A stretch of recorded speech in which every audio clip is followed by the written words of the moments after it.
You still haven't told me why the government needs to take an ownership stake. National security isn't an. Okay, well, I mean, that's a rabbit hole. I thought it would be self-evident. No, it's an integral. Oh, so the integral part of the argument, a socialist takeover or the company fail? Are you okay? If a company like Boeing or Lockheed or Northrop Grumman or Raytheon or Intel or some other national defense contractor goes under. Intel is a national defense contractor? Well, from the standpoint that they provide computer chips and those resources, those computing capability resources. General Mills does that for soldiers, so why can't we do it with food? You're saying that Intel and NVIDIA and other companies that provide the technology to power. NVIDIA? Oh, wait, are you saying NVIDIA is essential to that? You'd be fine with the government owning a 10% share in NVIDIA? I'm saying there are companies in the tech sector that power and supply the advanced weaponry that we use. What about Canadian soldiers, including them? Fighting wars. That's not my point. What I'm saying is there are companies that provide technological support and solutions in the form of F-35s and other advanced weaponry. That's not a good enough argument. I understand that, but why does it need an ownership stake? Well, that's your opinion. I think it is. No, why does it need an ownership stake? No, it's not a good enough argument to betray principles that I've heard you lambast in room. I don't say that. I'm not talking. I'm just saying. It's so bizarre to me that you call socialism evil, all this stuff, but you can make a defense of socialist takeovers, government socialist takeovers, and ownership stakes. I shouldn't say takeovers, but ownership stakes. What Trump is thinking about taking over an airline, which now, I guess, according to Brian, Spirit is essential for national security. I would not support that. You'll vote for Donald Trump every Spirit Airlines is not every election. Tomorrow, you vote for Donald Trump. So I would not support. It's just odd that you vote for Donald Trump every election. It doesn't matter what he does. I'll never vote for Donald Trump again. What'd you say? I'll never vote for Donald Trump again. Obviously, exactly. What kind of stupid shit was that? Yeah, so he's missing the point. But the I'm just trying to really got me. Tangents like you got. Oh, you really got me. This is not a tangent. All right, it really got me. I'll never vote for Donald Trump again. See, that joke was really hitting. It hit hard. Oh, it's crazy. I was hearing the Bible Belt, and I threw 2 Corinthians at him. See, I was going to do Galatians, but it didn't work. Maybe Ephesians. Anyway, the same. You know what the book of? You voted for Donald Trump, and you know about the book of Thessalonians. Oh yeah. What's the book of Thessalonians about? It's the good one. What's it about? I'm just kidding. I did earmark a quote from that. Yeah, I know. What's the book about? Thessalonians. I know you don't. You have no idea. No, I don't.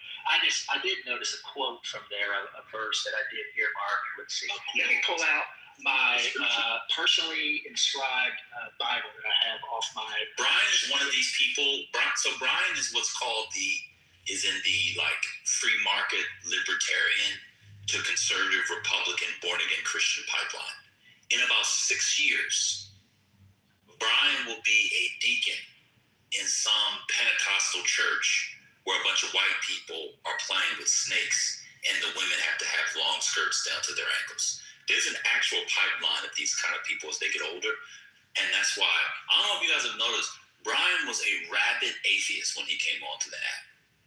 Every year, closer, closer, closer. He'll be born again soon. That's why he's got that Bible. Brian said there was no world in which Brian, 3 years ago, would be working for his local Republican Party. He said he was inspired by Charlie Kirk's assassination. Imagine being a 60-year-old man inspired by Charlie Kirk in any way. Inspired to do what? He joined the local Republican Party. He now canvasses for his local Republican Party because of Charlie Kirk. That's how we got the conversation. Because I asked him who was more socialist, Biden or Trump. And he tried to say Biden, and his evidence was Biden hired tax agents at the IRS to audit people. Oh yeah, because taxes are definitely something that are enshrined in the Constitution. Okay, yeah. The founders had no conception of taxes at all. You're right. Yeah, that was. Why is the general welfare of the founders national security, but not food and health care? And what's odd about it is a lot of people that say that also say we were founded on Judeo-Christian principles, but a Judeo-Christian principle would be to clothe the naked, feed the poor, and take care of the homeless. So why do the Judeo-Christian principles only apply when you want to tell people you're founded on Judeo-Christian principles, but you don't do any of the Judeo-Christian principles? I just think that's very bizarre. I've asked many times, and then it's like, I thought the government's job. Well, then I guess we weren't founded on Judeo-Christian principles. Yeah, how many feasts and celebrations do you have, Brian? Do you participate in? Feasts. Well, I'm going to send one of my daughters to slavery because I owe American Express a lot of money. That's a Judeo-Christian principle. She gone. Isn't Thessalonians where? Oh my God! Just look it up. Just look it up, please. Yeah. Don't think aloud. Don't think aloud. Just, you know what? Read it. That would be great. Why would you? You don't even have to ask. Just read it. Read the Bible that you say you want the nation to be based on. It's amazing. People don't do that. Why would you ask somebody else when you can freely read? You have a Bible in your house? No? Yeah, look at it now. Okay, great. Read it on mute. Brian, last question just for me. So just so I can understand, you basically said, like with going back to the grocery store claim, that you rather support the local bodega owners and keep their stores open as opposed to opening up the public market to supply the people with food. Like that's the hill you want to die on, just because the bodegas support free market. Correct. Okay, got it. He doesn't understand how New York works because he lives in the real world and we don't. Right, because he wouldn't know what a chopped cheese is if you asked him, straight up, like, what's a chopped cheese, son? I know this is a guy with like in the middle of the Bible Belt, but he lives in the real world and can tell people about how money works and not the people in New York. That's a man. Why do you real world? Why is the real world so poor? Oh, Why can't we ever talk about red states? Let's talk about red states. Why are red states so poor? Yeah, in fact, let me change my PTR. I've been waiting for this topic to come out. Let me change my PTR. I want to talk about Oh, great. Oh, God. Should we change at the top? Yeah. Why is there poverty? How about that? No. Why are red states so poor? Once you get into the Bible, you'll know what Jesus said about the question you just. Okay. Yeah, that's close enough. So, Brian, why are red states so poor? I think a number of reasons. I think a lot of it has to do with geography, as far as their industries that they are able to, that they started to create and grow and use as a means of providing a way of life. So a lot of it was agriculture. So, if you look back to the beginning of, let's say, the 1800s, 1900s even, if you look at the number of people in the country in 1800 who were farmers, it's like, 80 or 90%, something like that. And then you go to 1900 and it was, around half that. I don't know exactly. It was much, much less. And then nowadays, it's around 2%. So 2% of Americans today, approximately 2 to 3%, are farmers. And so if you look at the growth of the North versus the South, and to some degree the West, the North used a lot more of a diverse economic, industries. So like manufacturing, technology, banking, things like that, which were a lot more scalable. But when you look at the growth of the agricultural industry, it's really been shrinking. So a lot of people who built their infrastructure, their livelihood, their careers around farming and agriculture, a lot of that industry as a whole has decreased exponentially. So that limits the amount of money that can be made in an entire region. So if you look at, like, say, the Southeast, a lot of those states were revolving around, say, tobacco, corn, etc. And of course, there were other places that grew crops, but the South didn't have the manufacturing that they had in the North. Now, I think geographically it was easier for them to just plant crops. What does that mean? So geographically, things grow a little easier in seasons. That doesn't mean they had to concentrate fully. I'm going to come. Have to. So they were geographically. So why did they do that? Because they were somewhat limited by geography as to what they could do. What geography limits you from building a factory? Well, I'm just saying there were. No. You said they were limited by geography. So why didn't they build a factory? So, for example, cotton. Why did they send all that north? Why couldn't they put the South? I'm not producing, do the textiles in the South. Well, growing peaches, growing, oranges, growing things in the South is easier than growing them up north. So I understand that. It depends on the crop. You're kind of all over. I'm just asking. Sure. I'm just asking, why is it that they didn't build those other downstream, if that's the right term, parts of production? Why they have to send it to the north? This is the 19th century. We haven't even got to the Dust Bowl yet. Your whole thing on farms is so ridiculous and silly. I'm not going to go into all that. Okay, but where am I just going explain wrong? Explain why they couldn't build farms in the South. Well, let's just not stop farms. there. Why they couldn't build factories in the South? Well, let's just stop there. Where am I going wrong? About farms? About the claims I made. Where am I going wrong? Oh, farming had been wiped out. Are you familiar with the Dust Bowl? Yeah, I've heard of it. You've heard, but you have an argument about the American economy, and your response to the Dust Bowl is that I'm not talking about specific events. We're talking about over time since the creation of the country. What do you think wiped out the farms, especially in the prairie lands? Hang on, why certain industries were more likely to thrive and prosper up north versus what was more likely to thrive and prosper in the South. So generally speaking, farming and agriculture was more prevalent and available and accessible in the South. It wasn't in 1800. You literally just said that 90% of America, which include, by the way, do you know the nickname of New Jersey? The Garden State. Cool. What do you do with gardens? That's from farming? Interesting.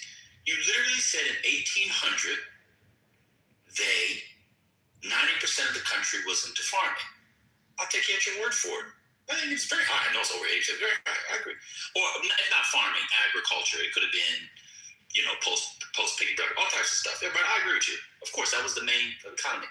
Why didn't the South, to this day, why does the South not invest in advanced technology and education? That's the question. It is not because of farming now that Oklahoma is the way that it is, especially after the Dust Bowl. So let me give you an example. What are the major science centers in the South? I'll give you the ones in North Carolina. What are the major science centers? Centers of scientific innovation, scientific breakthrough, scientific study, investment. What southern legislatures invest in science? That's a question. I don't know. Well, probably the research triangle in North Carolina. I gave you that one. I literally said, and of course, that's mostly run by like leftist, communist, hippy-dippy Northerners. There's a town there called Cary, which stands for Concentrated Area of Relocated Yankees. There are no North Carolinians that live in that area anymore. It's totally taken over by homos from the North and Indians. from India and the Chinese. But keep going. Somebody gave you one. Huntsville. There's one. Small. There's one. Someone gave another one. Here's CDC in Atlanta. That's federal. I don't think CDC counts as a federal entity. But okay. Any others? And Huntsville, as I said, is very, very left wing. It's full of blacks, whacks, and communists who like to jack. Anything else? UT Austin, super blue. Come on, Brian, where are the major? Oh, in your state of Tennessee. The communists over at Vanderbilt. Where are the conservatives of the South who are trying to put the South into an advanced 21st century economy? Or they're all farming. Or they're all waiting for rich people from Seattle, New York to bring their wealth down so they can have jobs.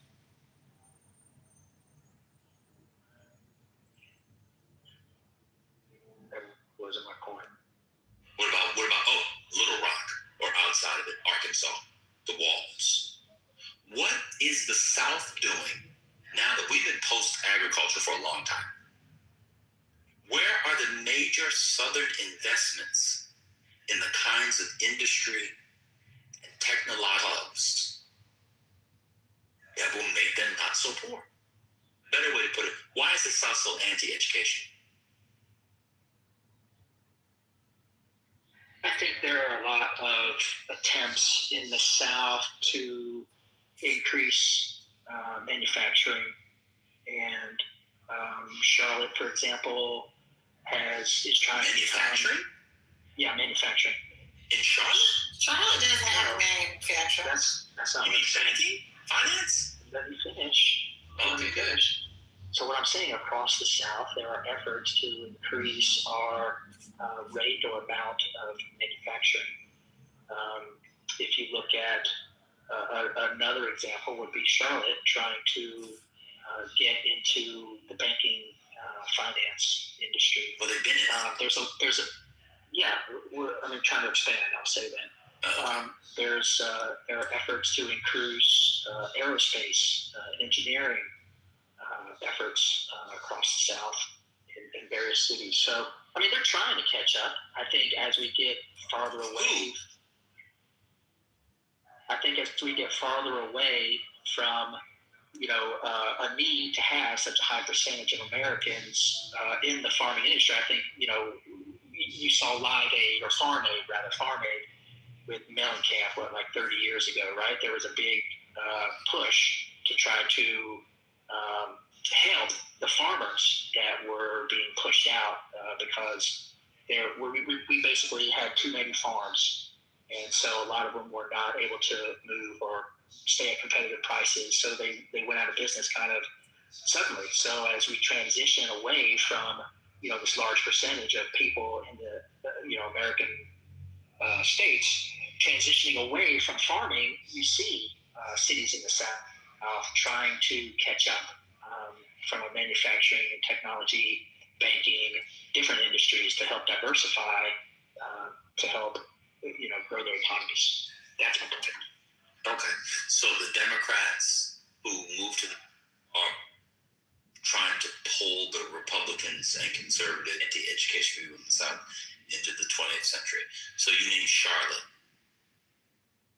and the Triangle. That's Mecklenburg County, the former, correct? So you have anything else? What's going on in South Carolina, Arkansas, Alabama, Mississippi? We got Huntsville, Louisiana. These are major. What are the major research centers? Conservatives you guys had a lot to say about the 1619 Project not being taught in colleges. What are your major research centers? DeSantis did the whole thing with that school in Florida. He put a lot of investment, aerospace engineering, biology, anything. Well, I don't know that he divided it like you're doing across partisan lines. I think, you have He did. institutions. Government Keep people shutdown off of the breaking board. news. He quite literally did. Oh, breaking news. What is it?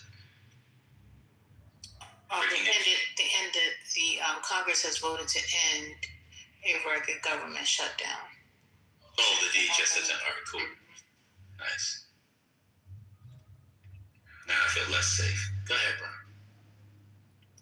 Yeah, I'm not dividing it upon partisan lines. I think there are people who can live in it. I think the vast majority of people, not vast majority, there's a substantial, perhaps majority of people who don't, get involved with partisan politics. Yeah, I'd say What does that vast mean? majority. They don't look at it like you do. You're looking at it like, what did DeSantis do to bring in, engineering or research or technology into his The state? people that run the South. I think a lot of people who get into office, they look at it like, how can I provide more opportunity, more free market options for people to do what they want to do, whether it's in technology or whatever they have How do you access. create opportunities for trying to build a technological hub?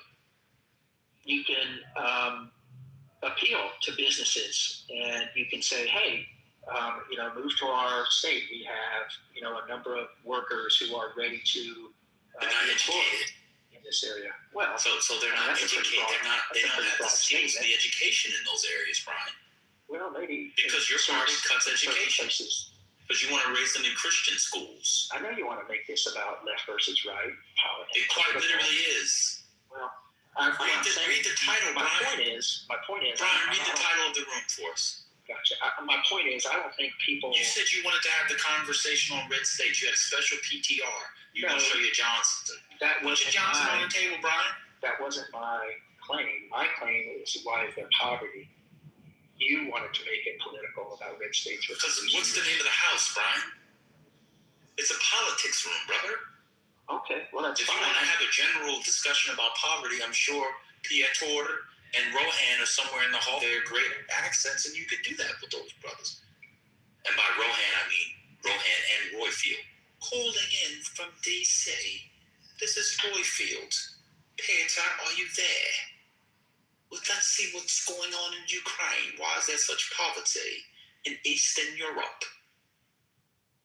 What I think is happening is that you can go and find them and then ping in Black Muse, and he can read something online and he acts like it was in his brain, but we can hear him typing in between bites and chews and swallows.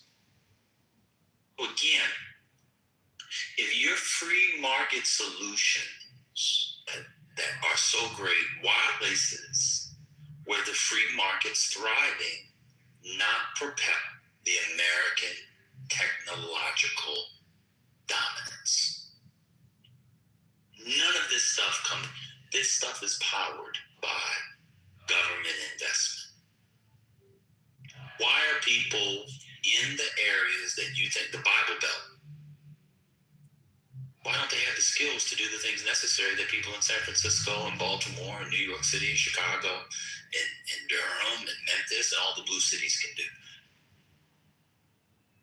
How come we don't have great engineers coming out of Missouri outside of St. Louis? I think generally speaking, if you look at what I was trying to describe earlier, given that the South based their economy on agriculture, which they that's not the right word, which they used slave labor, I think it depressed and,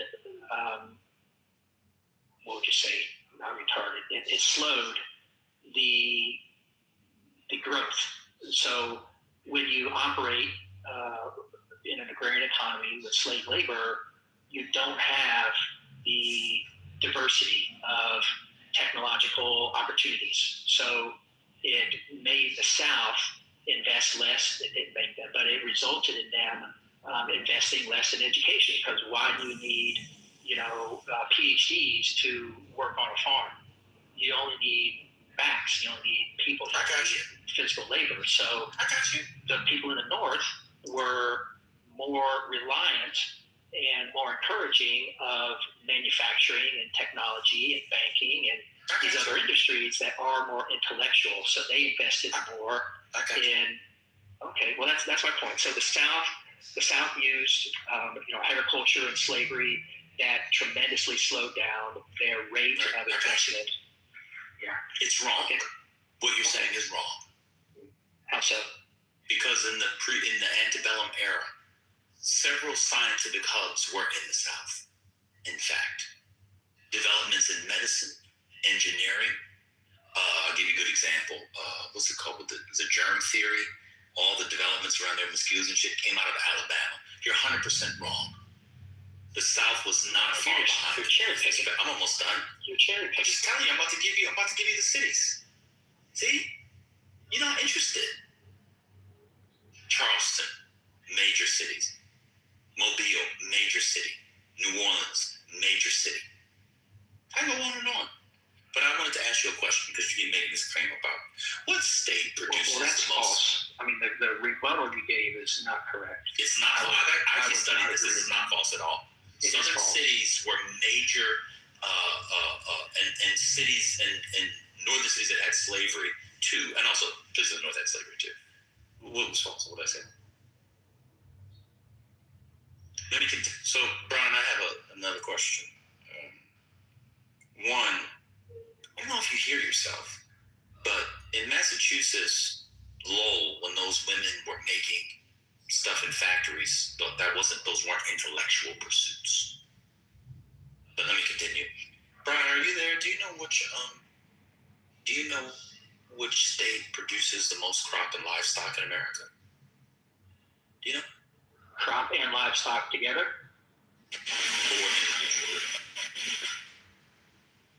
Or individuals. So which crop? The total crops and livestock. Total. So all crops together and all livestock together. Basically the biggest either farm one in the or state. both. Either one. No, not off the top of my head. Take a guess. Well, I mean, you're saying all of it together. So the state that has the most crops. I'm trying to think about it. The biggest producers of crops and livestock come from where? Even when you control for space, geographic region.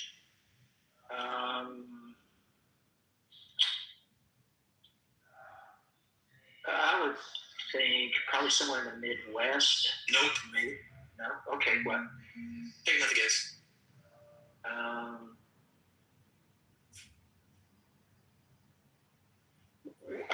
So you're saying total, not per capita. You're saying in every way, geographic. Well, you want to do per capita. Well, I mean, we have to get specific because you're randomly mixing and matching different variables, and you should be arguing. I'm not. Listen. You're saying because first you said crop and the answer's the same for any of it. Is what I'm saying. It's the same state. I'm saying I don't know off the top of my head. I'm trying to think through all but based off your argument, it'll be in the South, right? So you're asking me like 5 different questions. But the answer's the same for each one. Okay, but I'm trying to clarify what criteria are you using because you keep shifting the argument. Which state, based off of geographic area, or how about which state has the most, as a percentage of, it has the most crops? I still don't know. Okay, cool. Based off your argument, it should be in the South, right? No. Why not? Well, because other states in the country have probably evolved to learn the lessons from the models of farming, crop rotation, what sells. And so why were they based on? But also do the technological advance? Because they probably have a combination of. Just how do a combination? Because they probably have a combination of all the factors we're describing. So why didn't they do the combination in the South? The same reason I just said twice. Oh, I didn't hear you because it didn't make sense. Say it again. Okay, are you ready? Yes, sir. I'll explain. Third time. Okay. Third time's the charm. Third time's the charm. Let's go for it. So they probably have a combination of all the amenable factors to combine those two different industries. What is the amenable factor for the technological side? I just want to know what that one was again. Well, so you're asking me about the specific. I just want to know what a factor is, benefits. so I know what you mean. Well, maybe geography, weather, the nature of the soil, the number of Not on mountains. the technological side, not on the agricultural side. Okay, so technological side, it would probably be maybe there's access to certain Let me tell you the answer. California. in that area. So California is able to do, I'm almost done. So California is able to do all the farm stuff that it does and have Silicon Valley. Why couldn't, and by the way, relative to the South, California is a new state. Wouldn't you agree? Yeah. You know when California became a state? 1850 or 49. Look at you. Now, see, you just redeemed yourself. It became a state as part of what law? You know what we call the law? No, it's part of the compromise of 1850. It becomes a free state. Look at you. I was close. How come couldn't do that?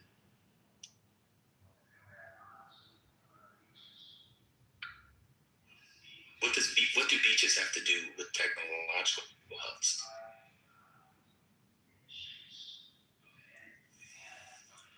Okay, Louisiana. Why couldn't Louisiana do it?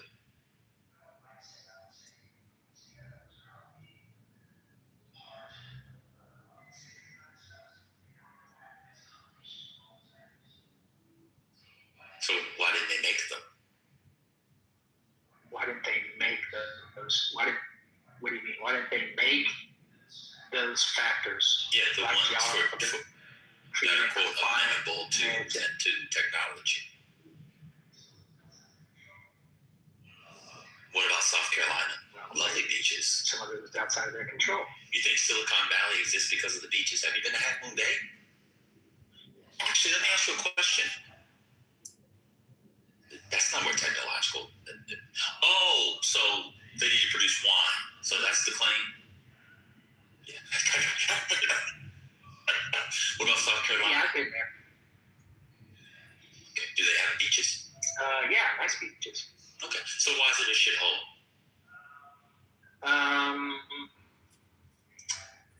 I think they have deliberately kept their economies and cities rural with some intentionality. They prefer. I think they prefer being poor. Prefer that style of life. They prefer, Charleston? Are you familiar with Charleston? A simple, small community. Charleston's a major city. There might be some technological. What do you mean? So they prefer being poor, not having good health care? I'm confused. What I'm saying is, if you talk to people in South Carolina, That doesn't mean they have to be poor. prefer living in a rural environment. They're happy to just, to support the status quo. Oh, okay, so that's your point. So the reason is people want to be poor and broke and ignorant and suffering. Okay, so that actually is a good answer. Brian, finally answer the question. Red states are so poor because they want to suffer. Yeah, but they probably look at the trade-offs. So they don't want large cities because they look at it like about a large city. Well, if you look at South Carolina, I think what's their largest hub. But I mean, if you look at this, they don't have very large metropolitan areas like Atlanta or Charlotte or whatever other places in the South. Not to the same degree. The triangle is the Southern Triangle in South Carolina. The triangle is not a ton of people. Well, what I'm saying is they choose not to do those things for whatever reason. Well, we know the reasons because they're anti-education and they want to be poor. No, do you think the people of South Carolina are rigorous advanced education? I wouldn't say that if you ask them what their reasons are for wanting to live there, it would be because we deliberately choose to be ignorant and poor. No. You're saying if you ask South Carolinians why they live there, they would say we deliberately want to be ignorant and poor? That's what I'm saying. You're saying No, they're choosing. I didn't that, say if you ask them that. I said they clearly do, based off of them continuing to support people and keep them that poor and suffering. Have you noticed South Carolina? I didn't say it was. I'm not talking about whether it's their right or not. That's moving the goalposts. What's going on? I know it's their choice. I'm not asking if it's their choice. I'm trying to understand it. Choice. Right. They want to be poor, ignorant, and dumb. They're not middle class. Yes, they'd rather be ignorant and suffering. That's what I just said.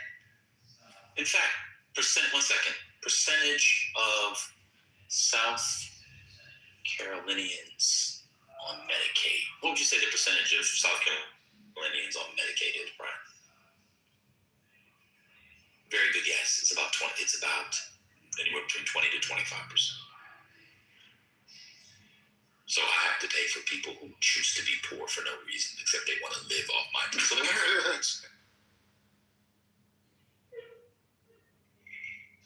So we should.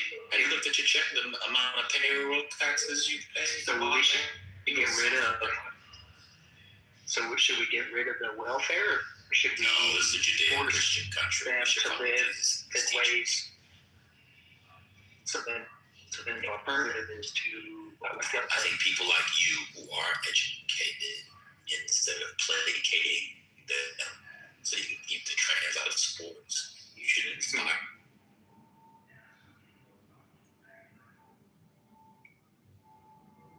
Yeah, exactly my goal. I'd love to do that. And yet you're voting for the guys that are cutting money to do that very thing.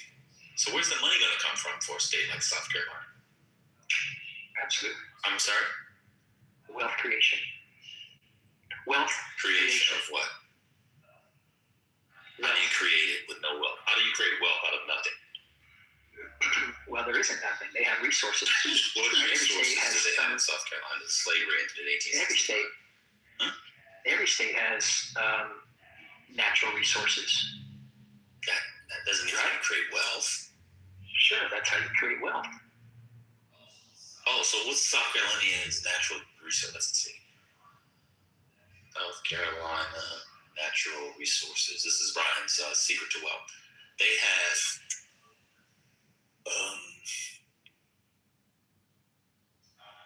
island, kaolin clay, pine timber, and fisheries. They're gonna be rich real soon. You conservatives, someone's serious.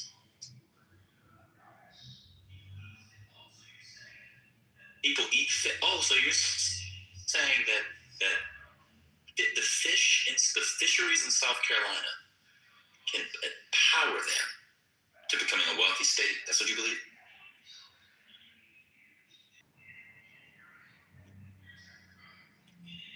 You're right. You're exactly right.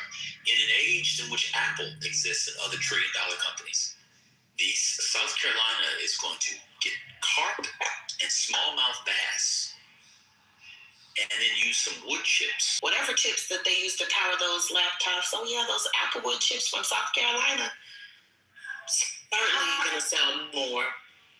How is South Carolina going to compete with the Asian carp in Illinois and the Great Lakes? Make our carp great again. Lower overhead and volume. It's basic economics, be on Yeah. They literally have government regulation, like defending, and not only government regulation, they have industries that advocate for Asian carp to remain right where they are. My other question is, how would they be able to sustainably harvest the fisheries without overdoing it in an effort to have this wealth creation that he is speaking of? State ESG is dead. I don't really care to hear about sustainability. How are they going to and maintain wealth creation Are there fishermen capacity to compete with the Chinese fisheries as it relates to carp? You mean specifically? You're asking specifically about carp?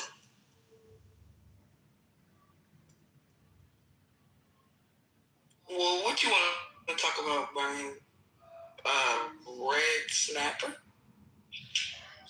Crabs. Oyster? Professional fishers. I used to when I lived in Florida, not recently. Those people believe in climate change. It's been a mess. This that you support who wants to bring back coal.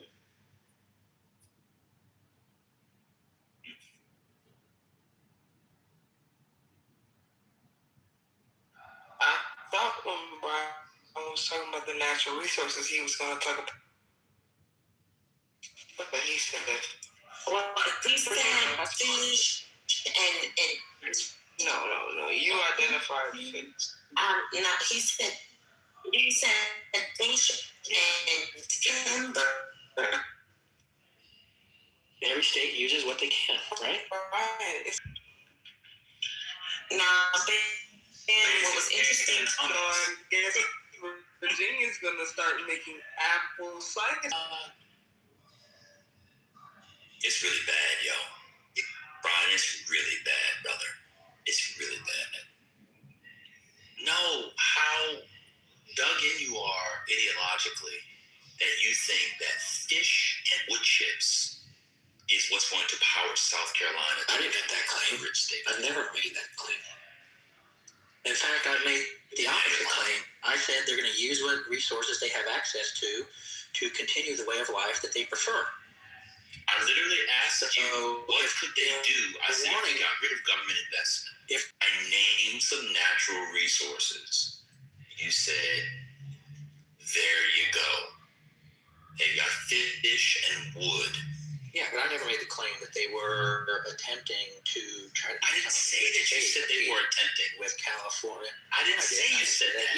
They never become a rich state if that means that they have to use their natural resources to continue their lower middle class way of life, and they prefer that than if they own left leaning industrialists to, let's say, revolutionize their economy, and they continually vote against that. Then that tells you that they're not interested. This is really tough.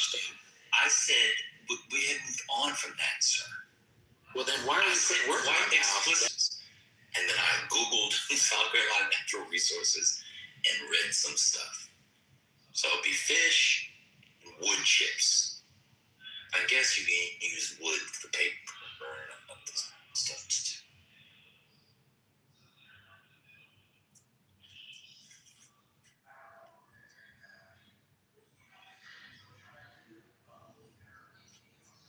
We're not bickering. It's over. I'm not trying to own you. I don't believe in slavery. You believe in slavery. You don't believe in slavery. That's true. That's fair.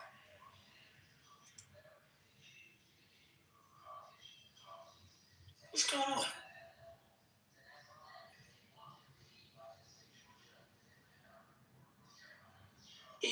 And the research triangle, if those states want to change the culture or direction of their state's prosperity at a statewide level, then they do that. There's nothing wrong with that. I mean, I fully support that. If they want to invite some of these, industries or intellectuals or industrialists, whatever, good on them. Go for it. Cool.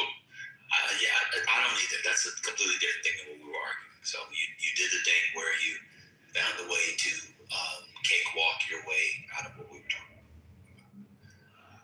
But I understand. I understand. There's something about,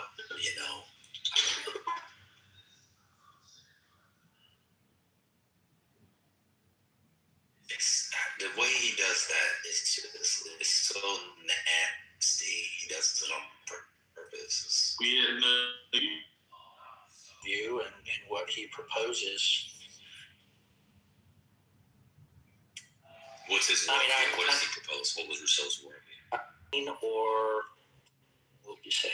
In order to maintain or further the greater good, that individual citizens should be willing to give up certain liberties. Where does it say that? Freedoms.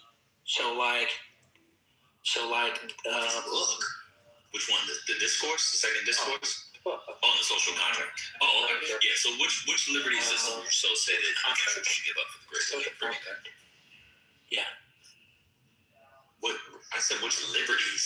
Safety and security. Two-Factor Trade Act, right? So I which liberties? I didn't say which ends. No. Which liberties should they give up?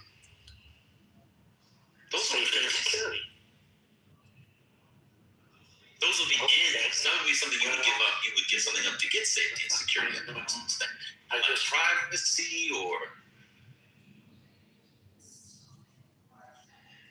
So what I'm saying is, if you let me finish, what I'm saying is something. No.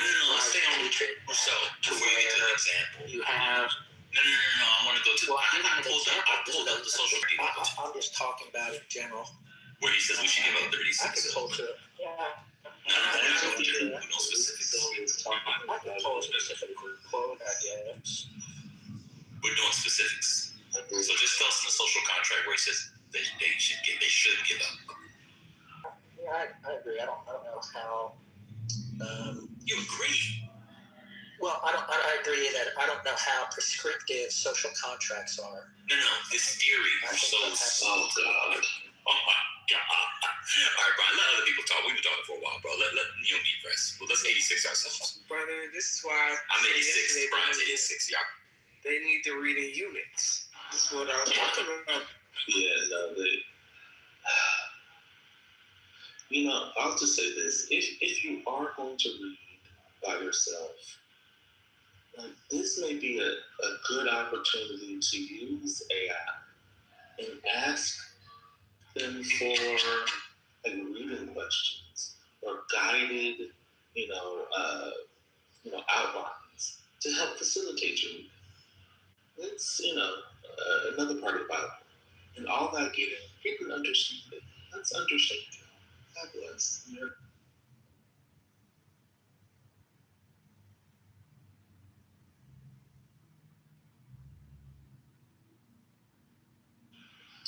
Give up liberties but have a direct democracy. God. Give up liberty, return to nature. Yeah, everybody wants to return to nature. People got the softest hands in the world talking about return to nature. Never formed a callus in their life, but return to nature. It's amazing how the 500 would talk about return to nature. It's just absolutely amazing. See, brother, the problem is that you're not living in the real world, and it's just basic economics. You just obviously don't understand because you don't look. For when Trump does it.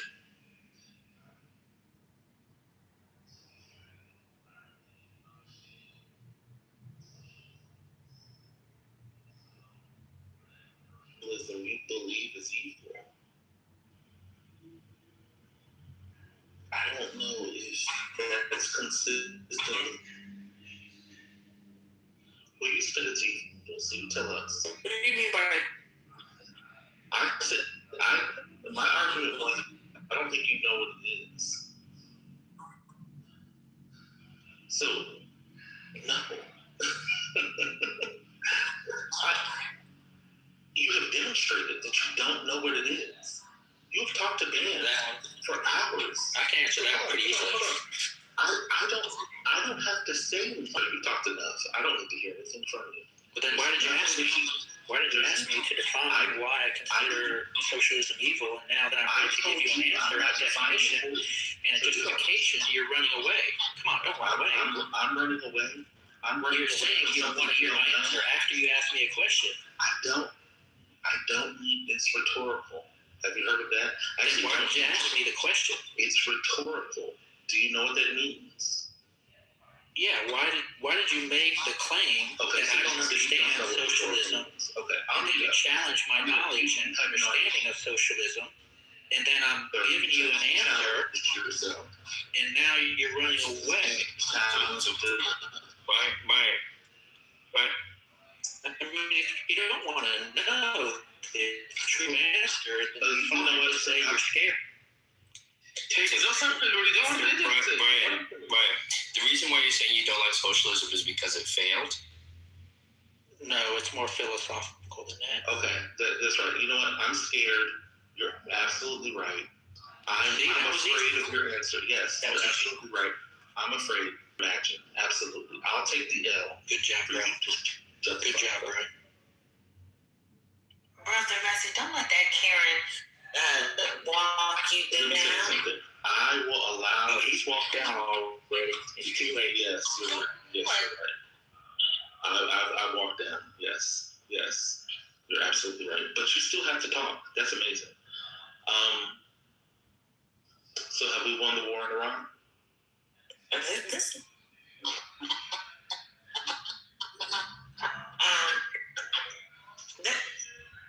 Okay. all right. How you doing, brother? How you doing? Happy Thursday. How Peter get up here? Leave it up here. Oh, he just been quiet. That's good. Look, he feels so good. He's playing with safety. Hard hat ain't even on. He's there. He at work today? Is that what it is, Peter? You at work? Oh. Well, thank you, babe. Thank you, Brian.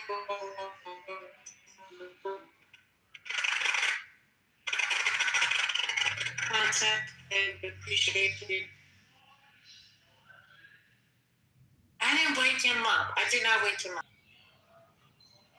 What's this one topic, Iran?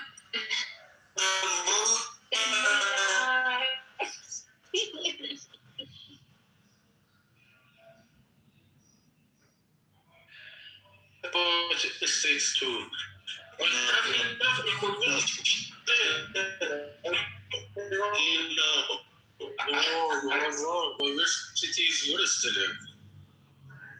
I once had a professor tell me in a quant class, constrain yourself to the data. Peter, I'm going to mullahs, okay? Just stay with mullahs. I know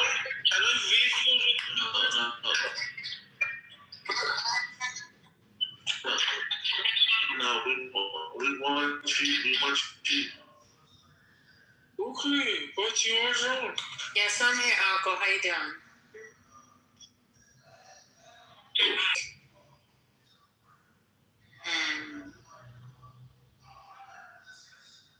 And I'd like you to brief us to see if he said something that rubbed me the wrong way.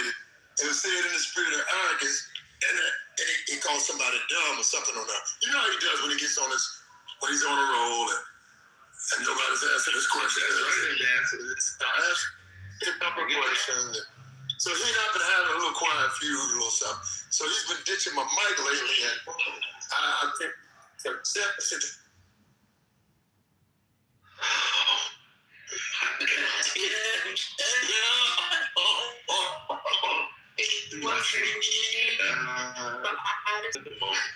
thank you so much. You have no reason to talk to my mic. The smoke is a strong intellectual. I'm a strong intellectual, but I'm saying that you're not intellectual to play with people's minds. No, I want to bring it up. You're being disrespected like that is not okay.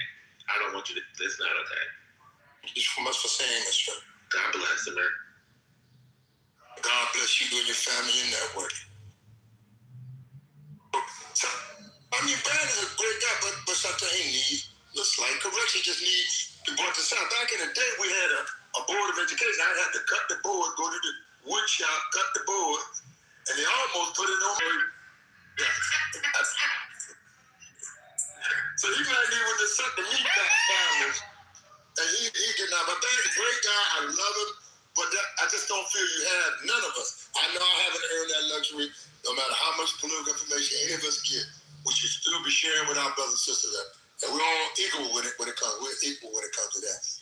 But we should never behave arrogantly because And you're talking about God, and I know God not going to shed blessings on you when you behave arrogantly and have that spirit of I'm smart and you're dumb is not good for this network. In my opinion, I feel that the First Lady shares that sentiment with me. That's why I came to the First Lady.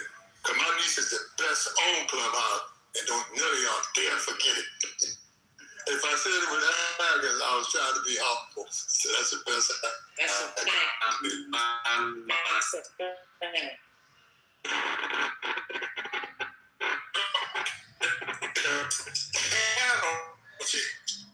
The Board of Education, I know man know what I'm talking about. You cut the board out to the wood shop. When the child was misbehaved, they go to the assistant principal, got online the second time. When you drill the holes in there, He's not here. and stop cutting up. When you found with that, I definitely. so pass the message on the man fucker that. I don't mean no disrespect, no dishonor.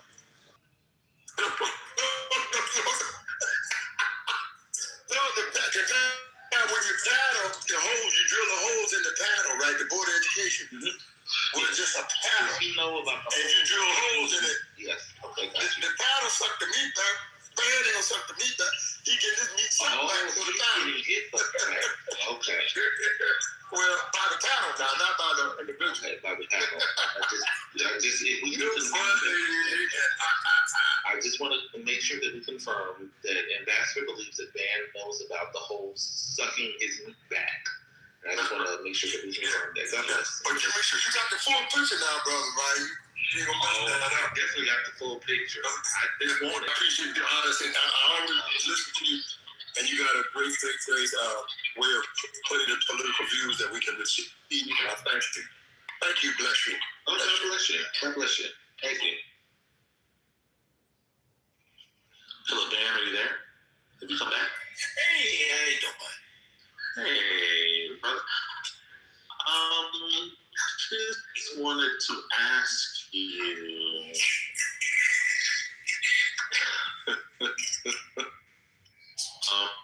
You know about. I'm sorry, I'm just a little busy here. Let me. This is really important. Yeah. Oh, okay. Okay. Are the holes stuck in your meat bag? Do you know about that process? Is that something that we can confirm you know about?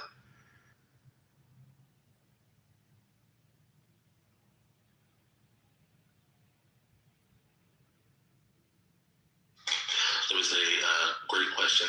Just to follow up. Does the hole include teeth or no teeth? Double. I think it's a toothless. It's Oh, okay. Okay. be real smooth. Real smooth. What? Real smooth. Yeah, I think I've heard Ben talk about the toothless holes that suck me. Yeah. Okay. Excuse me. That suck me back. I think he had a late night room on that recently here in PC. Was that was the first birthday? Peter, please. Peter, please. Peter, please. Peter, would you like to talk about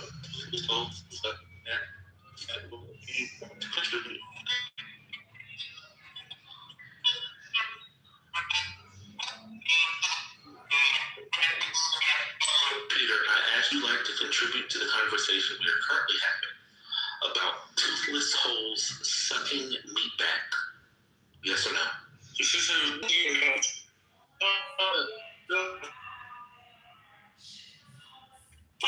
Running around in blue skates, and that's it. And if y'all deviate from those two topics on this stage, he will reorient you back to political discussion. You don't know me. I promise you. Peter thinks you don't know me.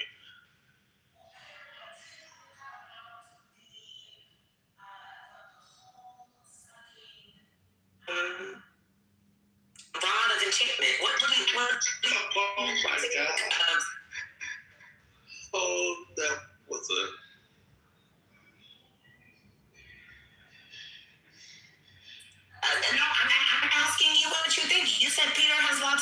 So what do you think of?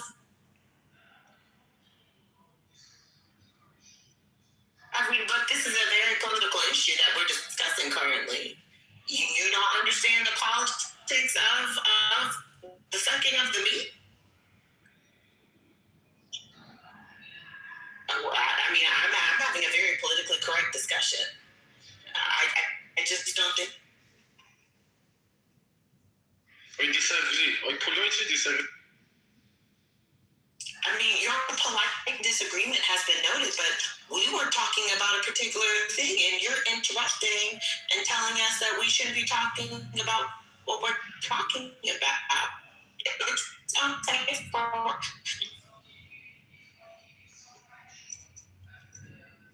So.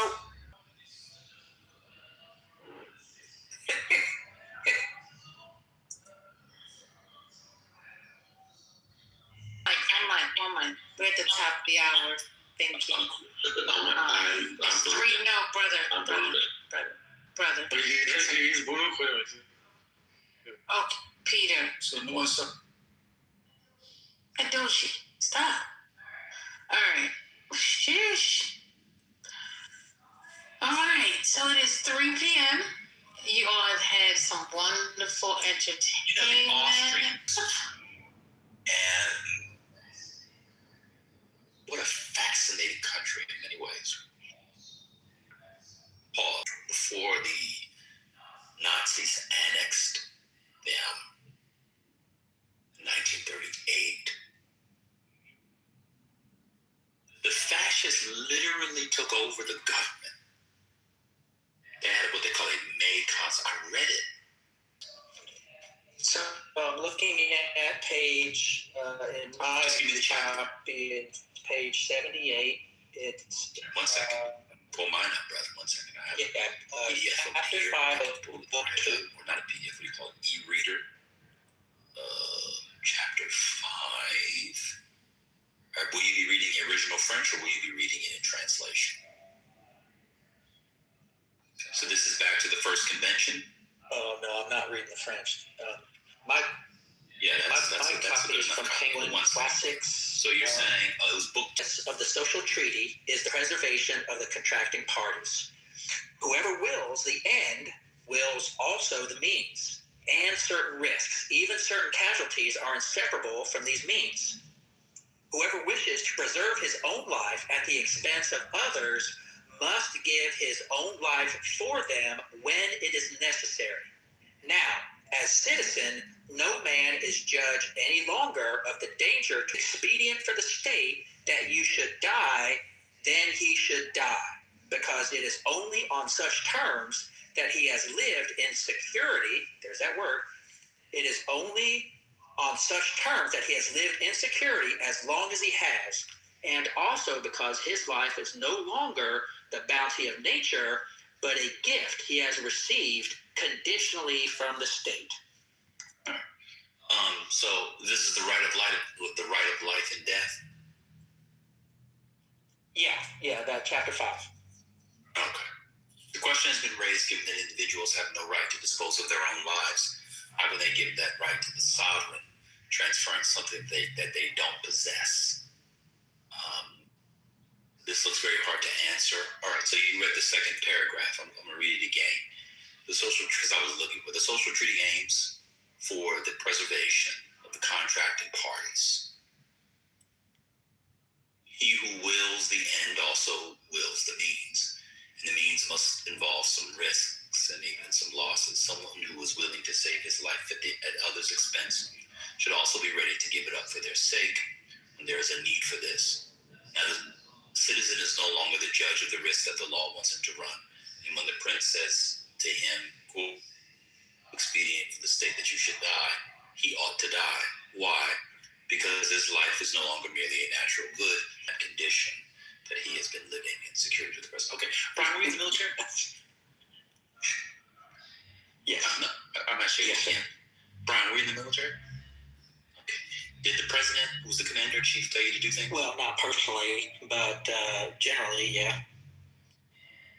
And does the president tell people to go, say, to Iran, Iraq, Afghanistan, Belarus, etc., and they may die, give up their lives for, quote, watch this, watch it, excuse me,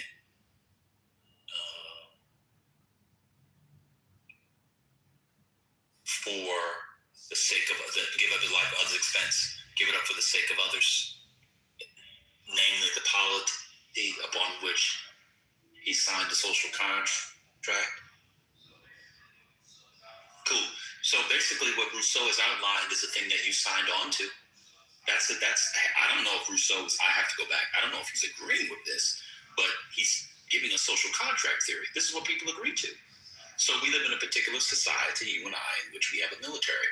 A military, shout to the military. The military says you need to go to Iran and die. And you have to die because your life is worth giving up for the Iranians to not get a nuclear bomb and up your right to life. Let me give you another example. You could serve this love. Oh, you want to dispute that? Oh, okay. Hey.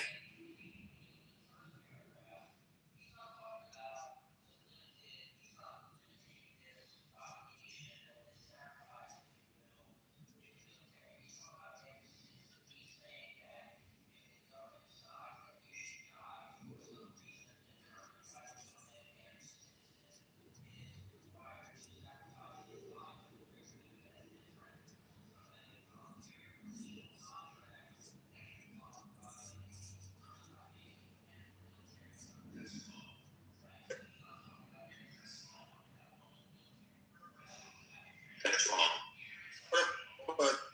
That's wrong. That's wrong. That's wrong. You're misreading it. That's wrong. You're misreading it. The whole book is on a social contract. So the idea is trying to get people to understand the rise of a political entity, a political body. And he says political bodies, modern political bodies in particular, well, remember, it gets to the family, then it gets to the community tribes that are in ancient society. But in modern societies, it is volitional. It's called citizenship. And so in this social contract, the one that we have, that a random citizen should just die because the sovereign says. Why? Because the sovereign would be abrogating or violating his role in the contract, you see. See, the contract is multi-directional. It's not unidirectional. And so what he's really getting at is, how can I give something if I've already given it up? So he's giving a philosophical account for how one can do that based off already giving up what he said he couldn't give up because he had given it up in the first place. So actually what you're saying is wrong, because the sovereign also has to uphold his end of the bargain. And his end of the bargain is the protection and preservation of individual life. You should read the whole book. You shouldn't do a Google search. I'm not. Sir.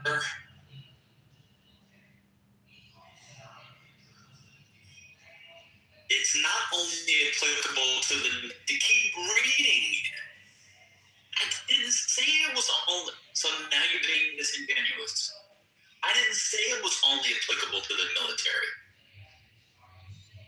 No, keep reading. What's the next paragraph about?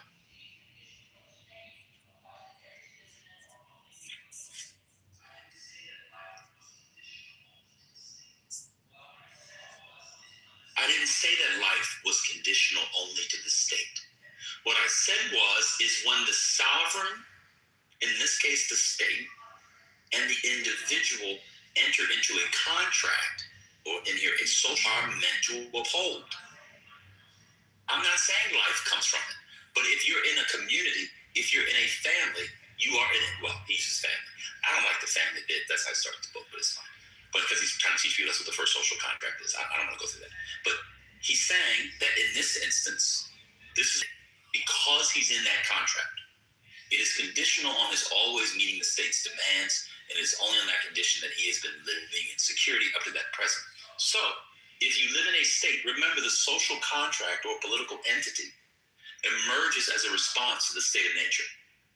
So you and I are in the state of nature. We don't have security. We don't have safety. We have our natural instinct, which Locke and others have pointed out, of course, would be self-preservation, right? We decide to go into society. Society provides police, firefighters, and a whole other set of public goods that maybe you will use. that the sovereign, the state, in our case, the collective, have agreed to in exchange for those things. If you keep reading, Brian, the death penalty for criminals can be seen in much the same light. It is in order to save ourselves from assassins that we consent to die if we become assassins. In our society, I think it's barbaric. I think it's disgusting. However, I've decided as part of the social contract, we have a thing called the death penalty. If the sovereign will be wrong to kill you if you didn't violate the social contract. So this is not saying that the sovereign, which is the state, which in our instance would be the people, because we have we live under the rule of law, democratic law, statutes, common law, etc. This is not saying that the state can just kill people and then your life comes from the state. Rather, it's saying your life as such, as a condition of being in the state, can be taken away. Military, police, operations. This thing right here is why the cops who killed Breonna Taylor aren't in prison. If you surround yourself with criminals and you get caught up, you never know what could happen. That's exactly what your side says. Death penalty, etc. That's the social contract. I don't know if Rousseau is saying he agrees with that, but he's just giving you what the social contract is. You got to keep reading. Okay.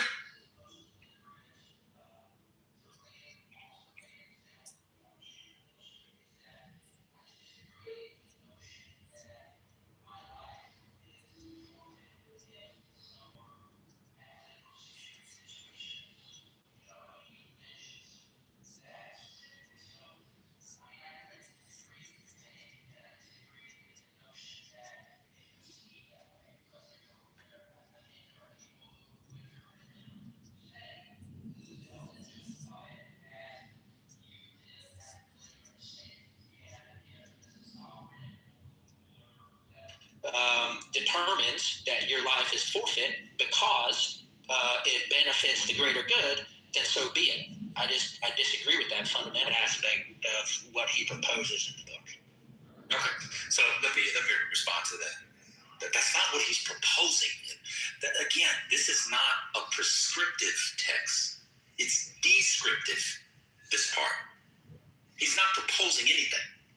He's saying that's not be very prescriptive. That could be a principle. Because he's answering a question. Look, the example I was using was the Patriot Act. That's a perfect example of this. This is about taking life in application. Let's stay on Rousseau before we go to the Patriot Act. Let's stay on Rousseau before we come up. Let's stay on topic. Yeah, I know it's easy to move. Let's go a little deeper, although you're running out of PP. So this part right here goes completely to what I've said. The death penalty, military. There are certain people in a society whose lives are expendable and in fact have been expended for the greater good, whether you like it or really the case. What's odd is if you continue to read thought, we may add that frequent punishments are always assigned, frequent punishments and death are always assigned, this is a few paragraphs later, that the government is weak. So he is not arguing, in fact, that the state can willy-nilly put people should kill. In fact, he says that we should have less killing.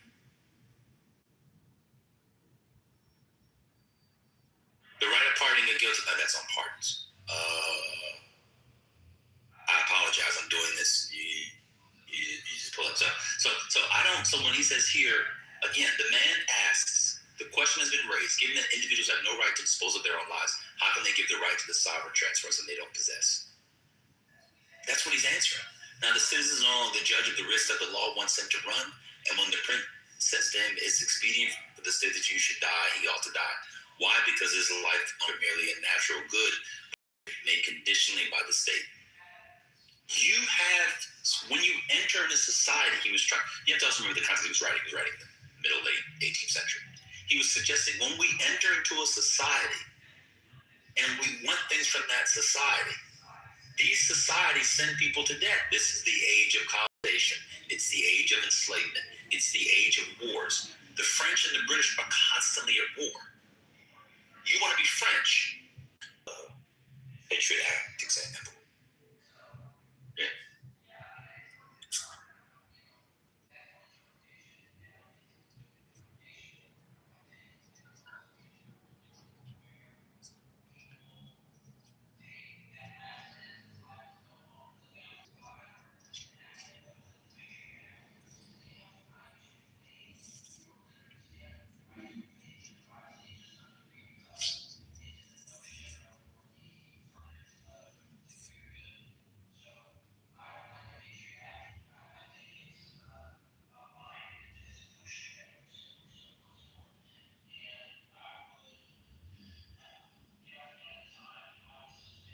Anything illegal, but somebody's going to violate, other people's, privacy, bank account, social media, whatever, for political reasons, and that's exactly what happened. So I'm not willing to sacrifice, even though there are bad guys, let's say criminals, terrorists, whatever, who have been caught using the Patriot Act, and in some ways it has been, useful. So I don't think it's a black and white argument. I'm just saying to give up some of their rights in exchange for security, safety, and the greater good. That's my argument.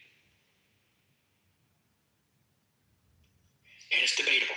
Like I say, some people think the more terrorists we catch, the more, bombers, whatever you want to call it, that are stopped by the Patriot Act, that offsets the number of people who have been, let's say, unjustly. So it's debatable. I'm not saying it's 100% right or wrong. I'm just saying it's one of the aspects of the.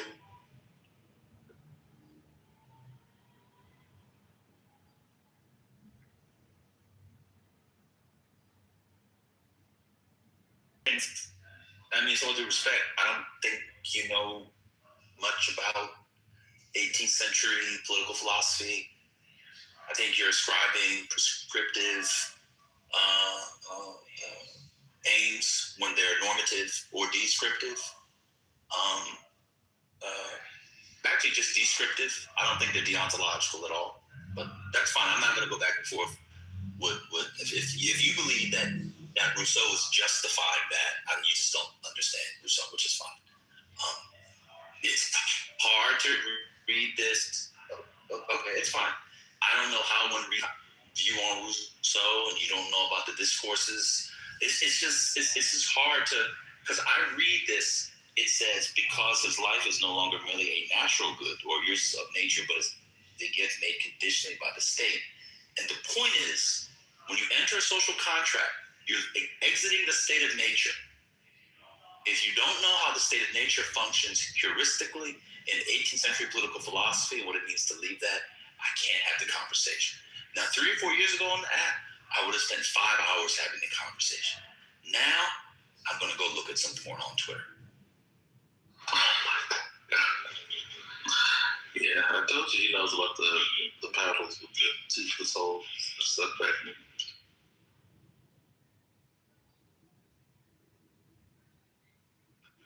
I mean,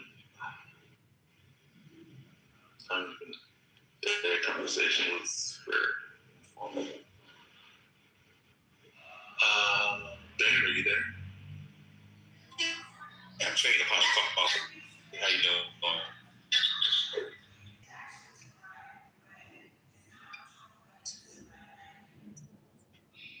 He doesn't know what that means yet. Yeah, it's not meant to be answered. It's asking yourself out loud. Oh, okay, you just don't have to do this. I just didn't answer you.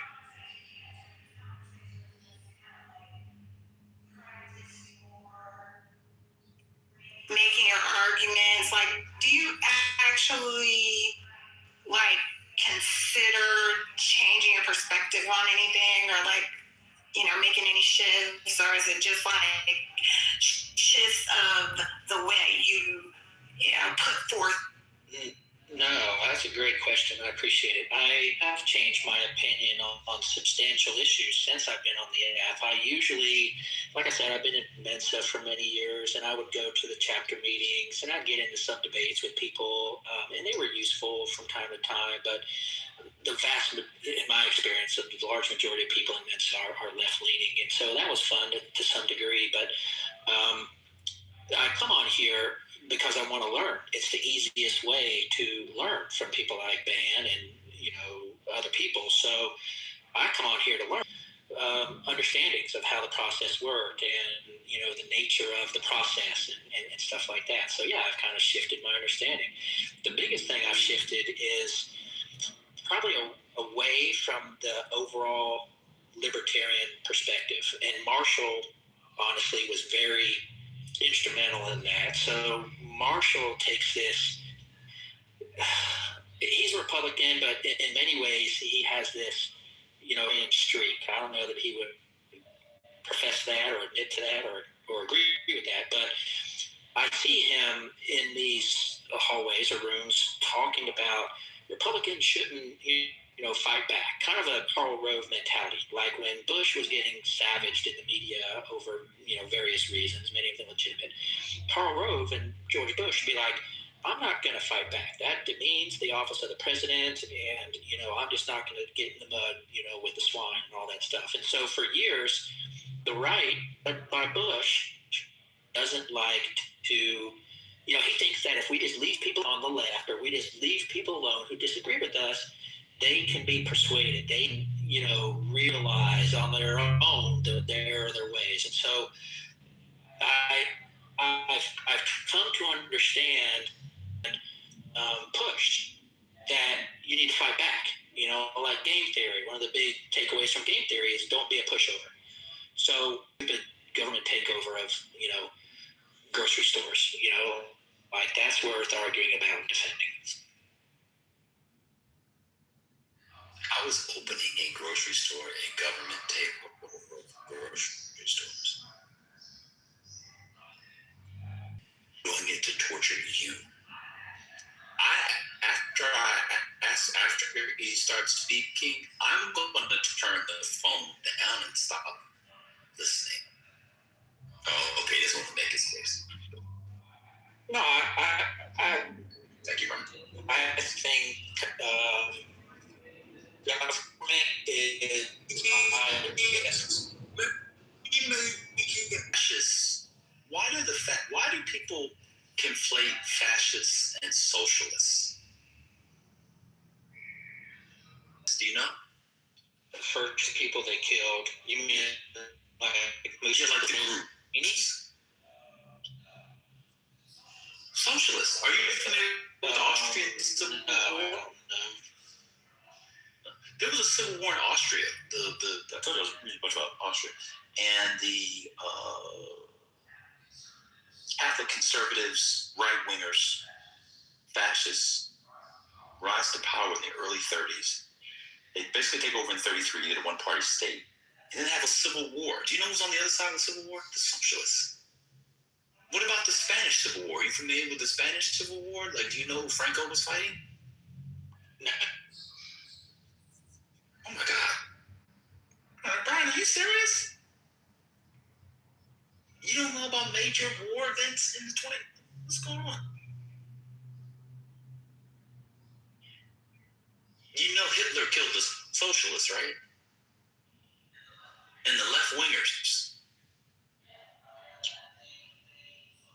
Yeah, I mean, I think they looked at you taught at the war college. You don't know about European civil wars? War notes. And I didn't teach no, I taught. Oh, First Lady. So Neo, I thought Neo was somebody else. That's not who I thought he was. Wow. Anyway.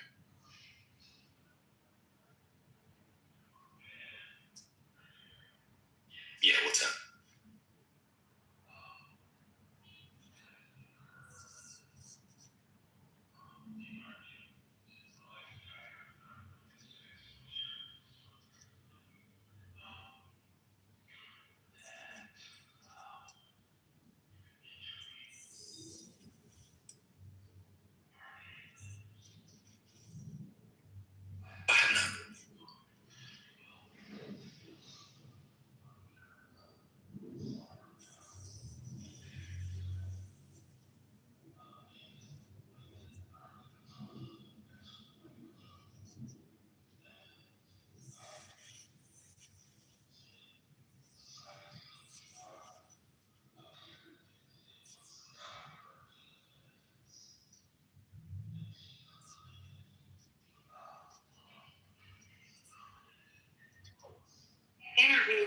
elsewhere, and and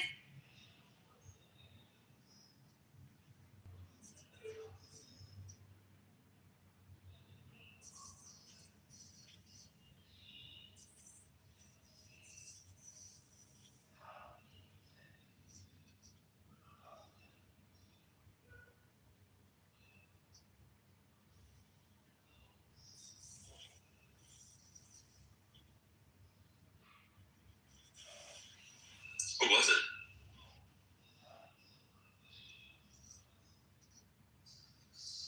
Shielders.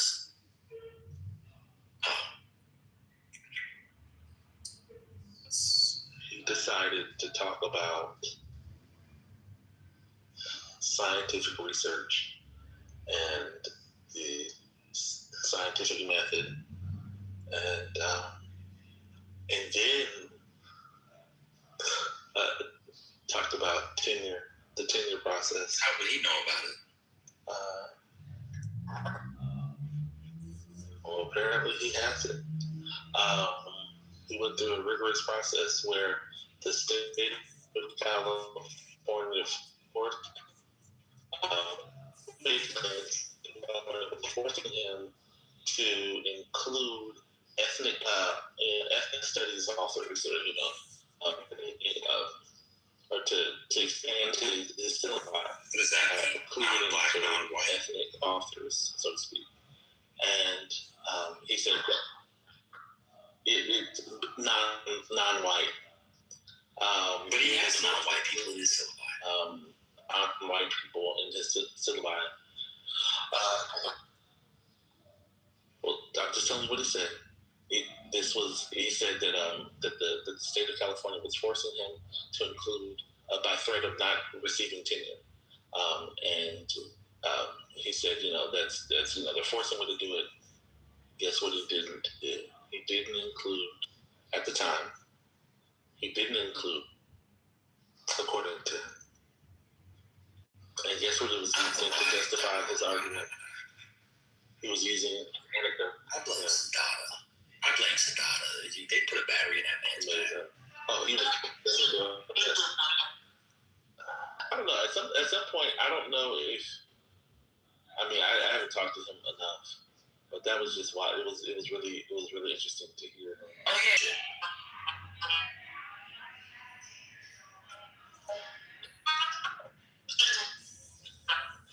He said that was the same. That process of suggesting to include authors was the same as Trump withholding money to the state of California because they have they have ethnic authors in their curriculum. He said those two things were the exact same. Anyway, it was. He said the concept of socialists and Republicans in Spain has nothing to do with concepts in the U.S. Who mentioned Republicans? I was talking about civil wars in Europe that preceded and led to World War II as a way of showing Brian when his side calls left-wingers fascists and socialists and conflates them, it doesn't make any sense on the left. What in the world? This app is full of did people just hear things? Oh, this is my thing, I gotta get in.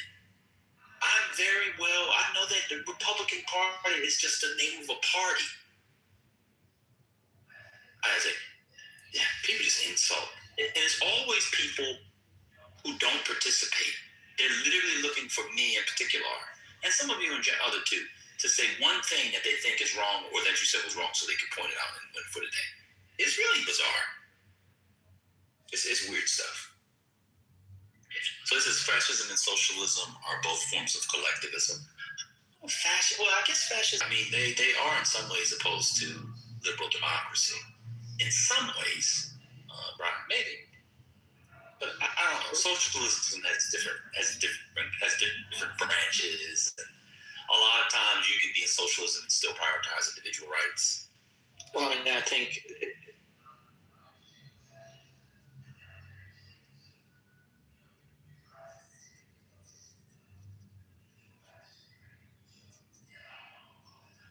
yeah, but I don't know. I would call that collectivism. When I think of collectivism, I think of collectivism as a ideology that rule.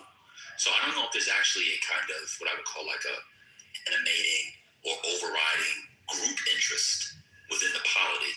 A lot of totalitarian states, when you go back and look at it, there's people just consolidating power for themselves. So that is to say, it feels very oligarchic or plutocratic. Yeah, Not so necessarily collectivist. Yeah, they're hierarchical, right? So they're looking at the oligarchy. No, not hierarchical. Hierarchy. I'm talking about a complete extraction of a small group of people whose interests are not for the collective. I thought that was just clear. I'm not talking about hierarchy.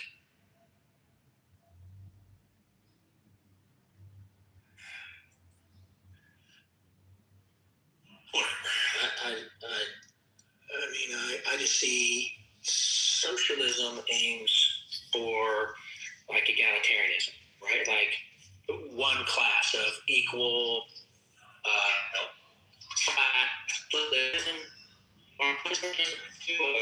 society. Oh, Marxism, communism, socialist, class. I thought we resolved this a couple months ago. Marx used the term social. I know, but we're talking about it. Marx used the term socialism and communism interchangeably. But in our conversation, and it's later the concept that developed since then. People separate. They do mean different things. So I know that Marx is y'all's daddy, but some of us are a little bit more granular, or not granular, more nuanced. Necessarily, I don't think they necessarily do. Some people are socialists as a sort of a transitional state. What do you mean? Which you see in Marxist philosophy towards communism. But some people might see socialism in and of itself, and that would not involve the eradication. Okay, well, I guess there's different definitions. I thought socialists wanted to eliminate, classes. That's good.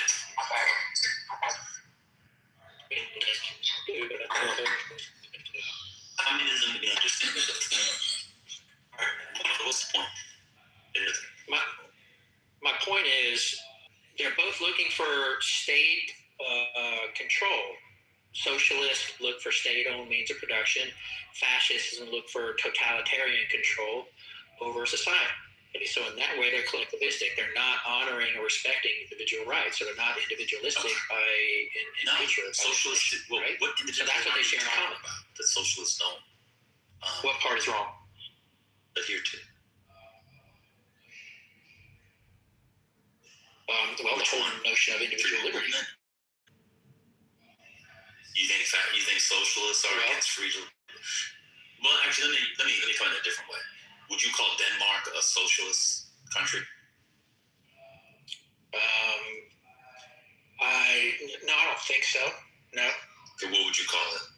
I think it's a market-based economy with a heavy social safety net. Not heavy, but extended. So democratic socialists then. That's what they call it. Well, I thought it was more. When I think socialism, I think government-owned means of production. I thought they were So I think what they do is they have market-based economy, but then what they do is they tax the shit out of those earners, and There's then a thing called market socialism. Have you heard of that?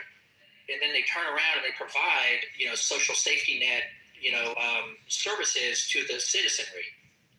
That's different than the state-owned means of production. Are you familiar with? Is that accurate? Well, no. They do own some means of productions. No, I just said no. And I'm explaining it to you. So then you're saying that Denmark owns the means of production. I'm saying that certain countries like Denmark can own parts of means of production. So what I'm saying is there's a thing called market socialism. Are you familiar with that? I've heard of it. Is it similar to democratic socialism? No. Okay. Democratic socialism is what you described. That's the so-called Nordic model. But what I'm saying is it's not simply you're either socialist or you're simply there's a thing called market socialism. You can have markets and socialism. Go hand in hand.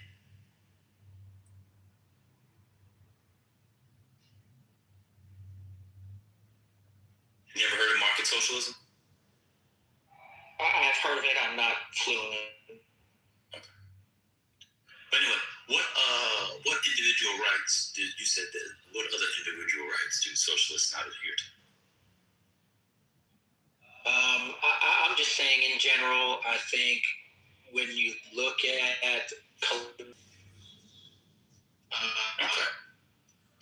Good. Yeah, Capitalism seems to be doing that too for a lot of people who don't have the capital to pursue.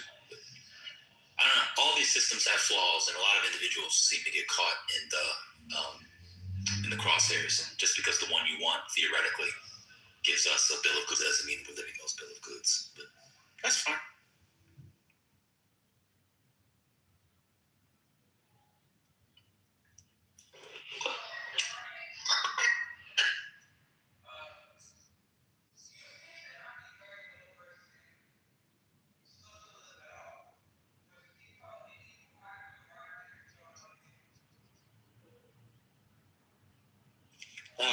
Well, just based on the fundamental premises of the ideology, the theory.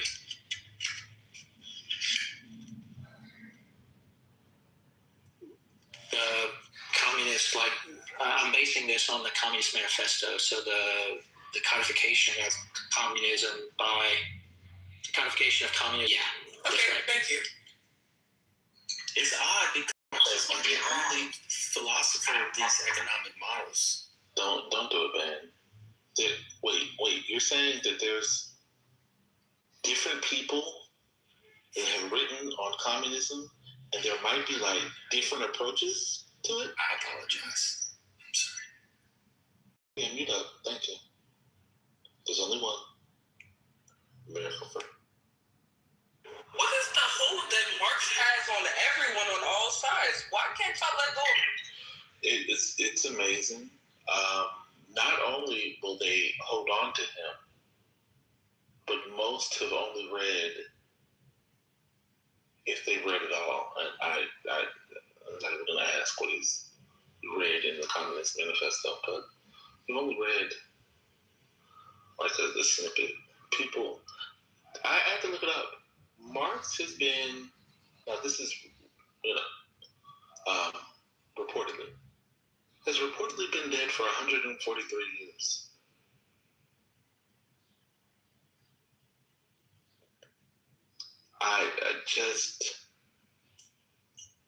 It is amazing that no one else in 143 years has written anything about particular framework that apparently so many other countries now participate in. Nobody else has written about it since then.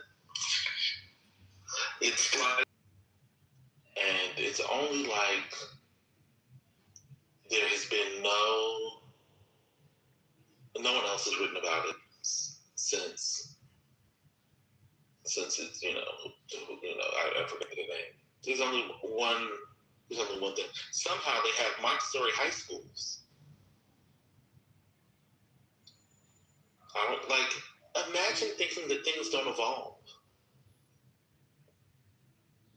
Imagine thinking that Marxist scholars, people who write about Marxism as an idea, have not written, have not expanded, have not critiqued, have not developed anything else.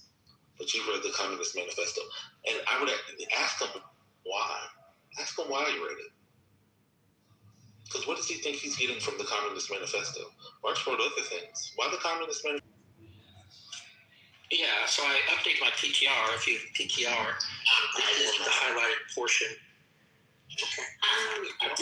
You have free will. I have a question for both Brother Messi and Dr. Library Card. Why, for y'all's little past exchange, why did y'all both capitulate to the idea that socialism and communism, by virtue of the communist men, Argue with him the differences, and he clearly, it was like a brick wall. Trying to, it was like talking to concrete. So I'm not going to engage in that. If his mind only goes that far, then.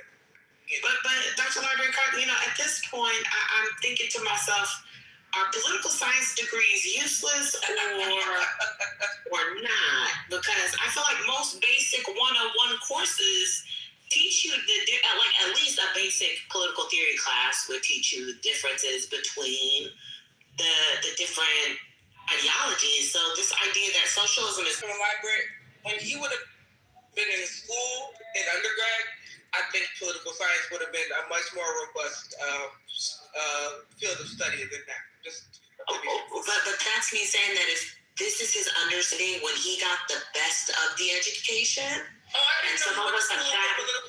I mean, I don't know what he likes Rousseau and all that other stuff. I would assume that he said I think what you say he taught psychology, so I would assume he went to school for something along the line. But to answer your question, I have had only but a little bit of interaction with Brian, and I no longer believe it is ever necessary for me to talk directly to him, talk about him. What capitulated is the idea that having a conversation with him about things I know he knows nothing about will be fruitful, because he will give me an answer, but he'll give it, and he'll give us an explanation that will meander into everything, answer nothing, until do it slowly and for hours. Pause. God bless America. I think the Cold War did a number on the American psyche. It did. I read your.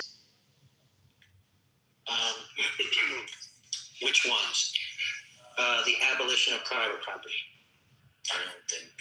So a slave is not allowed to own the fruits of his labor, or... No, that's not what that means. We've done this before. In Marxist theory. Yeah, we clarified. It says it in the exact next paragraph.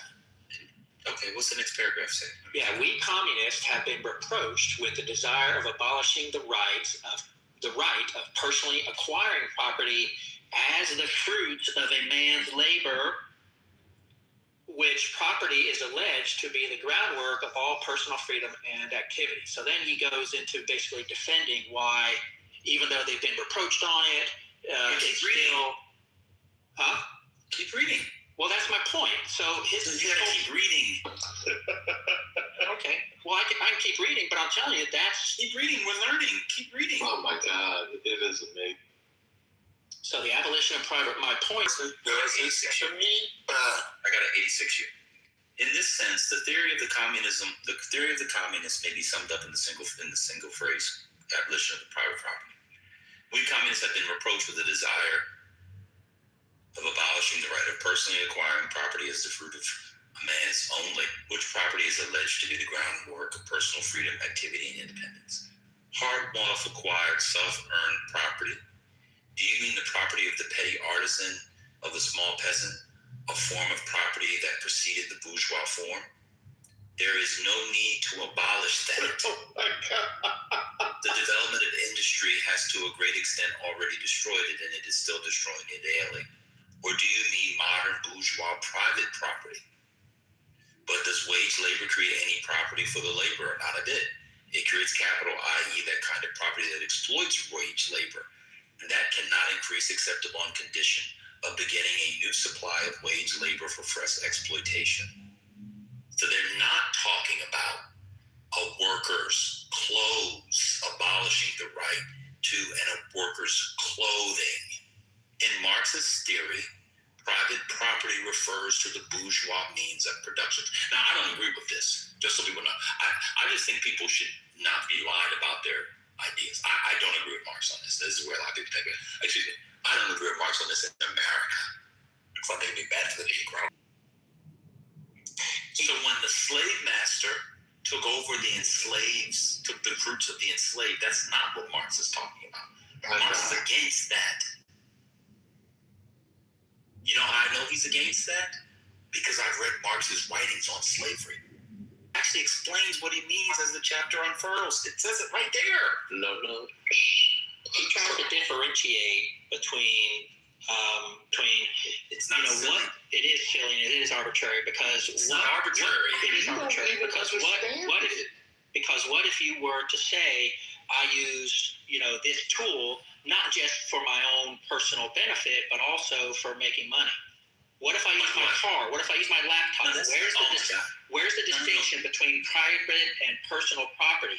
There is no distinction. He's trying to draw this arbitrary, silly distinction between something I use for my own personal use and something I use to create wealth or make money in a business setting. So it's a silly, childish argument. That's wrong. That is arbitrary and false. So I know people want to try to romanticize his notion of his distinction.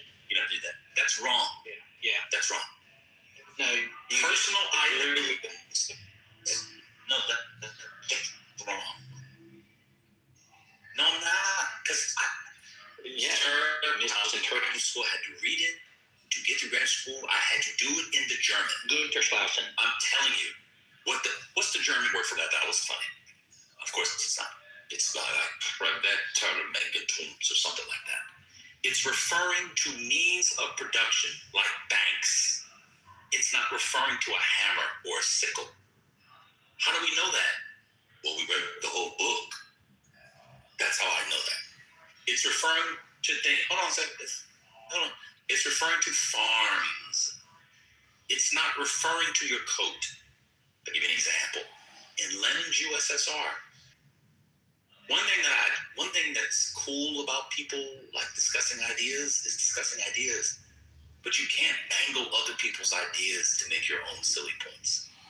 Again, I'm almost done. I don't agree with Marx, but at least to learn from it, we should be honest. You lack on some of these matters, I'm being very honest, fundamental honesty. So what we can go about it, we're just going to read the comment. It's very short. And we'll go through the parts where he defines these things. It's really quite simple. He's talking about what he calls bourgeois property. It's all about the rise of the bourgeoisie. That's the whole point. Interestingly enough, he kind of celebrates the rise of the bourgeoisie because that's what's going to get you closer to communism. That's a different discussion. But you never talk about that either. So we'll just do it in a room. It's really that simple. He's not talking about a tool. He's not talking about he's talking about factories. But as you say, if the factory is for national defense, it's okay if the country owns. Isn't that was I got it on. I got it on.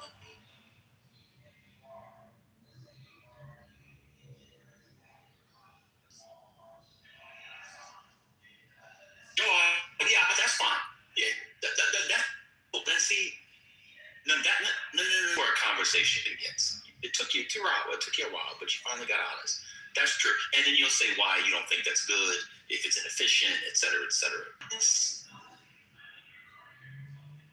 How's it feel? I know you're a card-carrying Republican now. How does it feel?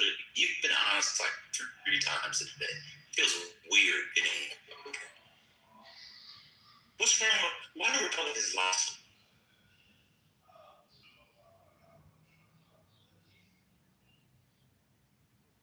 Oh, Brian, I guess we're done. We got the tail end of what we said. Let me do the breaking news. I'd like to drop his nominee for another one for the Surgeon General. Is the Surgeon General is different than he didn't drop the black woman that he nominated for the CDC, right? Wasn't there a black woman? Surgeon General. No, I'm just trying to remember. But is the I know there's a Surgeon General and there's the CDC. I'm trying to remember the black woman that he nominated was the C director for the Surgeon General. Okay, or just dropped somewhere.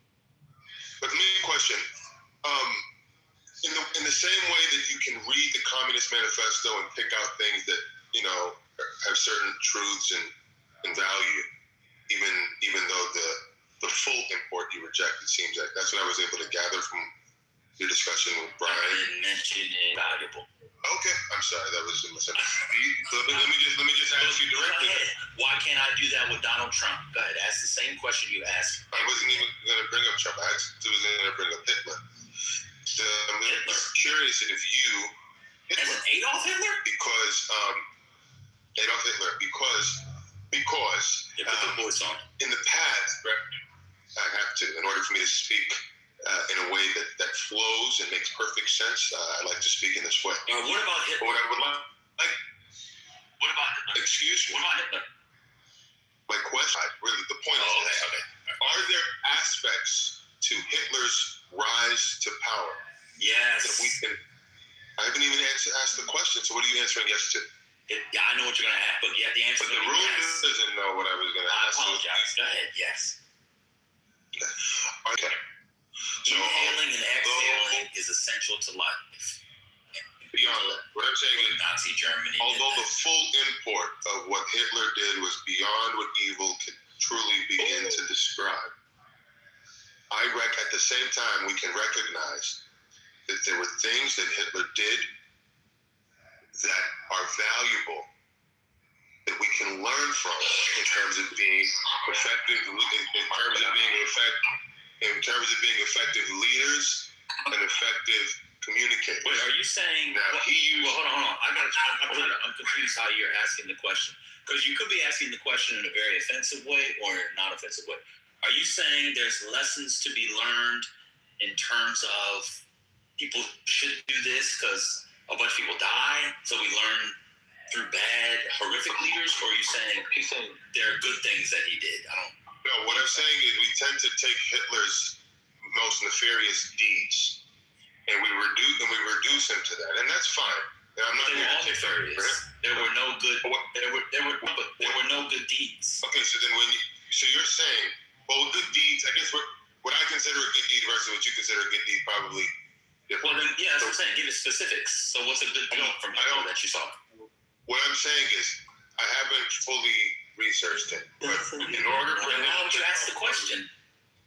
I don't understand what you're saying. He started with the premise that he believed. He murdered his political. Don't tell me what the premise I started with. I know what I said, brother. He started with the premise that he believes Hitler has done good things. No, I didn't even say that. But we just focus on the bad. I didn't say that. That is not what I said. That is not what I said. You did. You said you did. He's laughing at his own narrative in his own mind.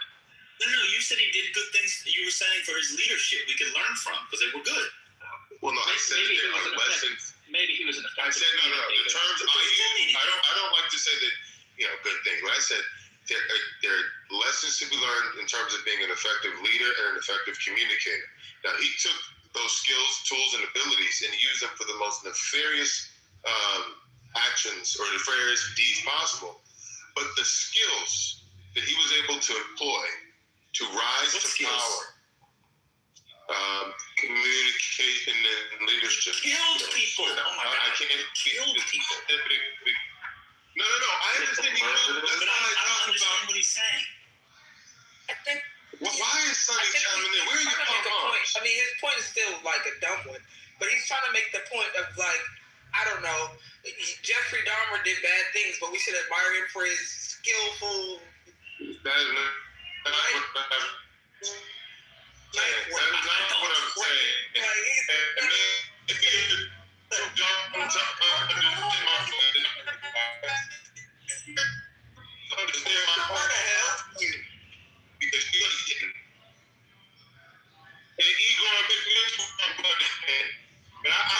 I'm trying to build the better minds in this room. And suck his dick. And with Dan.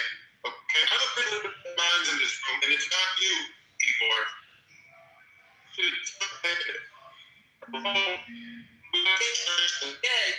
Hello. Dan, we have a discussion without being interrupted. Shut your bitch ass up. And if I wasn't a Christian, I'd smack the shit out of you. But luckily, I'm a Christian. So shut your bitch ass up. Now, let me ask Ben a question. Ben, can we just, Ben, are we able to have a conversation without being interrupted? I wasn't talking to your bitch ass, so shut your bitch ass up. All right, anyways.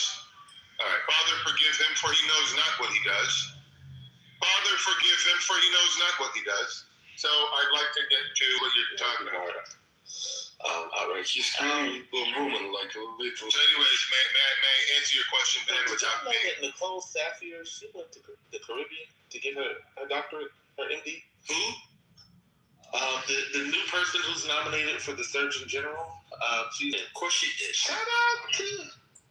Of course she did. Ben, are you moving around the conversation that was presented? Yeah. Ben, are you done with the conversation? She's from Phoenix, Arizona. You know, the Caribbean. You know, shout out to the Caribbean. The best and the brightest. She's going to be involved because I'm losing my train of thought. So it is not considered, no disrespect. But it is a Caribbean medical school accredited by the Caribbean Accreditation Authority for Education in Medicine and Other Health Professions. Yeah. Rush University's holistic approach. Okay, that's the best and the brightest. I'm glad they don't have blacks there. In the administration. I'm glad they got rid of DEI.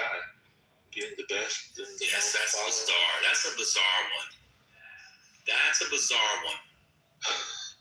You say you got the best and the brightest in your Surgeon General. With all due respect, I know somebody that went to med school there.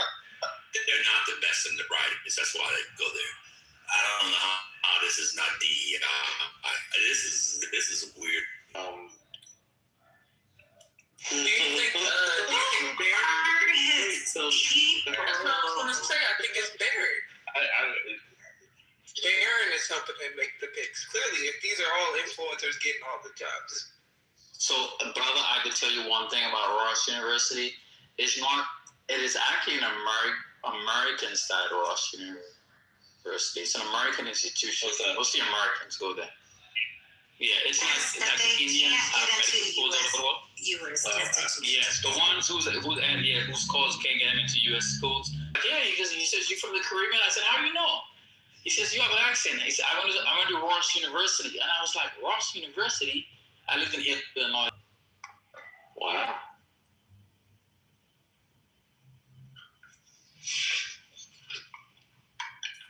All right, Lindsay. All the people have crashed out. Oh, he left. You guys beat him. Damn, that was crazy.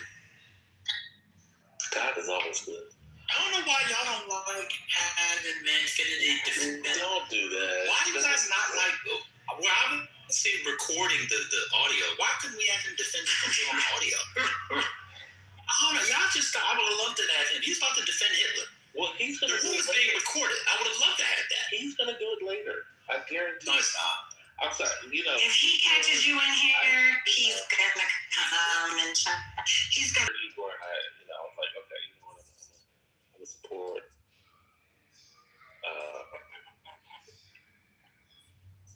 Hitler clearly has done. He wanted you to fill in the blanks for him, Banner. That's what he wanted to do.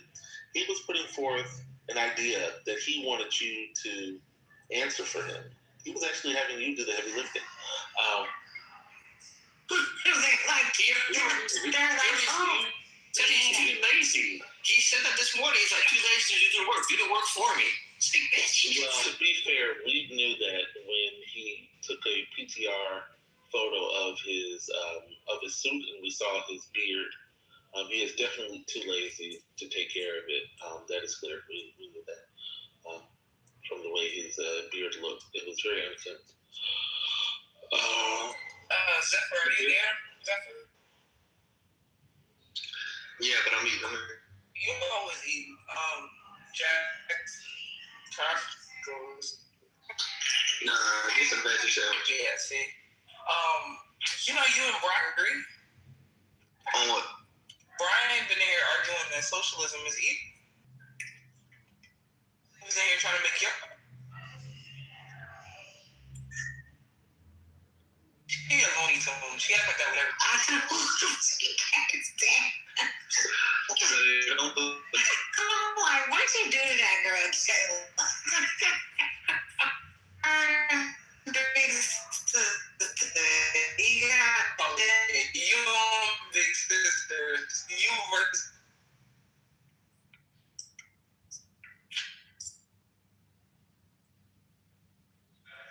Okay.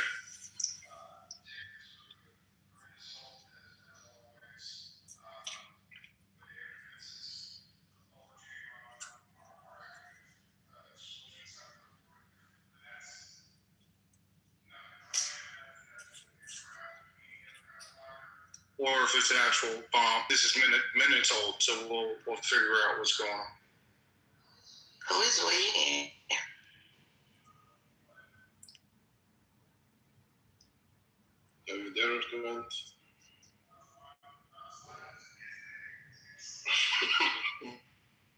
Why would you say to take this with a grain of salt and then I don't understand.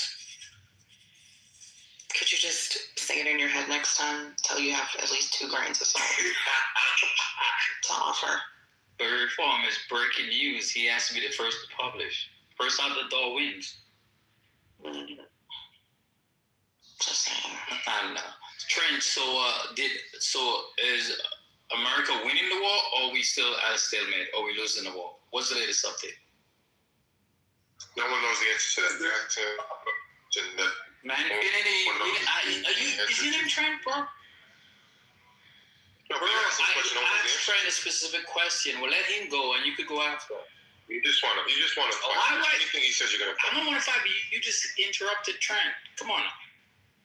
Look, man, what time to go? Man, you want to eat my sandwich, bro? I was just saying, no matter how you respond to that question, he's going to take the opposite side and fight you because there's no real answer to that question. How do you know what I'm going to do? I asked a simple question. Answerable question. It was a genuine question. But why don't you ask answerable questions? Why are you asking questions that just going to put in a position to speculate? Okay, man, Infinity, are you an idiot or not for voting for Trump? Well, it's Clubhouse, so what we do is speculate. That's why we all talk. I don't. My name's in. Well, we don't have to always speculate. We can, but then that's the okay. That's the let me. Yeah, stop interrupting Trump. Let me speculate. I'll speculate. I will say, right, I think we're winning the war. But the war, political effects of the war, I will say at this point, is now losing, and specifically the Trump administration. It's not only, it's already lost, of course, amongst the Democrats and independents, but you're seeing significant departures, as many here have pointed out, from the right and from Republicans. They don't understand the amount of money that we're spending, which is around $25 billion already. Some estimates are as high as 40 to 50 billion at this point. And what a continued deployment what the exit strategy will be. So I will say at this very moment, the U.S. is losing the war in the eyes of most. Effort and futility. No one gained anything by learning your opinion. Thank you, Trent. Infinity, you could go now since you have conversation with the better mind in the room. I'm appealing to the better minds, not the simple minds who can't understand my point. My only point was what happens is that Trump might do something that echoes the behavior of Hitler, use that as a way to marginalize him. Well, the fact of the matter is there are effective skills, tools, and abilities that Hitler did that weren't necessarily evil that we could learn from. And I think just like you can have an astute conversation about the Communist Manifesto and say, well, there are certain things that we can take from that, even though we disagree with the full import. I think the same applies to figures like Hitler. I don't know what you were listening to. We didn't take anything from the Communist Manifesto. We were arguing about definitions. But didn't you say that you'd like to read the Communist Manifesto with him? Maybe I misunderstood. I didn't get Because we just want to understand something. I don't need to read an old guy, white guy from Europe who died 140 years ago to take anything from him. So That wasn't the point of the conversation. do you think that the Communist Manifesto, there are things in there that have utility? No. Do you think it's a complete just rag? Nothing in there to be learned? No, I think it's an antiquated. The aircraft fires in response to FPV drones. These are reconnaissance drones. There's nothing to. I don't even understand how Hitler fits in. Like, if you want to learn a rise to power based off great speeches, why you would use Hitler? Like, there's nothing positive to be gained by what he did. He killed people. Let me give you an example. But that's a The Nazis annexed Austria. Remember, they were trying to surround Czechoslovakia. They annexed them in 1938. Then there was a plebiscite. 99% of the people said yes, we want Germany to annex. It wasn't because of Hitler's great speech or persuasion. The Nazis invaded the country. They had good relations with the Standesstaat from 34 to 38. And then Hitler said, I want it because the Standesstaat was like, maybe they're going too far. He said, that's fine, I'm taking it, it's mine. They invade. They have a plebiscite. It wasn't just, Hitler's a great speaker. We can really learn. You know what you can learn from Hitler? Invade a country that's more powerful, and people are afraid to vote against you because otherwise they're being shot in the street. If you want to learn, if you need Hitler to learn from that, that's fine. That's Hitler's rise to power. But I think in the same way. Listen, this is strange. I don't want to. It is strange. I tend to stake out these strange positions, and maybe I do myself a disservice in doing that. But in these, that's because you're not being genuine. You're being fundamentally dishonest. That's why. I'm not though. No, you just want to In the same way, Thomas Jefferson raped his slaves, spoke against slavery, yet he had slaves and raped them. In the same way, I find figures in our history, complicated, complex figures, I find them fascinating. So it's not fundamental dishonesty. I just look at. There's nothing to learn from Hitler. So what I'm saying is that's like saying I've spoken to people who said, well, because Thomas Jefferson raped I can't remember Sally Hemingway. Was her name Sally Hemingway? Sally Hemings. Because he raped slave. What is it?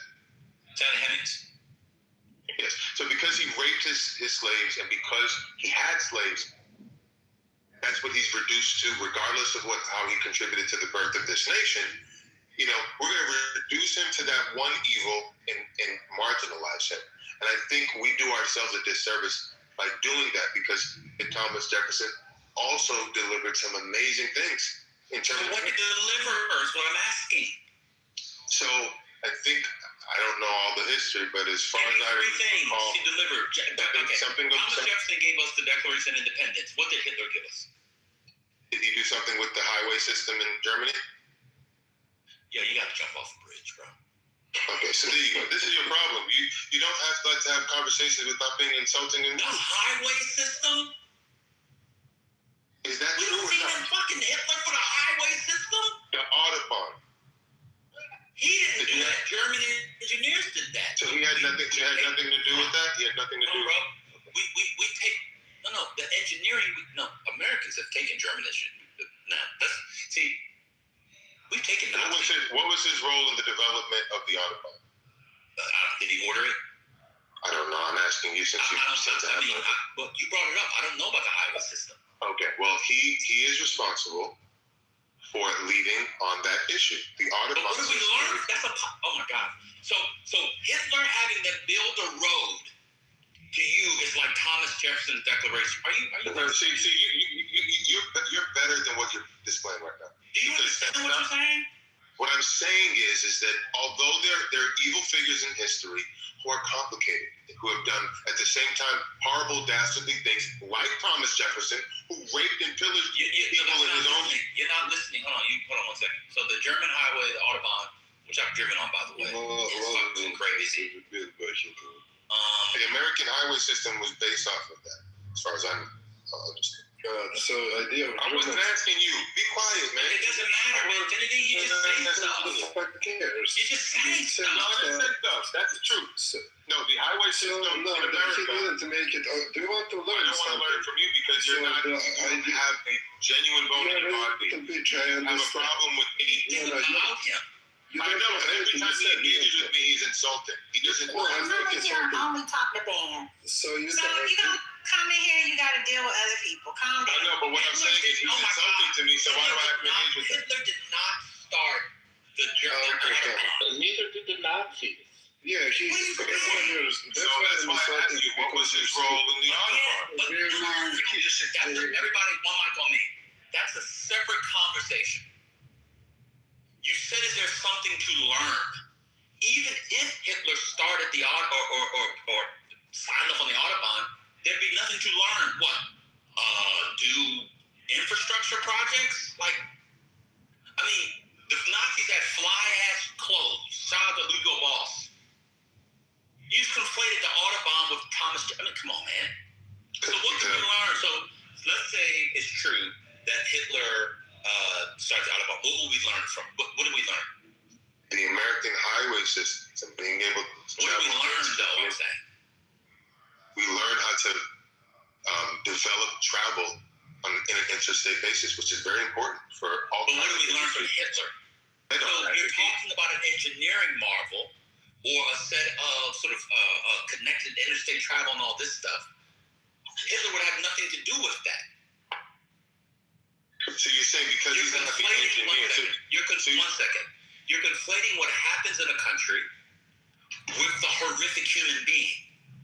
Thomas Jefferson, we could look at the Declaration. He did that alongside the horrific stuff.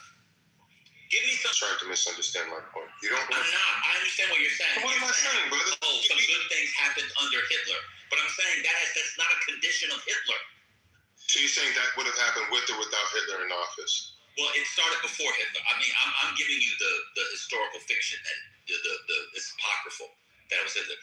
Then did the Autobahn into Austria and all that stuff. But the Nazis didn't start. I mean, are you suggesting that cross-country and interstate, intercanton, interprovince roads began in the 1930s? No, what I'm saying is that the American highway system came about in the 1950s, and they used what was going on in Germany as a way to be. They were inspired by what happened over there. Yeah, they learned. He was the leader at the time. I just said that. The fact that I know that. That's another lie, Sonny. Sonny believes her own lie. Stop responding to her. Well, tell her to be quiet. I'm done talking to you. If you can't, I ignore. Why can't you ignore? Stop. Why can't she stop? Because it's a free app. Because you don't own the phone. I can talk to her. Why don't you let me respond to her? If she can pipe up, you want to put a muzzle on me, don't respond to her. But why not just tell her to stop? I'm done. You go around and not to be a black man. Because him telling me to stop is just as effective as you telling me to stop. Okay, so then why tell me to stop responding to you? Keep responding to me. Because I wanted to have the conversation with you. I'm trying to, but if you would just politely tell her to be quiet, then we can keep going. Why? I'm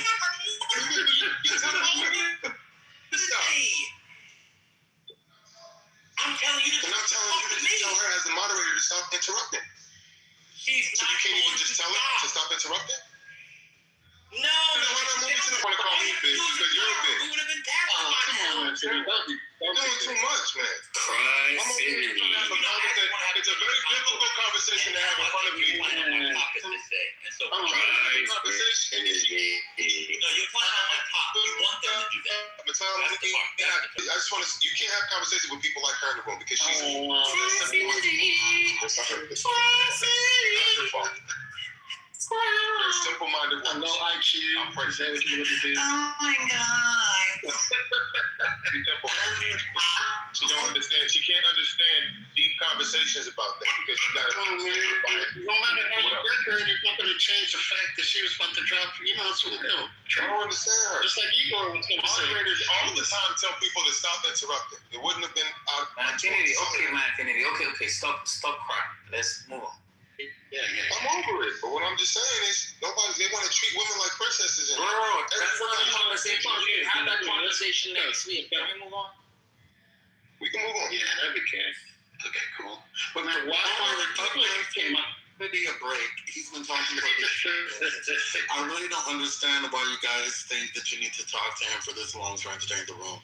Folks are sick.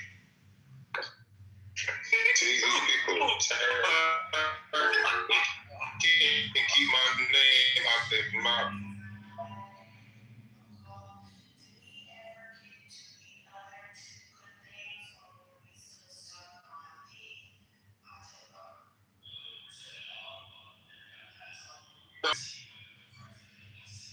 Well, Rick, we kept getting interrupted. So we got people just keep interrupting.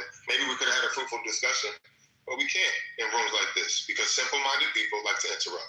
I mean, I could acknowledge that, but I also think the lack of understanding of like World War II, or at least Germany during that, what Hitler was doing during that time, I think that like there's a deficit there. So yeah, you could have the conversation, but you admitted that you didn't know a lot. So what kind of conversation can we have? Because the general, although we don't, I'd like to quickly respond to, although I don't have people in history who are evil and good, similar to Thomas Jefferson, who, like I said, owned slaves, yet he spoke out against it. That's fascinating to me. Like, how the hell can a man speak out against slavery, have the awareness that it's wrong, yet rape and pillage his own slaves on his own plantation? So here you have someone like Hitler, who thinks he's doing the right thing, but he's doing the wrong thing. He's killing millions of people on the basis of their, he's killing people on the basis of their ethnicity, thinking he's doing the good thing. He's under the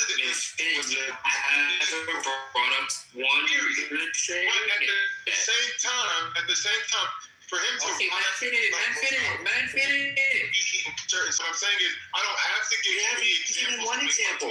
The point is that evil figures in history are complicated, and I think we do ourselves a disservice. So I don't have to give you 5 different examples of what he did in the 1940s. The general Weimar Republic. What about his time in jail? What about the rise? What about the Dreyfus Affair before then? The rise of rampant anti-Semitism across Europe, the national tenor across Europe, especially post World War I. Like, there's so many things that go into this that for me, it's just like, I don't understand with a severe lack of knowledge of like the person, the place, and what was going on. The idea that can then be collapsed into, well, Jefferson was complicated and he did great things, but he's a horrible person, into somebody who is admittedly just a rampant bigot and a Jewish people. It was the Romani people. There were so many different people who were murdered. Mm-hmm. So you're saying you're saying because particular ideals and all of this. Hold on. Cool. See, you don't even know about the Southern strategy. You don't talk to me. You don't know basic U.S. Finish your point, please. But the only thing that I have to say to finish this out is I don't really know why you would want to equate Hitler as someone upon whom you can learn positive things about, because really I don't see any positives. I just see a lot of negatives there. And I understand, I guess to some degree, it's a level of sane-washing your president to where, because he's being equated to Hitler, how can I find a positive here? Well, let me find positives that his history lesson across several months would help. More research about these things would help, because I think outside of it just being patently offensive out loud, I just don't understand what the purpose or reason to try to whitewash Hitler is. Okay, so I think the problem is that Hitler is a uniquely divisive figure, right, for what he's done. So if I just remove the term man, forget I even said Hitler, what I'm saying is they're complicated figures in history who have done both horrible things and have also throw away certain things that we can learn from. Now, that's all my point is. So when I introduce his name like Hitler, when I introduce it, like, are you responding to the conversation? Like, where is this coming from? I'm responding. It was coming from the fact that you mentioned the Communist Manifesto earlier, and I thought you said I misheard. I misheard what you said. Well, you didn't misheard. You just didn't hear it. You admitted. Bro, I misheard. I misunderstood what you said. Okay, I misunderstood what you said. All right, and so now you want to give out a principle that we don't listen to people who may have. This is not a profound or interesting point. Well, it's a point that needs to be emphasized because people are wondering what. 1 second. He started the Audubon. I didn't say he started it. I never once said it. I said he was involved in it. I actually specifically said I didn't know. But there's nothing to learn from someone being involved in a thing. Okay. Well, without us knowing the full breadth of his involvement in that, it's hard to say that. The Nazis expanded it. That's it. They were building. Beyond that, you didn't even know that he was in. I thought you said you didn't know anything. I didn't know that he started it. I never said he started it. Now you misunderstood me. Again, Hitler didn't do anything with the Audubon. Okay. All right. I got it. Mussolini killed a bunch of people based on who they were, but the trains are on time. So we can learn how to run trains. I told you he got it on chat. On the good side of Mussolini. No, your mama got it off. Specific. You want me to be specific? I gave you 3 things without full specificity. What are the other 2? The other things were his rise to power, winning his ability to lead, his ability. So and learning. All right, stop there. So learning about his rise to power. Are you saying there's good things to learn from that? Yes, because. Okay, stop. Do you know how he came to power? But the most I know about it is that people didn't take him seriously. Like he was actually. Do you know how he came to power? No. So how do you know there's good things to learn about a thing you don't know? Because the people, when I have the ability to effectively communicate and his ability to effectively lead. So to learn, why do we need to learn about Hitler? I don't know if Hitler's ability to communicate was effective. I don't speak German, so that would be very hard. I look at the videos; they look very harsh and scripted. It's very Kim Jong-un, and if you didn't fall in line, you got killed. But is there something you could speak to about his communication style that we can learn about communication? I say all of them. I say you don't say. I agree that Hitler, Reagan, and the people that you mentioned are excellent models for learning. But what I'm saying is, what he did, although he used it for evil, and I don't know the specifics, but I'm sure there are things that we can learn from his example. I told you, they killed people. No, but that's what you're reducing him to. No, I don't think you understand the full thing. They didn't just kill Jews in the Holocaust. Oh, maybe you don't know German history. They killed political rivals. When people showed up at events last week, they were interned in Italy.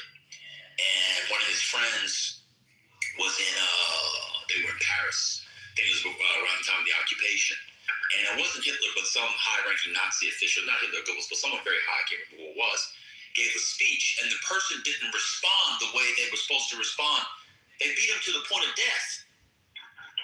Yeah, but that's not what obviously that's not something I would want to learn from. So, but what I'm telling you is, you can't name anything that Hitler did outside of threat of death that we can learn from. Okay, so you think everything he did was... Yeah, that was the whole point in 1933. Okay, from my understanding, from what I've heard people say that has gone unchallenged, was that the people who put him in power, he got into power and he used all kinds of tactics to get people on his side. That's right. Okay. What historians I've heard that go. I've heard that narrative go unchallenged and people disagree with one another. So I tend to believe rooms where. You mean like in the history department, like a German history department room, like seminar room? No, I'm talking about various debates. My understanding he was. That's what I thought. There you go. I'm done. Who's next? I'm done. This is. because I got to throw you down. How did you get back up? I did it last time. You take your ass back down. I knew you did. Yeah. 2 for 2. Hurricane, down he goes. Down he goes. He's never gonna get a badge. Don't do that. Do you get thrown down for that? I mean, do you lose a badge? Yeah. He doesn't have one to lose. For that. Oh, good.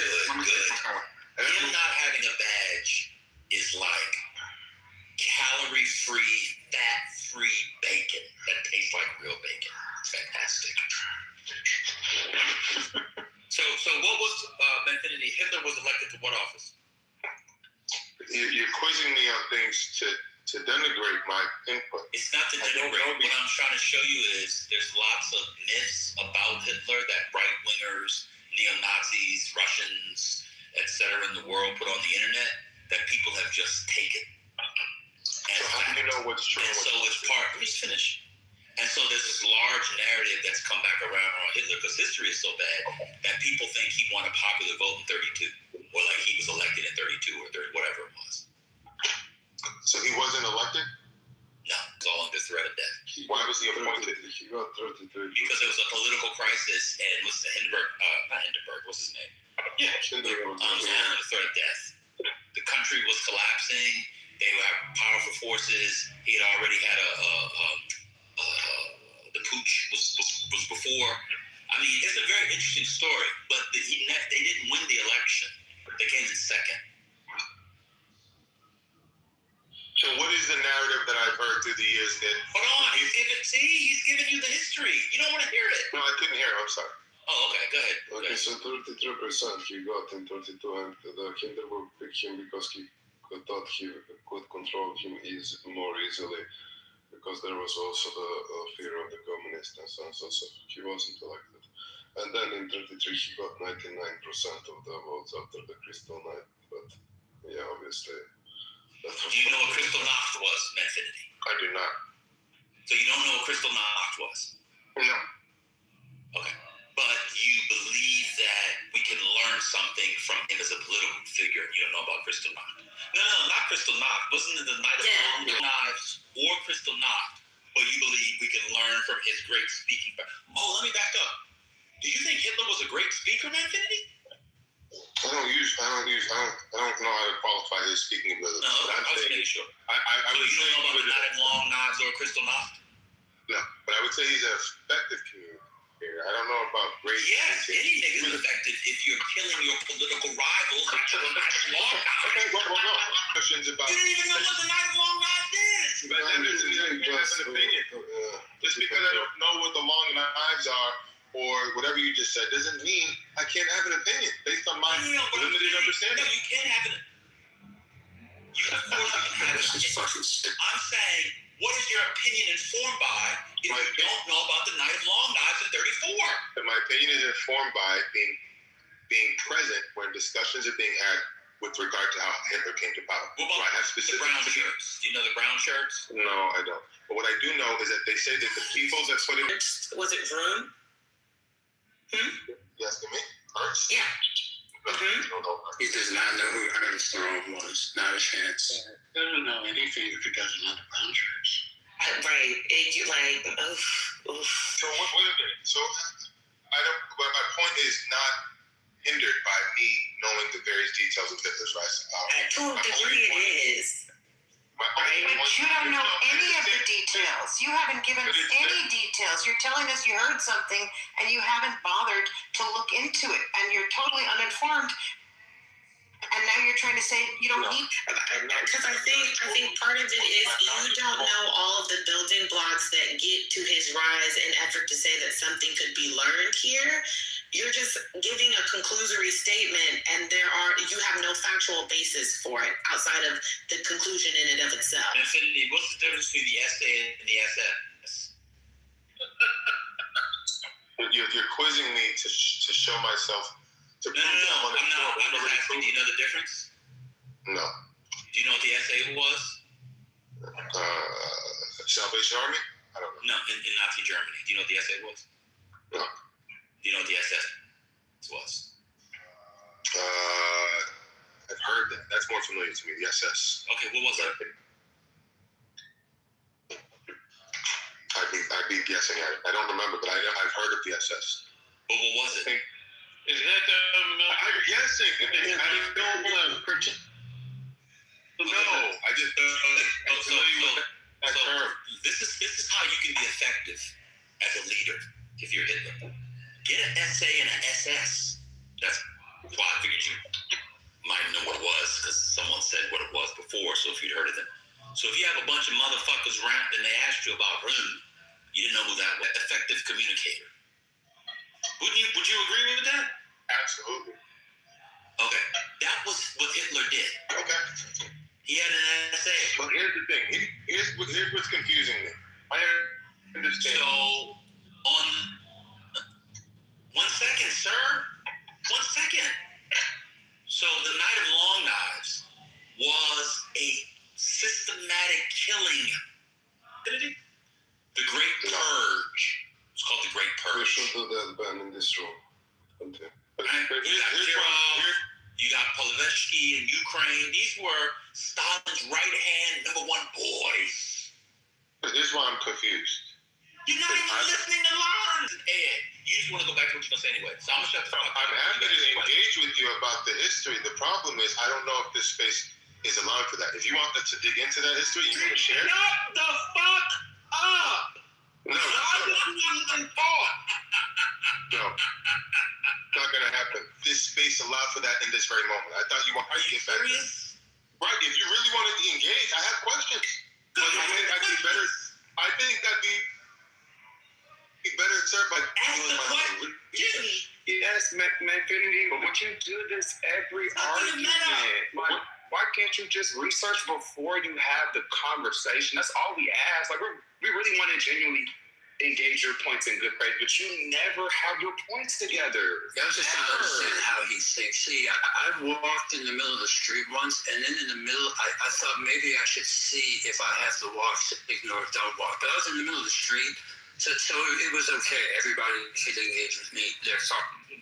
Like, man, we really litigated with Brian for hours.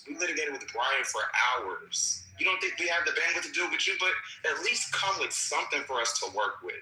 Something. That's all we ask. Absolutely right. Here's the problem. I was making a general point, but then I get pressed on. So that's the only point that I make. But the reason just I wasn't prepared to have my talking points ready about Hitler's, I make claims that were generally understood. We already agreed that you can learn from evil figures. But then the problem is then I get pressed. Well, what do you know about this? What did he do? Give me the three things. And then everything fails. So I'm prepared to have that discussion, just that wasn't what I was hoping to do. You're the one that brought up Hitler. Yes. Right. And Genesis, you just kept it at the main point. You probably could have slid by, but when you saw this, then I get pushed on because that's you're missing communication and leadership, and that has nothing to do with the Audubon. Right. So there are three things that I think that we learned. I think his example in terms of how he got to power. Someone said, is this true or not? This is something that never gets challenged. That the people who voted him in, somebody just said 99% of the people voted him in. Somebody just said no, that was afterwards. It was not. Right. So the question is that it's been said that no one took him seriously. They looked at him as a fool. How did he buy into him like that? And what Ben is saying is that he did it to spread people. He said that he did it to spread violence. And if that's true, then there's no genius in their grievances, and he put them on he presented them in a way that got people to buy into it. No matter what Trump did. So I don't think doing that in and of itself is what's wrong. Is to get all of these people to support you, and then you go and kill 6 million people systematically.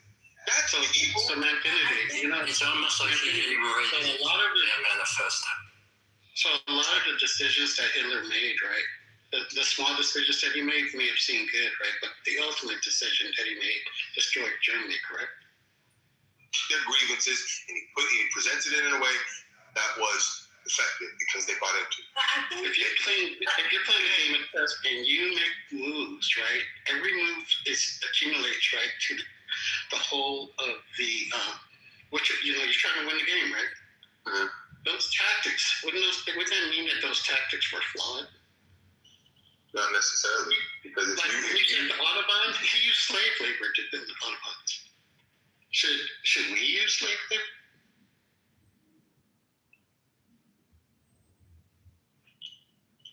Inspired by engineering achievement of what was done, and that was created before Hitler by the Weimar. It was a plan that was designed on the engineering level before Hitler and had nothing to do with Hitler. In fact, Hitler probably fucked it up, to be honest with you. Well, the slave labor kept costs down, to be fair. I would agree with that.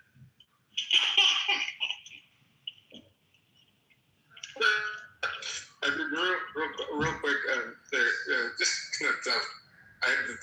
slave labor comment was not funny. Yeah, I mean, you got that out of it.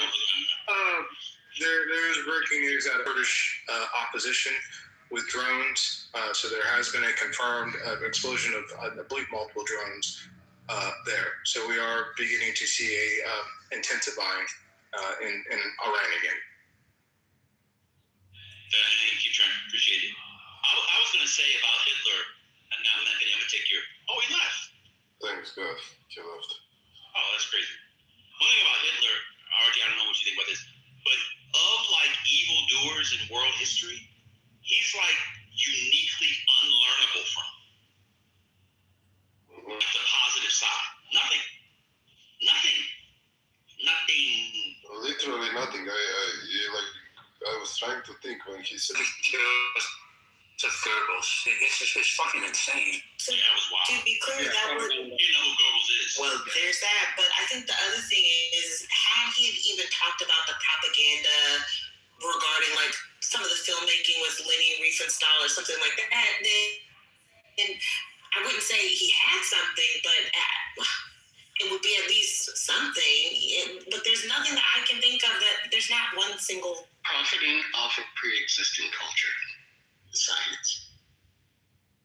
Also, for people who are interested on that period, 32-33, when he was coming to power, also one chapter that is often not seen is how Goering was chief of police of Russia and basically made the secret service and recourse through Gestapo, and that actually helped a lot. They get votes they got in 32. So that is very interesting read for people who want. From there, who came to America to form. We're talking about Hitler in specific. We're talking about Hitler, not But scientists. he trained them. He had them learn. Hitler was a physicist? But the scientists were under him were designing stuff for war technology. That war technology we brought to America. That's Are you dumb? He set He's up. talking about Hitler's individual gifts. Shut the fuck up. So Manfinity would shut the fuck up. So Manfinity would probably, blow a gasket when he found out that not only was Hitler's rise to power fueled by anti-Semitism, but also anti-black racism. I've talked about it on this app too. There's a thing called the Sparta Shanda, the Black Terror or the Black Horror. Like there was a lot of shit in Weimar. Things really lined up well for Hitler. Cool, see, I gotta be honest with you, bro. You're an idiot.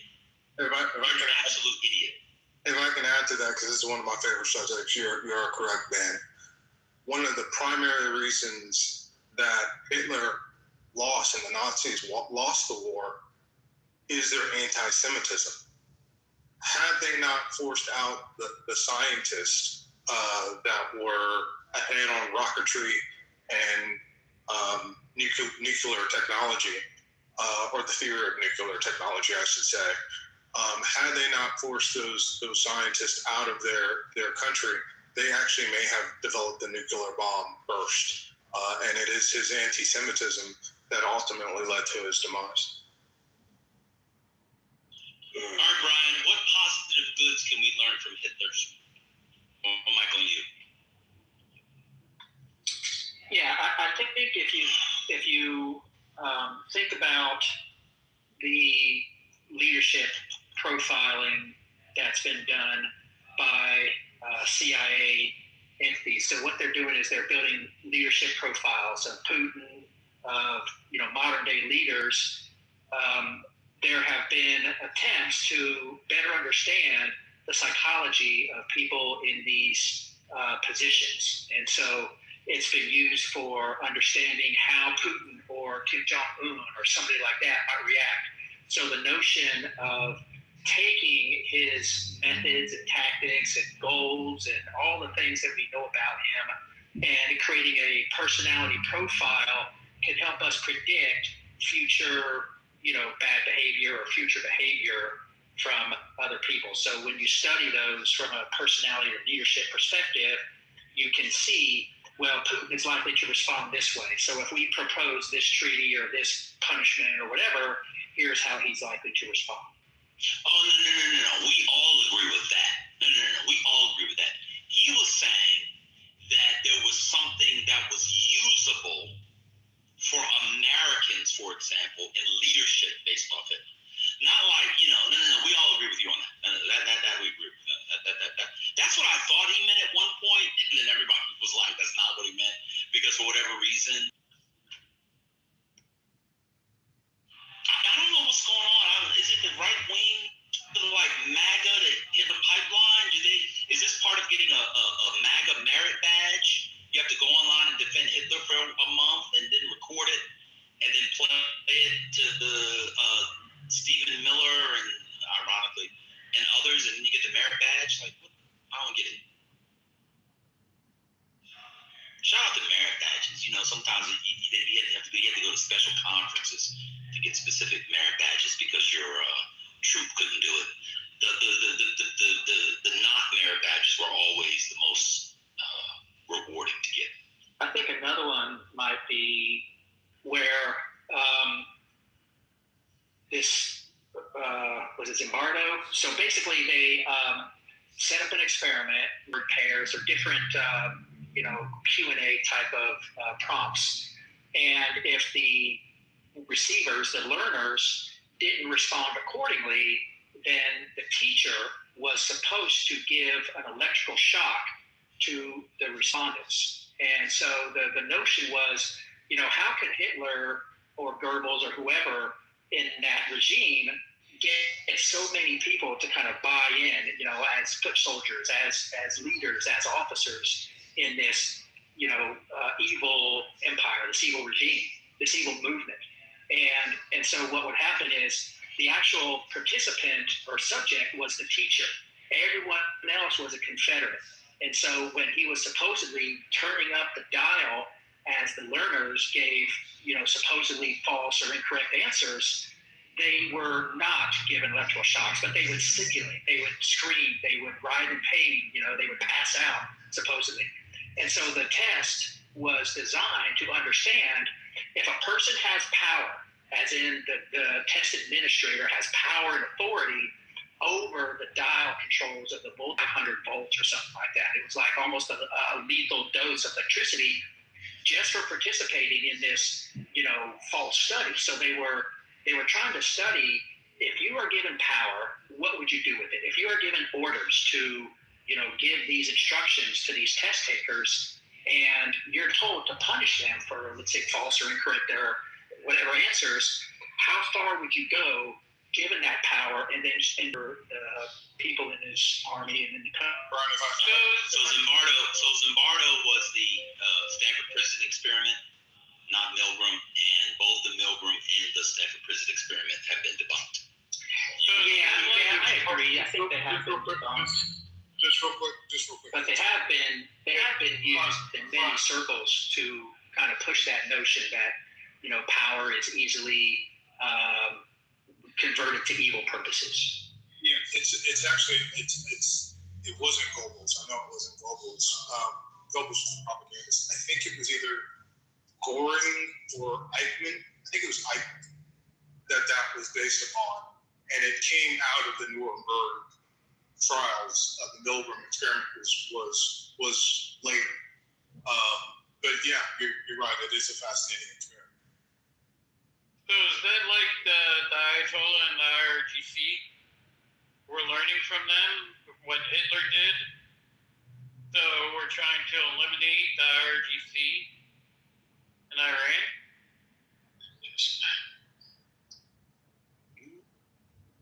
Because they're the leaders and they're the ones killing people in Iran.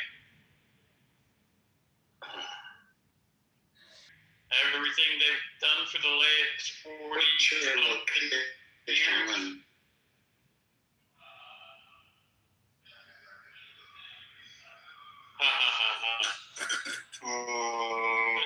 What do you say?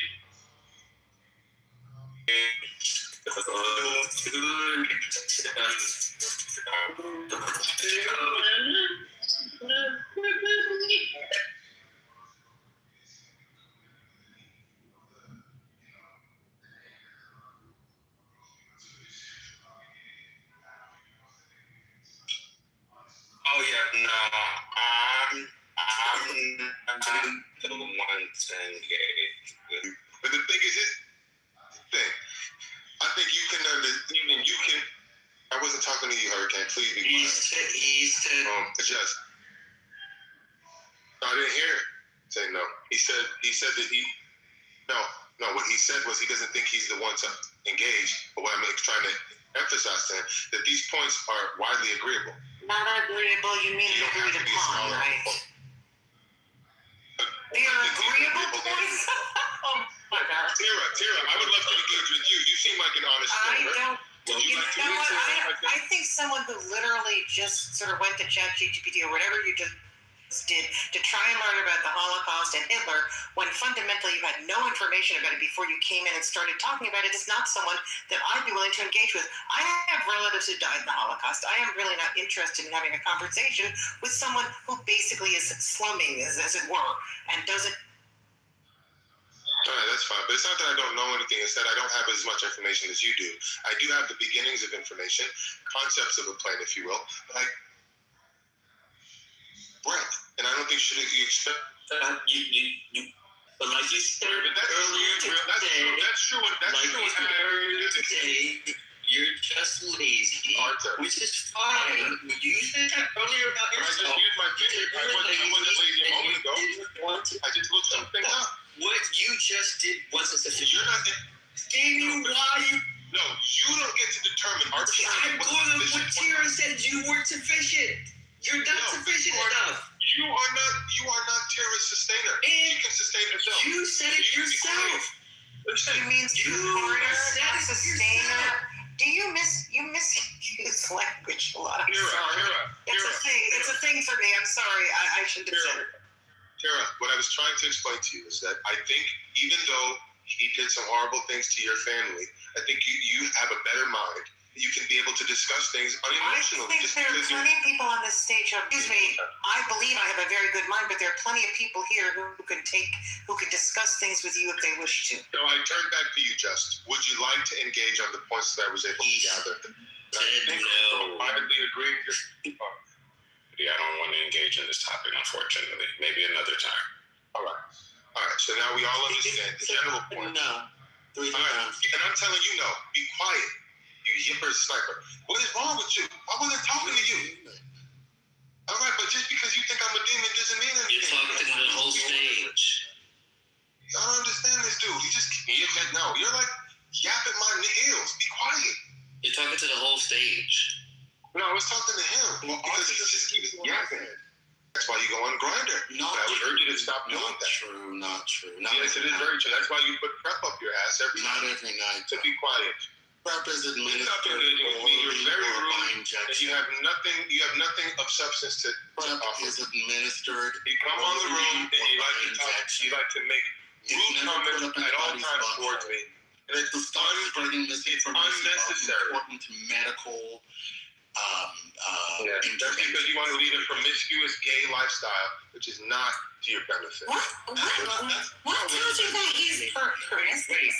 Are you asking me anything, so you have nothing to say. Conducive. How is it not conducive to a lifestyle? Idiot. He's a promiscuous individual. How do you know that he's promiscuous? Where are you He's getting that? admitted as much. Wasted it all. When has he admitted that?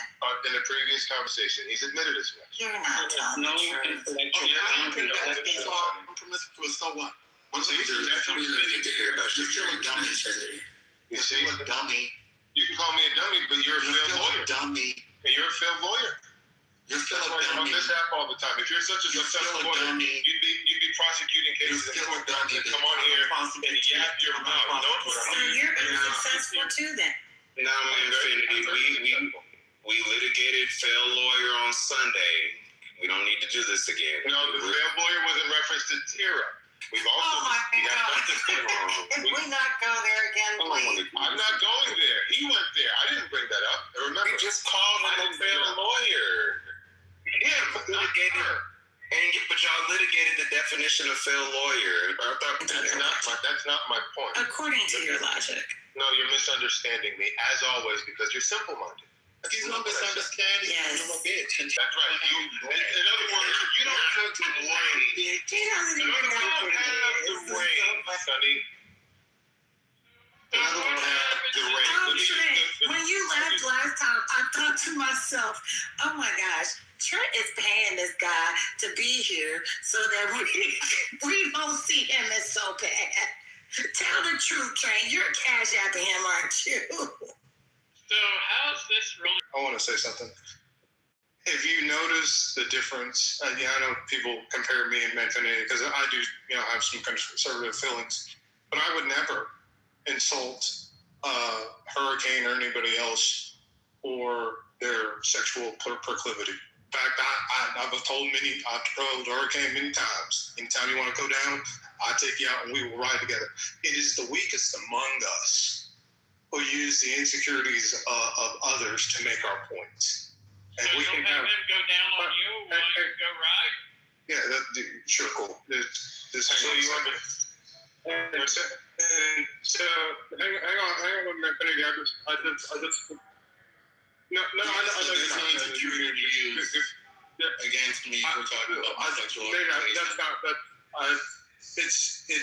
It's instead of standing on the facts and the basis of what we're saying, we find insecurity or we find reasons to attack other people, and that's what I think makes your arguments and some of the things you say so weak.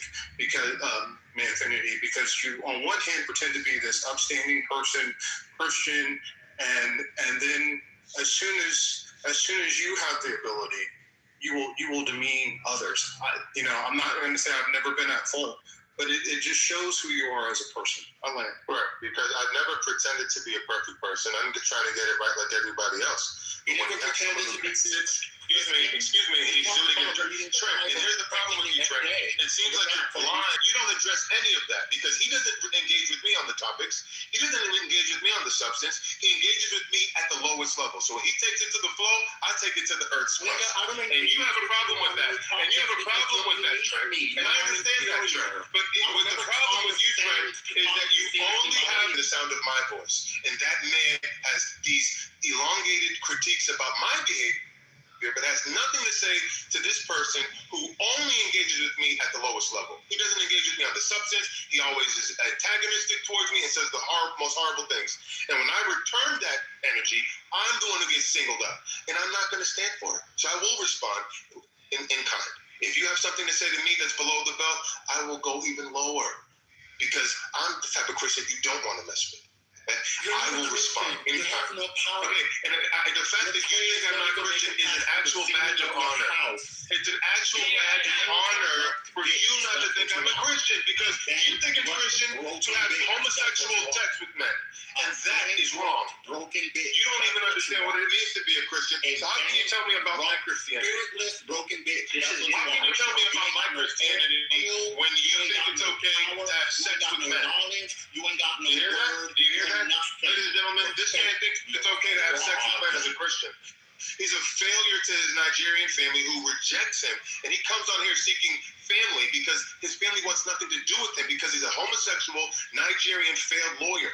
And the family wants nothing to do with him. They're Igbo and Yoruba, and they take their religion seriously. And this is a man who thinks it's okay to have sex with men and then call himself a Christian and then come on here and read Bible verses when all he does is represent behavior that goes against what it means to be a Christian.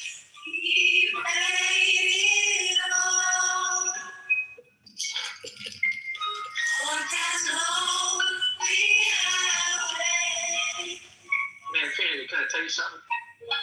Yes, sir. So I believe you stepped out. I don't think you heard any of this, but while you were gone, I didn't know you had stepped out, but while you were gone, I brought up what I thought was your claim or something akin to your claim. So what I mentioned to Ben, and I think he agreed, is that the benefit of studying Hitler could be world leaders' behavior. So if you study Hitler and you understand here were his methods, here were his tactics, here were his decisions, goals, personality traits, etc., that notion of developing personality profiles has been used to better understand what Putin might do or what Kim Jong-un might do or Chavez or something like that. So I don't know if you were trying to, I look at it like you were just curious, like you were wondering, is there any benefit or derivative benefit from understanding how Hitler could be, so evil and so, influential, but that was the closest I could come. I don't know if that's what you're saying is you can learn from the thing to develop a personality profile so you can identify people like that in society to kind of. Absolutely. Is that what you're saying? You don't even know what a personality That is one of It's a dark triangle. We learned from You don't even know that. what a personality profile is. You can't profile anybody. Okay. You So that was one of the psychological wisdom whatsoever. None. This is why would I engage with this type of person? Why would I engage? So why are you here? Why are you here? So why are you here? If you're interested, if I'm such a nobody and I have main character energy and I'm getting the energy in the room and you have a problem with it, why are you still here? It bothers you so much. Because he's a slut. Why are you still here then? Why are you still here then? So then why are you still here? In this room. That's the reason you're. So why are you still? So then sit there and like people also like rubbing in your face. That's why we're here. Sit there and take it. Because if you don't like it, move. Oh no! You can leave if you shower. That's right. That's right. Not That's right. And we moving in love with his family. Most of them raised you that way. Please move. Your family didn't raise you that way, Hurricane. Put your legs down. Don't stop putting them up Let there. me ask you a question. Yes. So, have you ever seen the TV show Manhunter? So there's called Manhunter. There's a TV show called. See, this is the level that he engages in. There's a TV show called Manhunter, which is a real life account. I don't know how accurate it is. It's supposedly pretty accurate, but it's about the profilers that were used to track down, like the Atlanta killers, the Atlanta child killer. So there was a branch, I want to say of the FBI, that was developed based on some of this research into personalities and predictive analyses of personality traits and all that. So what Manhunter shows, I think it has 2 seasons. I wish it would have gone further, but basically they're showing how they used this person, these 2 guys that eventually grew as a department. But initially these guys went into the prisons and they interviewed serial killers who had been captured at that time. And they started just asking them questions. Why did you do this? What was your motivation? What was your method? How did you avoid, getting caught, blah, blah, blah. And so they would develop, notebooks and profiles. And so then, like when they were tracking down the Atlanta child killer, they were able to say, this is likely what this person looks like, where he lives, where he's likely to strike next. They started just compiling all these data on the personality profile. So if you're interested, and I think what you're, trying to better understand, this is a really great show. It's really well done. So I think what you're saying is important, and I think it's akin to what I'm saying. But what I'm saying is a little bit more basic. Is that it's not important. It's there are certain skills that he employed, like articulating a vision to people who are. He's going back to this guy had great qualities, y'all. Can you be quiet? It's so sad. Can you please be quiet? Can you be quiet? You're not the only person on the stage. Listen, ma'am, I need you to stop. We I was don't actually have engaging with to Brian and go we're building. one-on-one. Okay, but it doesn't have to to the conversation. be just you and Brian. What are you bringing to the conversation? I was in the middle of speaking. You cannot interrupt. You can go after me. I want to say something, and so I'm speaking. So I don't care. As effective as a scholar is about you believe all the lies that is in your head. Right. Be quiet and wait for your turn. It's a very basic thing that we learned in kindergarten. It's not your turn anymore. I was in the middle of responding to Brian. It doesn't matter. Y'all are I was repeating responding to yourself. Brian, and You're just telling us again that you want to identify good traits in. No, I'm not going to let you finish. So you're not going to. It's disgusting what you're saying. She is acting like a ghetto. It's disgusting. I don't care what he says about me. He can say whatever he wants. The room is being disturbed by this woman who. What you're saying is truly disgusting, and you don't even realize it. And you just going on and digging yourself deeper into it. There's nothing valuable about what you're saying. And you've been told that. And Brian tried to save you, and then you're still going back to it. You're not the moderator. You're not the moderator. You're not the moderator. It's actually ridiculous. Thank you, but you're not the moderator. Oh, thank you. Infinity, like you gotta let other people talk. Okay, but she was talking over me. I was in the middle of a statement. But it's okay. It's okay to interrupt people on this stage? It's okay to default to other people. You've highlighted a lot of. Can I just finish what I'm going to say? Is that okay? Of course. They were having a conversation, and you came in with a new conversation, not one that I particularly care for, or other people care for. But you know what? We had it, and respectfully, it's over, and it's time to move on. Then that's fine. You're the moderator. Brian asked me a question. I was responding. Then she interrupted. That's where that came from. So it ain't about me. It's a back and forth. I understand your point. Because you decided, but it's not. I decided what? Interrupting. I'm sorry. Yeah, I can say I'm sorry. I have the ability to say I'm sorry. She can't. But when and she's a moderator, and you're not. Oh, be quiet, woman. Be quiet. Go ahead, Tiana. But when I want a particular virtue and I am trying to champion it, I don't then participate in the same behavior, what you're actively doing. I don't think any of us completely comply with the values and virtues that we seek to uphold. We all fall short. So please don't say that to me. We all fall short of the standards that we have set for ourselves. All of us, including you. You should strive. So should you. We should all. Right. And you know what? Respectfully, I might be doing a better job at it. Yeah, in this moment. So this default to me. Mm-hmm. We're gonna try to figure out a new conversation. That's fine. My point has been made.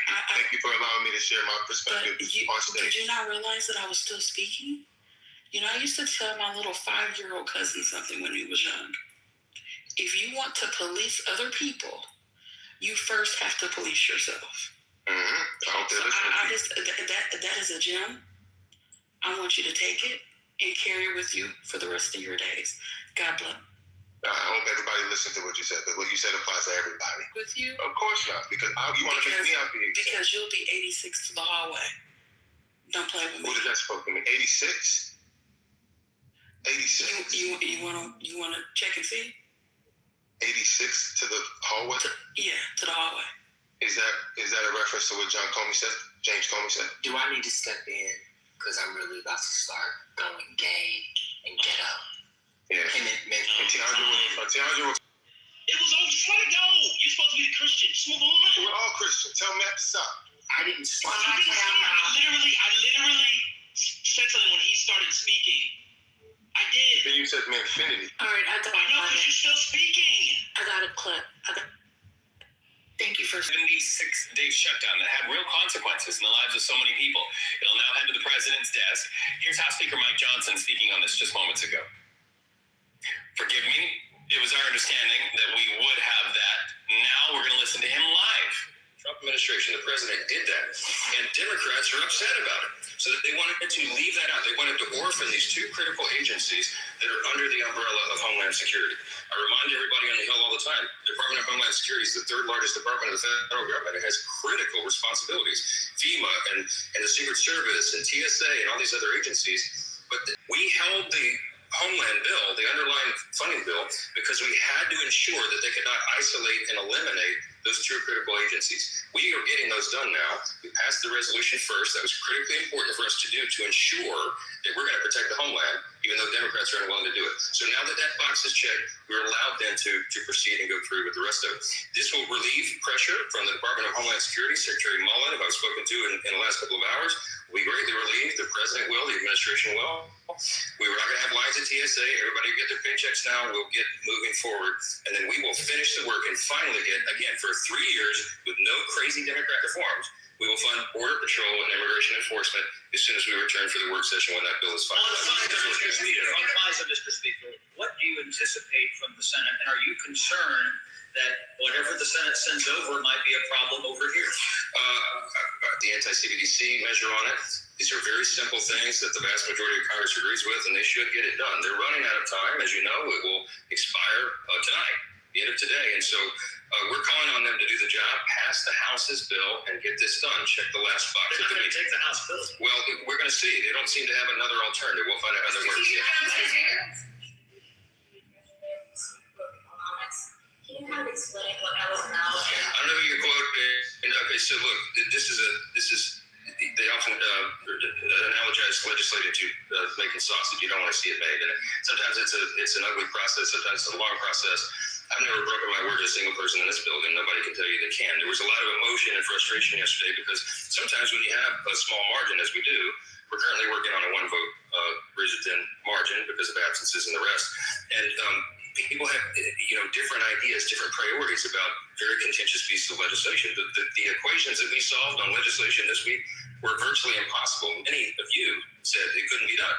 But we got it done because ultimately we just use patience and frankly prayer. And we get a lot of people together and we listen to their concerns and we try to get the disparate priorities handled.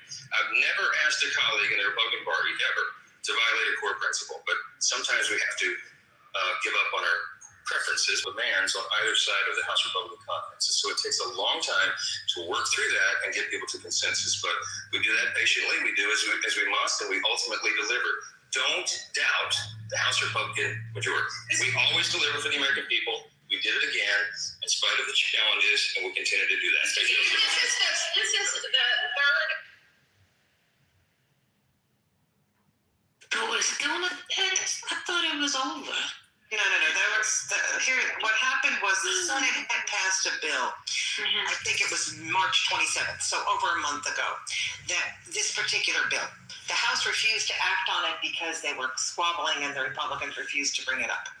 So now, a month later, they're acting on this bill. Now, this bill does not fund ICE. It funds all other sort of, appropriations for TSA and things like that, but it doesn't fund ICE.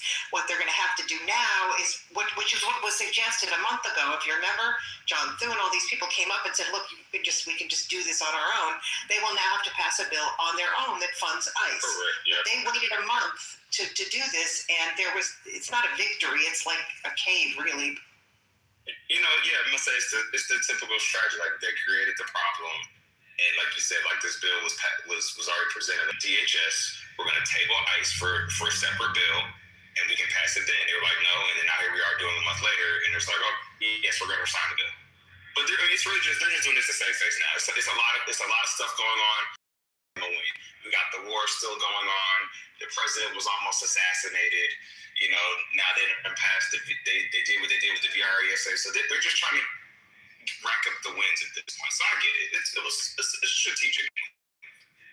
But yeah, they didn't get it. This wasn't a loss for them to do what they did. What the Democrats had told them about a month ago. This is what they said here. You take this bill and then on your own, you pass whatever you want to for ICE. That's what happened. So, and they came from the Senate. and then the House said no. The House had said no for the last month, and all of a sudden they just took up the Senate bill and said, by voice vote, by the way, and said yes. The Democrats, by the way, in the House voted for this, basically. They wanted this. Right.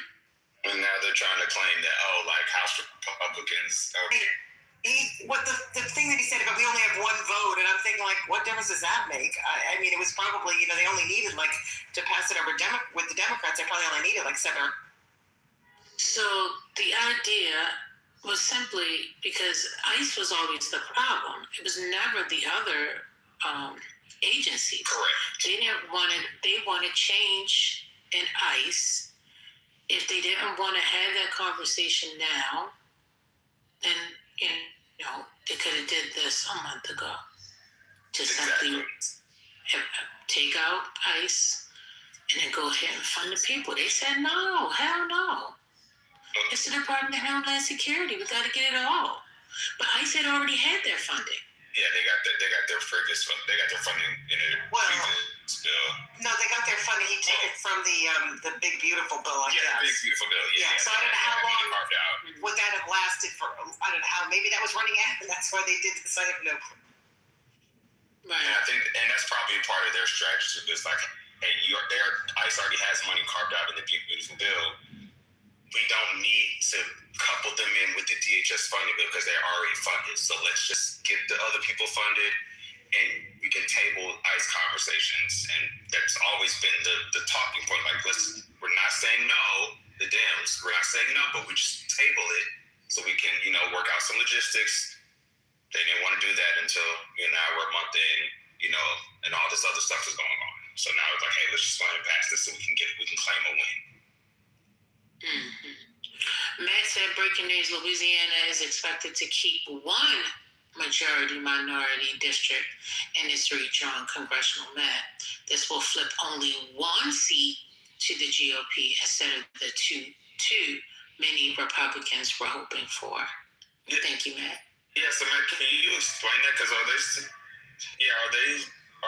still moving to take back the votes they've already started counting for early voting? Or it'll be illegal. They're not legally allowed to even do this, but they're going to proceed, and anything that happens will probably need to go up to the Supreme Court, and by then I don't even know if the elections will still be going on. So it's kind of a very strange thing that's happening. It seems like they're probably a Shreveport seat. So that's the indication, at least, that folks are discussing.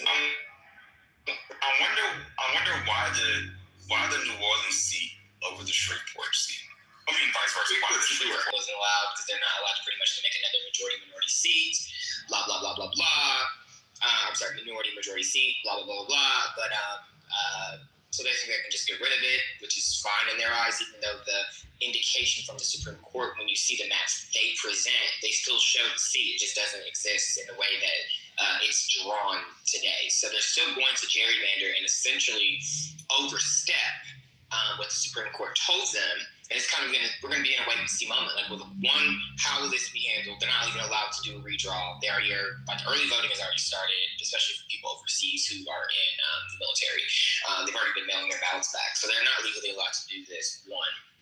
Two, you're also not listening to what the court said. You're not picking one of those maps they offered. You're making a whole other map that just gets rid of it, that seat entirely, and just keeps New Orleans seat.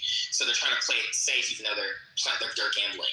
Then we go to the discussion regarding the governor of Tennessee, the shithole that Brian's from, an inbred state. They are getting rid of the Memphis seat that Cohen is setting in, and that's a majority district.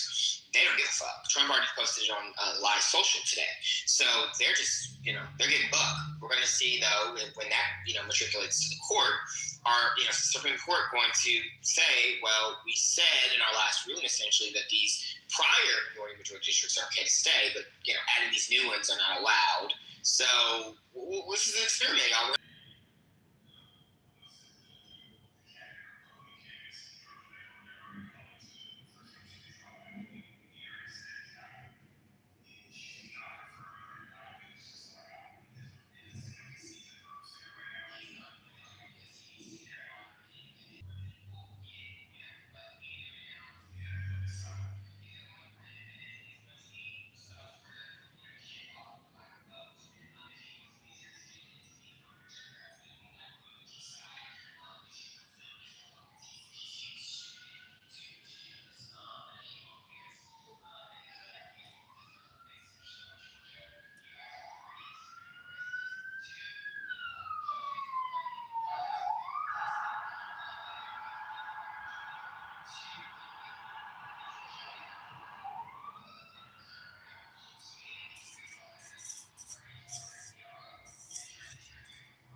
Because if they do, then Texas can be blocked from continuing to erase seats. Otherwise, we're screwed. They're going to do what they just did earlier, last year again, but worse. So, y'all.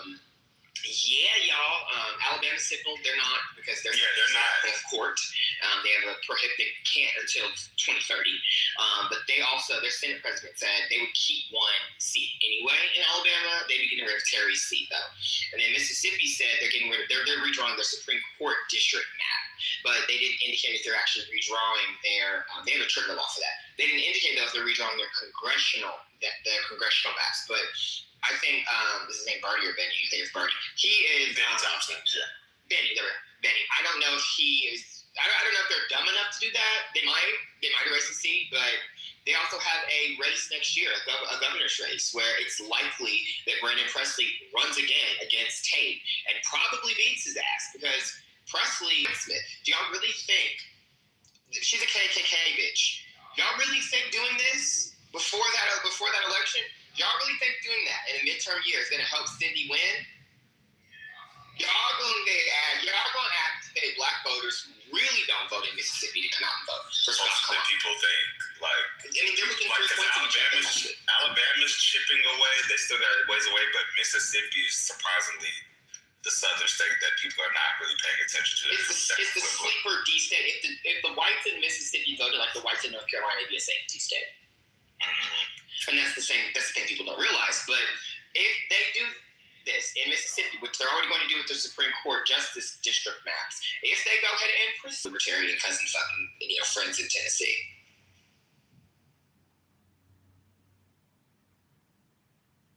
Yeah, I was literally just doing my absentee ballot, not my absentee ballot, my early ballot for Georgia. So I've still got to go back. Please vote for Jason Estevez. I beg you. Oh, absolutely. He was getting my vote regardless. There's nothing against Keisha, but we're going for Estevez. Please, hopefully he gets out the please, bro. We need to win the gubernatorial election because if we win the governorship, we can stop the map in Georgia also. The governors, though, in North Carolina, even though we have the governorship, they can't control the ledge. We have to flip seats this fall in North Carolina. Georgia, I think we're already going to flip some seats. Probably not in the Senate, but definitely in the House. Redrawing, that will happen, especially because Kent's not going to probably indulge himself in doing it after we have all of these different Washington State to get rid of the constitutional amendment in Washington State so we can do a redraw there. Michael Bennett is a sitting senator of Colorado who's running for governor of Colorado. He's indicated he's open to suspending their state's constitution so Colorado can get rid of those two Republicans, Byrd and what's her name? The crazy ass woman, Bobart the retard, Botard. Let's get rid of that. So that's an option. New York, Hochul has said that they're going to be redrawing. New Jersey, it will take some time, but I think that Mikey Sherrill can get it done and figuring out how they can change their state constitution so that we can get rid of all of the Republicans in that state, potentially except one. Same for Maine. Maine will likely have a Democratic governor. It might be, he's the South Asian guy, I think that's his name, but or Troy Jackson. They're going to probably pursue redrawing so that the second congressional district of Maine is less competitive for Republicans. So I don't know. There's a lot that Hakeem Jeffries has talked about today that we're going to all have to kind of take this wait-and-see approach for to see if some of these governors are going to step up now that these red states like Tennessee, where Brian is from, the cousin fucking immigrant state he's from, are getting rid of evil Republicans. So the socialists.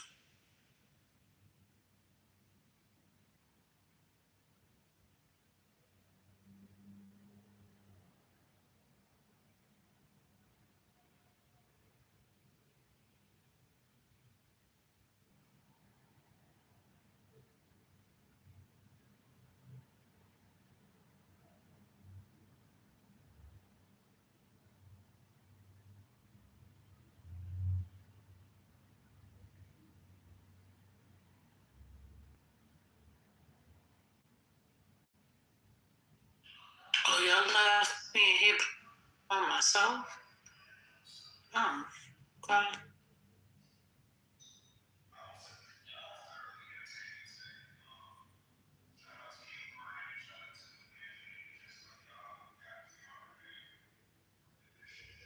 Yeah, shout out bad. Oh yeah, and band, of course.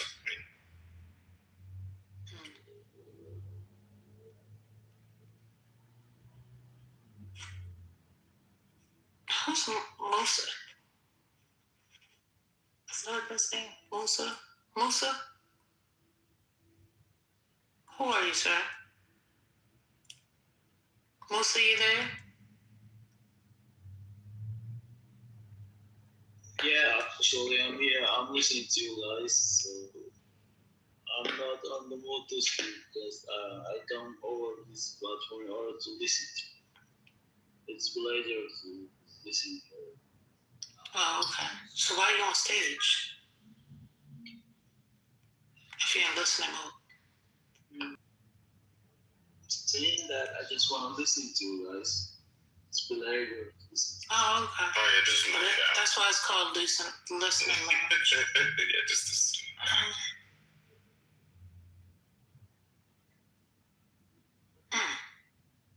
It's about fast for me. Tomorrow's Friday, and it's the first of the month. It's gonna be great. Into Nashville, despite a lot of black folks living in northern Nashville, the Republicans were able to pretty much sidestep any VRA compliance because it wasn't a VRA protected seat. Arguably, I think it could have been, but Memphis obviously is. So, yeah, they already fucked us with Nashville, which sucks. They already broke Nashville up into 3 districts. So, Memphis is about to be broken up into 2. It's just, you know, I mean, I don't know if that will actually, yeah. I don't know. Maybe I don't even remember which justice covers Tennessee. Is it Alito? Because I know he's over Texas and shit. Is he over? Is that his region? Y'all know what I'm talking? Well, y'all might not know what I'm talking about. Then shut up.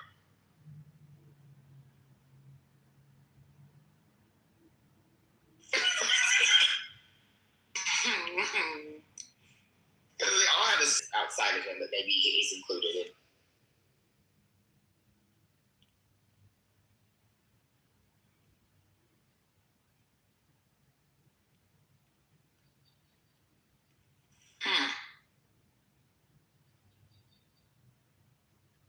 Probably gave it.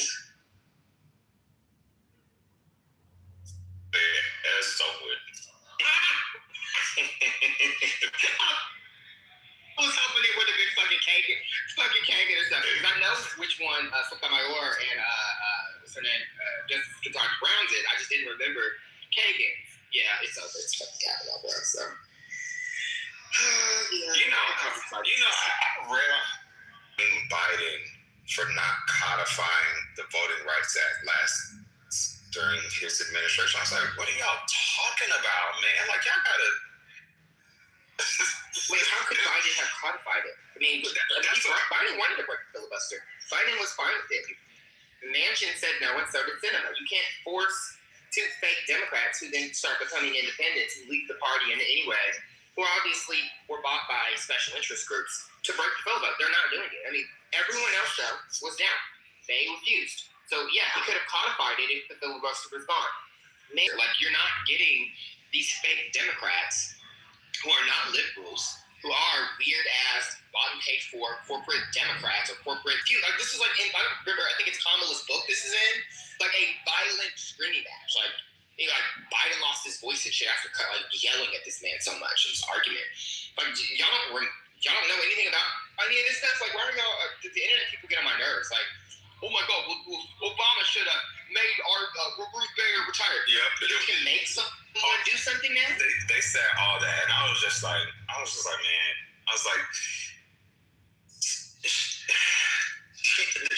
he talked to that lady, like, y'all acting like Obama didn't know all this stuff was coming. Everybody he tried to get that lady to retire, and she just knew in her mind that Hillary's gonna win over Trump.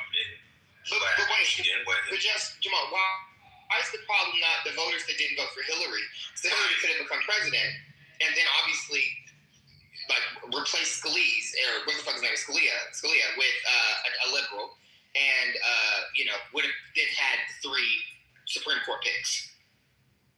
Why is the fault not the Jill Stein voters, the Breonna Joy Gray, whose tweet circulating when she tweeted that Dem said that?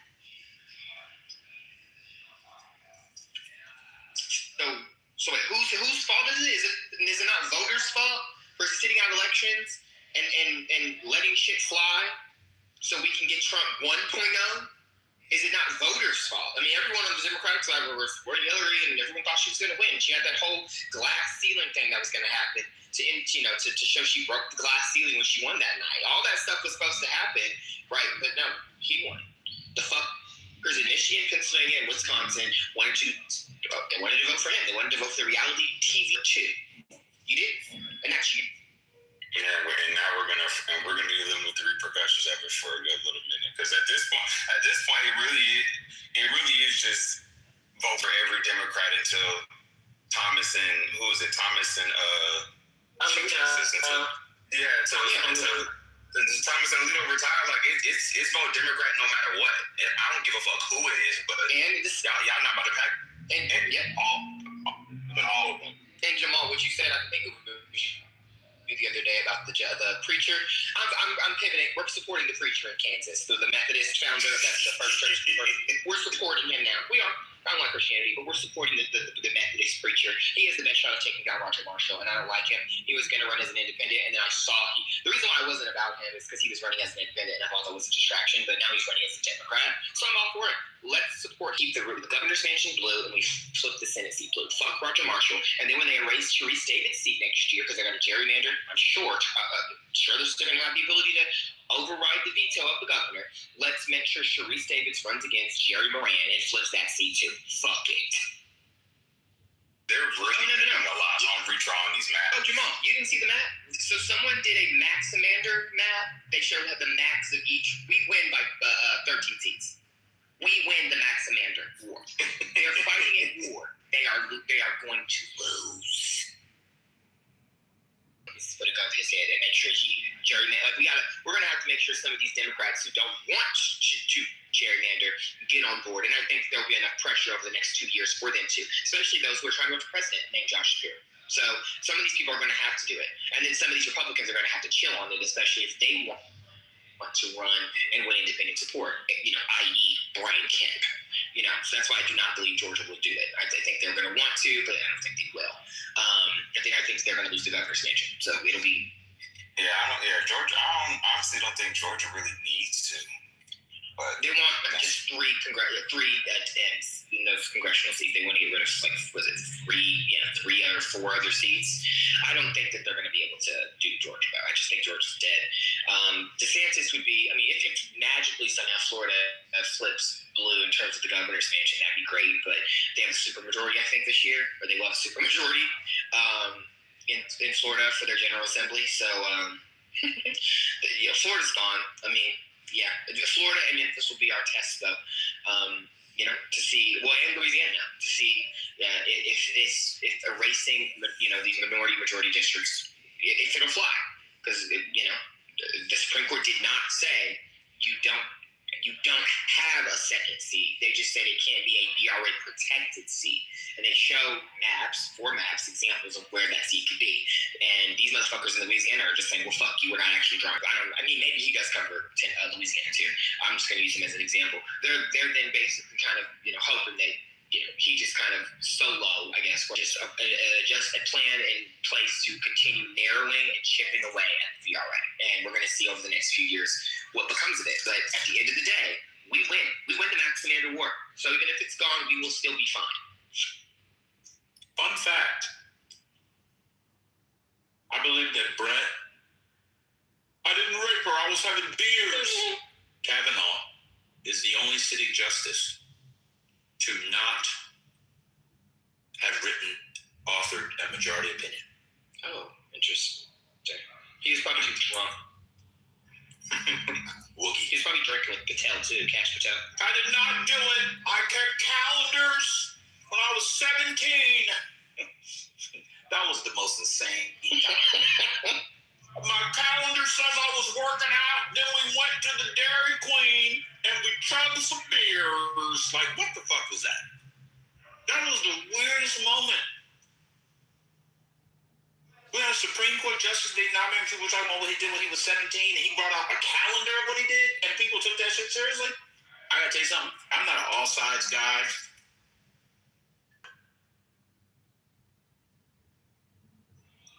from a political standpoint. It's awful. What happened?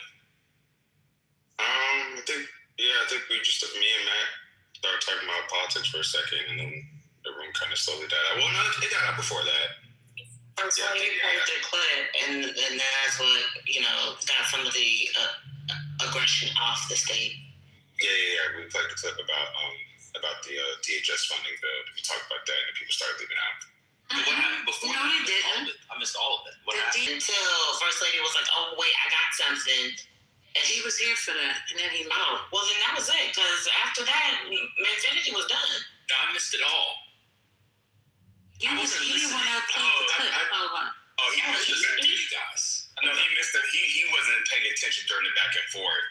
I know Hurricane got involved. I missed everything. Yeah, that's why it was discussing. It was Manfinity, Sunny, and Hurricane, and it was just fussing. Tia got involved in effort to try and cool everything down, but Manfinity wanted to fuss. No, but I saw somebody put something about prep in the chat. Yes, because that's what Manfinity said that Hurricane did. He said he took prep up the ass. That's not he doesn't want to listen. But again, I was very confused about the whole thing with Griner because I thought the boys were on Jack, but Manfinity, because Hurricane was tired of hearing Manfinity talk, and he was tired of hearing Manfinity repeat the same things, so he started cutting Manfinity off, I think in part to give Sunny space to speak. And then Manfinity just crashed on him. And then when Sunny did the same thing, because she wanted to speak and was tired of hearing Manfinity speak, Manfinity called her an angry black woman, said that's why she would always be single, and said something about that's why she just has academia and some other shit like that. He completely just went to the lowest common denominator of the things that he knew about people in effort to attack them because they were tired of hearing him say the same talking points. Or so did you hear his did you hear Trent's submission too? Or you missed that? Yeah. Did you hear Trent? I heard Trent say we will ride together. That's all I heard. Trent gave a whole dissertation on why Manfinity began to attack, because he's always just doing the personal blows and stuff, like sticking to his point and everything. And then as soon as Trent made his point, he left the room, and Manfinity started crashing immediately. He thought Trent was still on stage, and I was like, "Hey, Manfinity, Trent's not in the room anymore." So he's like, "Well, I'm just talking to everybody." I was like, "Okay, keep crashing." And then and that's when him and Hurricane started going at. Also, someone said that Trent pays Manfinity to make him look good. Y'all are deep. No, that was a good one.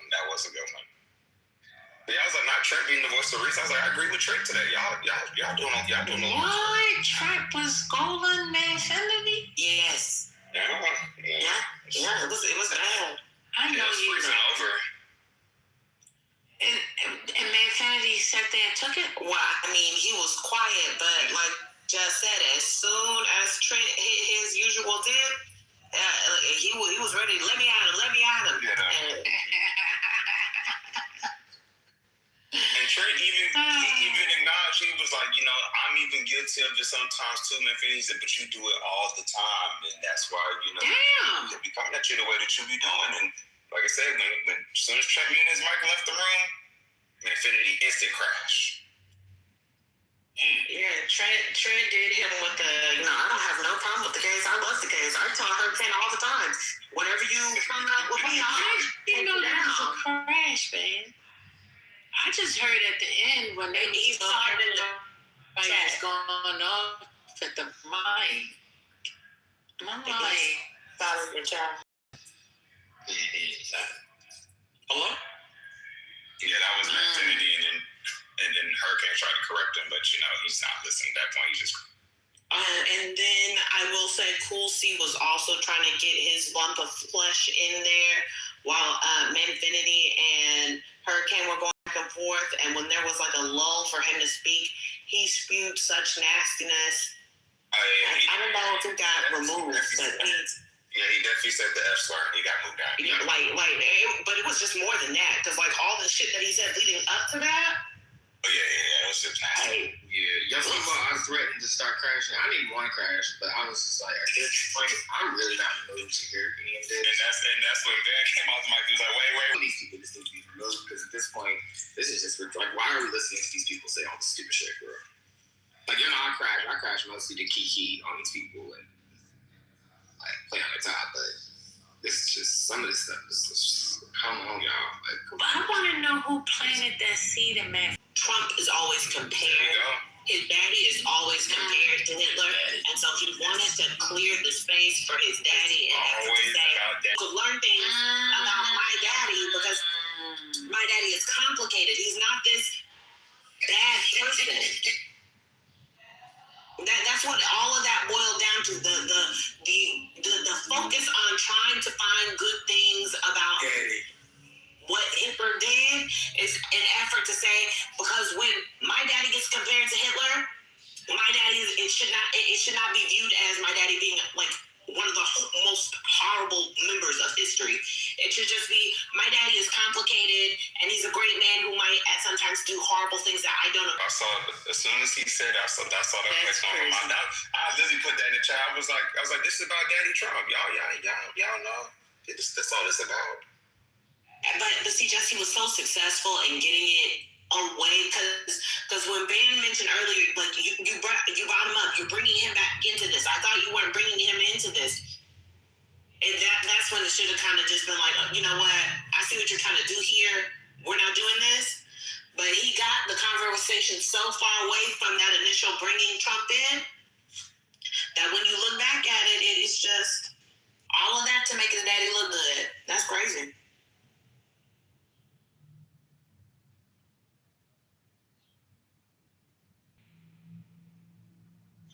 Yeah, I'm trying to find my permit for my EV charger so I get my rebate. What's up? I put it in the chat earlier. You did all that talking up of Rick Fox running for office in Bahamas yesterday? All that talking up? I just mentioned it. No, that's what I'm saying. Did you see the video that dropped today of him getting into a little argument in the Bahamas? Yeah, I need to go back and watch it again.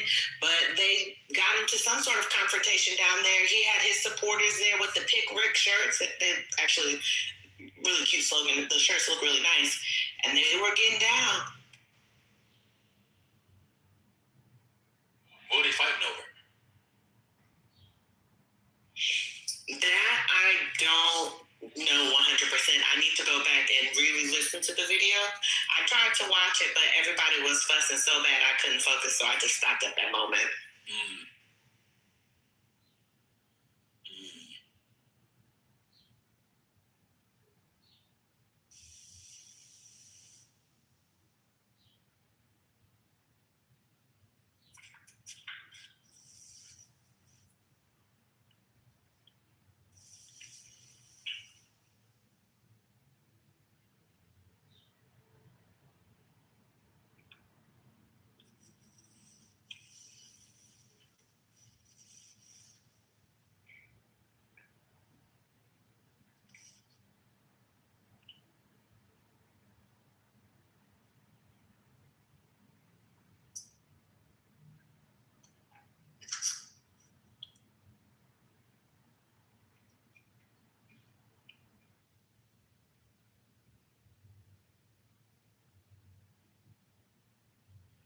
Okay, so in watching it, his tent was put in a spot. His tent for, I guess, where they were rallying was put near a marker, and they were basically saying he couldn't have his tent there, and somebody else was a witness that the tent had to be somewhere else.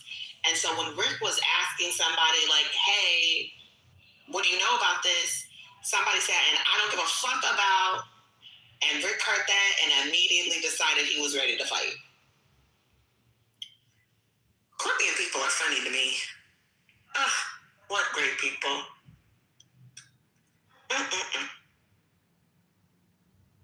got something important in the chat. I'll put it. It's pretty bad. We'll see what happens.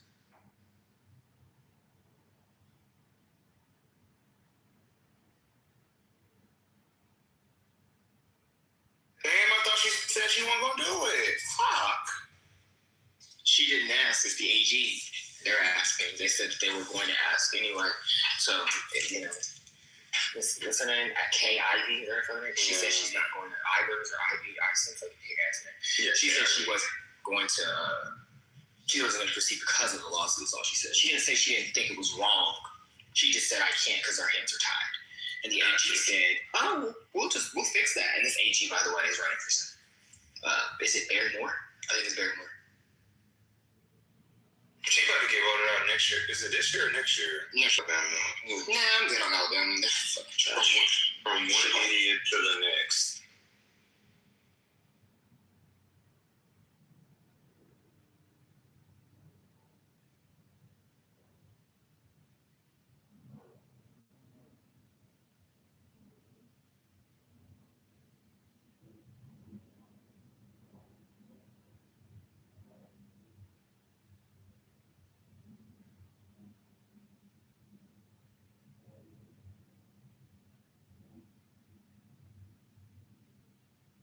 I wouldn't say the Bible Belt is cooked. I would say the Black Belt is cooked.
I guess that's it.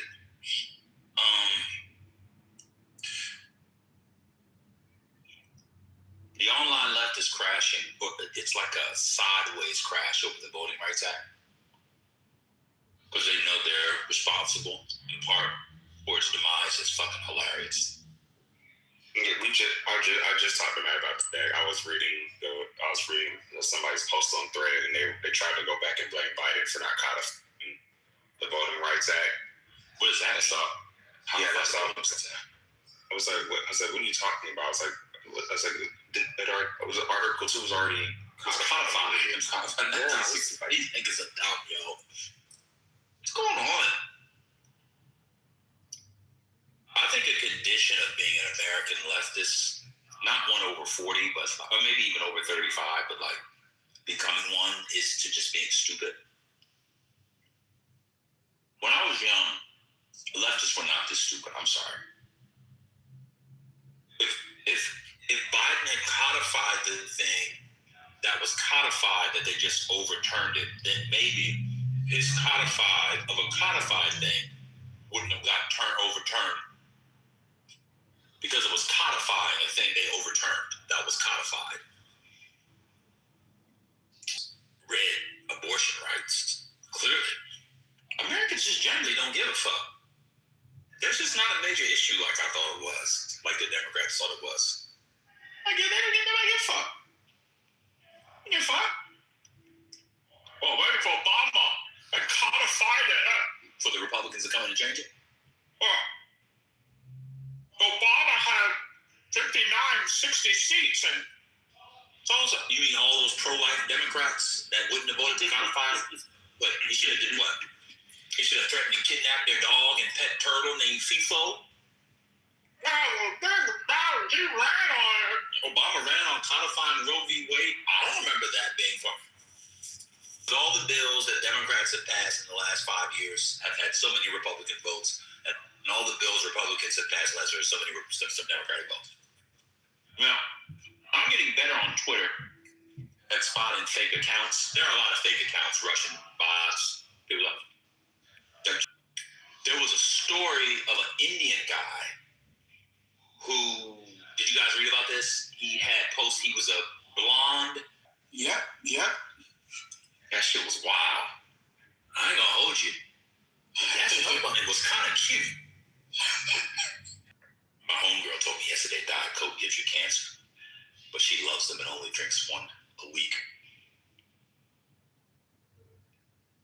It's impossible to just drink one Diet Coke a week.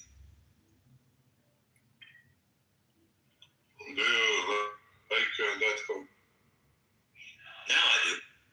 I started drinking them. I went to a party last week, and I said, I'm going to go to this party, and I'm not going to drink. And I had a Diet Coke in a tall, skinny glass with a lime and a tall. Yeah, I did. And it was delicious. It was also a party I went to. It was a dinner party. They had, you ever go to a dinner party that's buffet style anyway? To a buffet style dinner party, people done buffet. Ever been there before? Mm-hmm. The buffet was steak free. Oh, listen. And they had, if you didn't want the steak, they had like a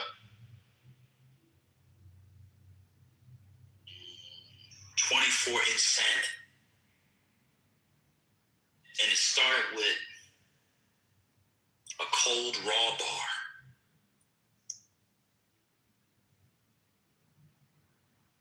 That was the most delicious Diet Coke anyone could ever have. Shrimps, mussels, oysters, crab legs, lobsters. You can eat. Steak freak bar. Buffet, I mean. I cannot. I said, let me get a Diet Coke. And then I finished. In their house, they had a. Anyway. And so since then, Igor, I've been drinking. I was going to say, I didn't know you I go drank to the Diet store that Coke. goes. I was just saying that.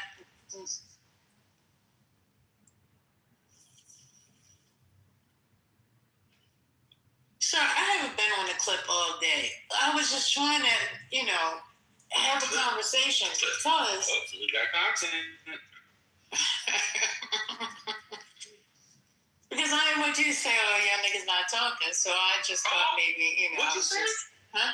Did she use the N-word? First lady. She cusses crash on herself and calls herself the N-word, B-word. Before I get removed. Did you hear him the other day when he was speaking in tongues while changing that shitty diaper? Did you remember that? Yeah. He was literally speaking in tongues.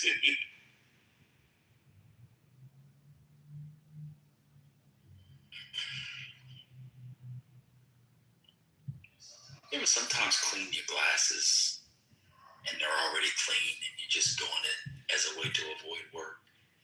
They're just like about to rub the fucking lens off. I just can't sleep. That's insane. I'm not doing it. What were you cleaning it with? I got just took the cloth. Just like something. Well, I don't know. I think what got me out of the zone was I was like, man, I'm still cleaning it. Usually by now I run out of pee-pee. Because, you have that back and forth.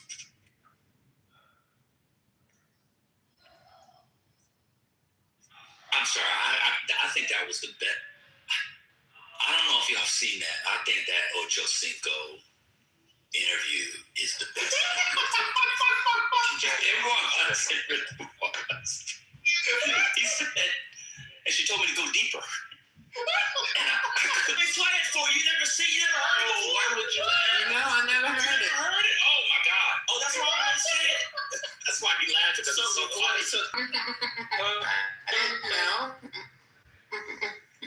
Let that makes it even better. But I didn't know. No, I didn't think he was talking about the length of it. I thought, like, he was bringing. He said he kept his 10 feet. That was the. I'm about to play it. Hold on, Brian, are you there? While I set this up, Brian, are you there? Yeah. The Milgram experiment's been debunked just because it's still cited. A lot of times, things that are cited that are just because somebody's debunked doesn't mean it's going to stop being cited. Who's it being cited for? People are debunking it. That's part of the citation. Could I please raise $500 every day? Hold on. Can I please raise $500 every day for you never to talk to that man again? Like, I will personally send you $500 right now for you to commit to not engaging that white man for 30 days. 30 nights. I need $1,500 for 30 days. Come on, $1,500. Now this is insane. You said zero. You getting zero and you want to negotiate? Well, I'm getting joy. I'm getting joy.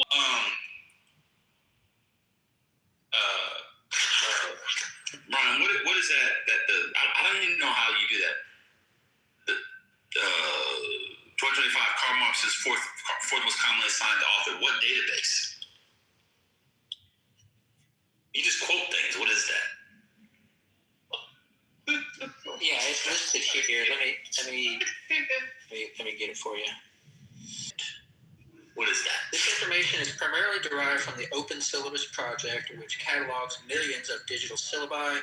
Some critics note that the data set might not include all colleges, though it's considered a strong indicator of curriculum trends. So the Open Syllabus Project. Look into that. Okay. I suspect they cross numerous fields. It's probably just a digital collection of syllabi across different disciplines and departments.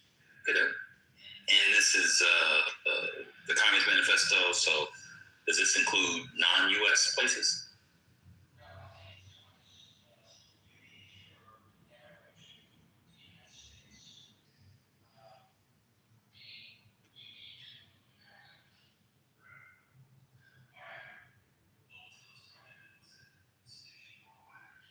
Institutions worldwide. All right, First Lady, are you there? Mm-hmm. She got to the point where we were in action. She got to the point where we were in action, and she said in my ear, "Go deeper. Stay with me now." And what hurt me is I was already all the way in, so I had ran out of pee-pee, and that is what caused me to get into amateur porn, so I could perfect my craft in the pelvic area, so I would never have to hear that again. I'm here to share my stories and my shortcomings. Back then, I've had surgery since then. So what you're trying to say is that who you are now, completely is manufactured because it was surgically enhanced. Yes, sir. Yes, sir. And and I'm comfortable saying that. I can tell you that this is something you would never be able to get on TV. That's why we on your show. Surgical heads been usually about females with that stuff. Right. So why can't we? Why can't we? I want to feel better about myself. I want to be able to walk around the beach in my Speedo without being laughed at. And you saying that at one time you were being laughed at until you had surgery. Do you know what that feels like? I'm not one who needed surgery. You understand how it feels. Let's play it again for you, First Lady. Go deep. That's insane. We were in action, and she said in my ear, "Go deeper. Stay with me now." And what hurt me is I was already all the way in, so I had ran out of pee-pee.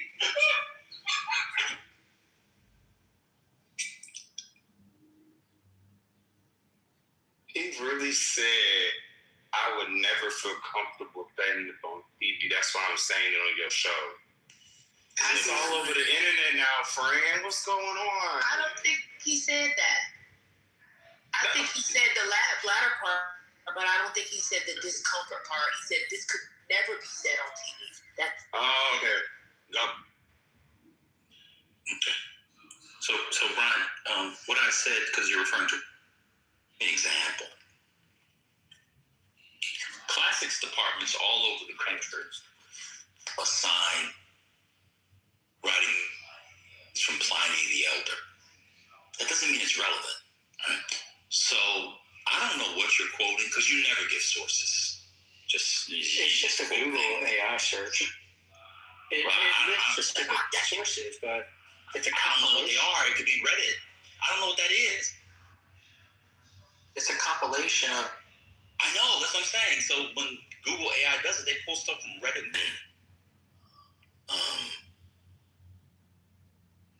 The history of appreciation for singers and other performers. And I was thinking about the beatniks and their legatees in terms of the snapping. And in the article, it said that the practice of snapping as a sign of appreciation, as a gesture of appreciation, admiration, as applauded, as it were. Think applauded, applaud, same etymological roots. You can say that same linguistic etiology, as it were. I don't need to go into philology of plaudits, but of course it goes back to the Latin. And I saw that they said it went back to the Romans. So that's interesting. And there was a hyperlink. I said, oh, fantastic. They're going to take me to the book, the article of some scholar or historian of note. Heard it? It was a Quora post. I threw it out. So if you're giving me something from an AI overview, I don't know where it comes from. Anyway, let's go to the main point.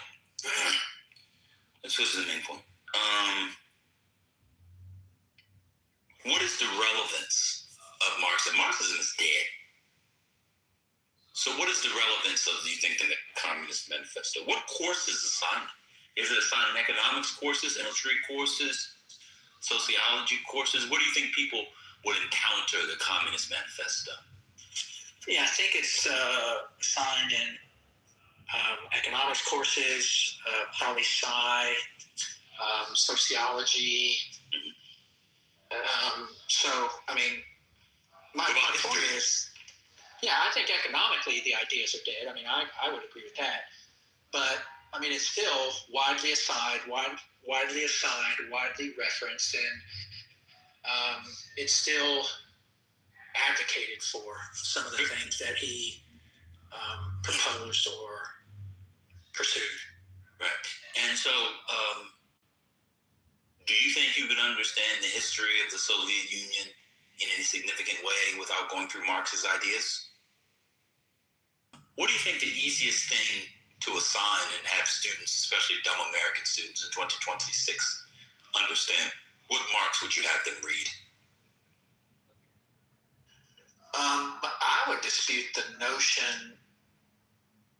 Yeah, I don't know. I'd have to justify this or research this. Das Kapital. Yeah, that's probably too long for most college undergraduates. You definitely could not understand Das Kapital. Yeah. The reason why they assign it to the degree that they assign it is usually short snip, is to get a sense of the writing and the ideas, to talk about other things and move on. Because it's the clearest thing in translation that he wrote, clearer than certain stuff he wrote in English, because he also wrote in English, just so people know. There's not a lot of people. Well, let me ask you a question, Brian. Do you think there are professors across America in their courses advocating for communism? Yeah, I think there are some advocating for socialism and communism, yeah. To that, I'd say it's, I don't know, some number. It's definitely greater than zero, right? Oh, for sure. Of course, of course there are certain communists in America. There are also certain pro-slavery people in America. It's certainly more than zero. But would you say of academics, would you say it's more than a half percent? I don't know. I'd have to look into it. What would you guess? I would be hesitant to speculate. Okay. I mean, because it's so hard to really tell. I mean, how would you really get an accurate answer from that, because I think some people might feel that way but be hesitant to respond. Some people wouldn't respond at all. I mean, I think it'd be really difficult to really get an accurate number. Totally fair. I take your point. So you're scared from the professor who doesn't want to. My claim was that the book is still relevant. So I mean, I was actually talking about. I think it was Britt who was saying, "Why are you even asking about this? And nobody cares about this book." And then you jumped in and seemed to say something like, "This book was written over 150 years ago, and people have moved on and stuff like that." So that was the genesis. I mean, to get into all the specifics about the number of professors or percentage of professors who endorse it and all that, I mean, that's beside the claim. My point is, it is still widely cited. But so, which thinkers of the 19th century, if you had to give us 5 thinkers of the 19th century, were the most influential?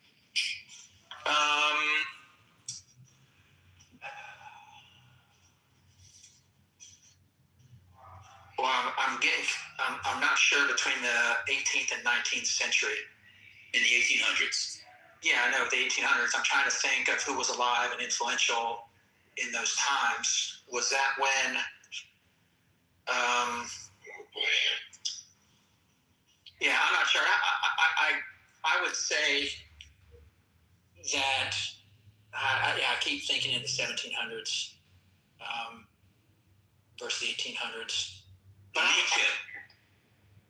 Okay, yeah, Nietzsche, definitely. Well, didn't he die? Well, he died in what, 19? He's a 19th century thinker. Keep going. Yeah.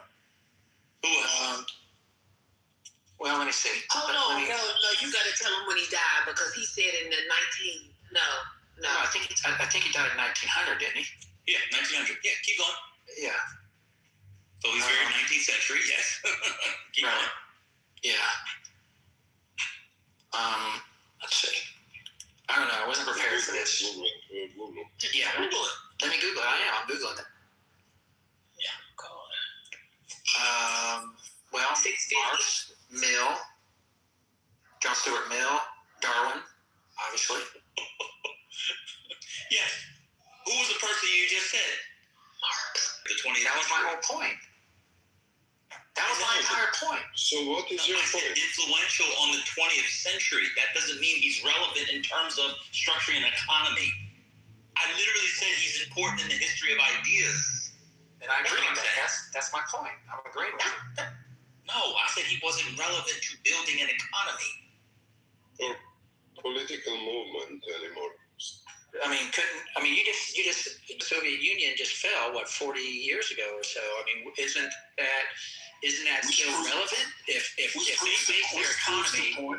base their economy and their political structure and their entire Soviet Union on Marxist ideas, is that not still relevant? Well, no, because by the time they fell, much of it had changed. So a lot of the Marxist stuff that you were talking about is from the earlier periods, especially before Stalin's consolidation. Well, that's one take. I would disagree with that. But one take? That's one. Oh, you're telling me that in Khrushchev years it hadn't changed? Well, I'm not disputing that. I'm just saying that there were influences that Karl Marx had into the late 20th century. Like where? Like the Soviet Union. Which one? Which part? Which parts of the Soviet Union? Yes. Which parts of their economy were Marxist in 1990? No, in 1955. In 1990. Let's do it. I mean, Jesus Christ. Completely abandoned Marxist principles. They were not at all Marxist. Nobody said that. Well, that's what he's saying. He's saying that they didn't have an influence later on. They were only influential. You're thinking the Soviet Union had one economical way that they go from day one from 1917 to 1991, and they didn't change, and that is not true. So Lenin had his way. I'm saying they were influenced by Karl Marx. I mean, it evolved. I'm sure it evolved. No, it's well, he actually rejected Marxist-Leninism. In a lot of ways, yeah, because Stalin did. Yeah, exactly. Correct. because it's okay. It's okay. Who do you think of the 19th century Brian should be assigned more than Marx? I'm not saying that. That's not at all my point. Okay, that's fair. That's fair. I'm saying he was still. You know what? So let me tell you my Adam Smith theory. I have a conspiracy theory on Adam Smith. I actually believe that capitalists don't read Adam Smith and don't want to say he was not capitalist. That lecture on jurisprudence is just. Yeah, so Adam Smith is one of the great thinkers, boy. The way these capitalists have, they're actually not capitalists, but yeah, people like Brian. Do you like Adam Smith? I think he was influential. I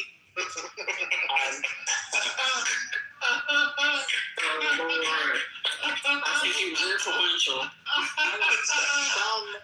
Glory be. Because I'd rather you argue with, let me think, TC. I would rather you argue with that. No way. Brian, 10 times out of 10. This man leaves the app. This man leaves the app and say, I started with a nigger today. That's what he does. I don't know about that. You think so? Well, you talking about him or TC? Brian. TC might do it too. The other day, came in PC. We weren't here. It was what? It wasn't last night, was it? It was 2 nights ago. It was 2 a.m. Yeah. Why y'all on that app at 2 a.m? What's going on? I like his. I like the invisible hand. I think that has held up. Oh my God! Now he went and Google what Adam Smith did. Can you center yourself for a moment? Can you center yourself? While we talk about another problematic person. Problematic white? Is that what you said, brother? I'm sorry. No, he's talking about TC. Yeah. Oh Lord. I had to hear this story about how his catering business was he got a distress alert or something like that from the police or from. It's like the police were the one who tripped the trigger in the first place. It's like you came on here too long to want to tell us that story. I don't understand what's going on. You can go in there, Brian. I'll go back to the good. Oh yeah, I know what you do. Oh yeah, my brother, you. I don't understand the story. He just stopped talking and then somebody else.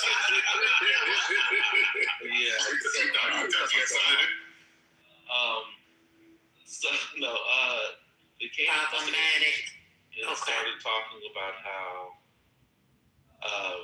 he had this weird experience that there was I guess his security company called him about his phone wasn't working, that they called his wife, and he had to keep his phone on or whatever, so he drives down there, and then he realizes that the only person, or he looks at his video camera and sees that the people that have disturbed the alarm system are the cops. The cops are in his facility, and he's like, what's going on? He drives down, he starts talking about how he, in a way, was a little or something because he's a black person and, the cops, some experience with cops, I don't know, that kind of cut out.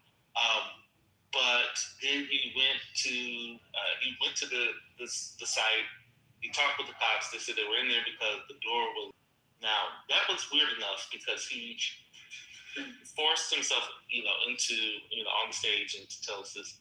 And all of a sudden, he's driving. He's in his car, he's driving, and he hits something. We don't know what it is. He starts cussing. He starts, making this noise. I don't know. What the fuck was that? All this, it's very weird. Very weird. And then he stops, and he's talking to someone who wasn't in the car. He says, somebody jokes, did you hit somebody? Did you hit some? I don't know what the fuck that was. And then he's talking to other people. He's gotten out the car. He's talking to people outside of the car. And somebody asks for his license or his insurance, and he cuts the mic. That's all.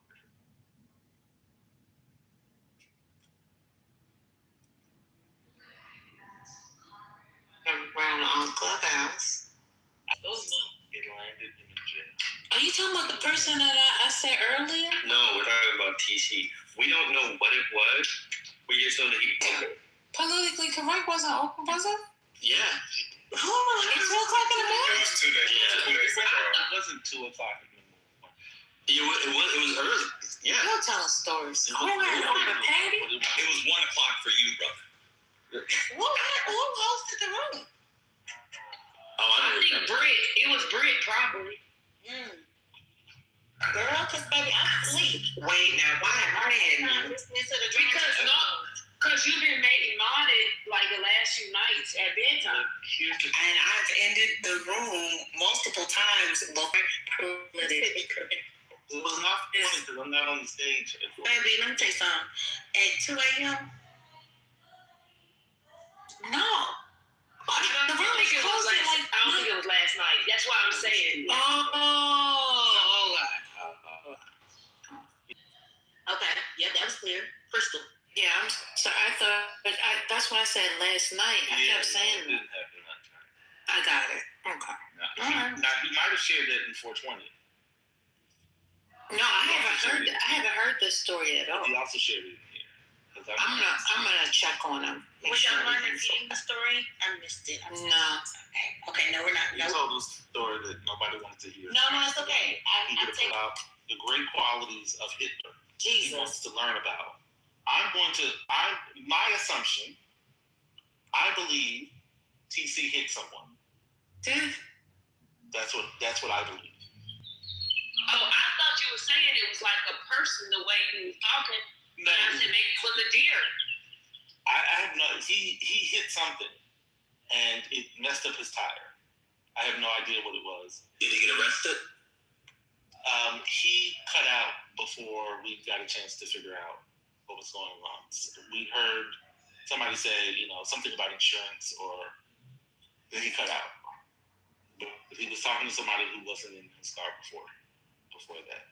That's the only reason why I remember it, because I like to believe that he is somewhere sitting in a jail cell.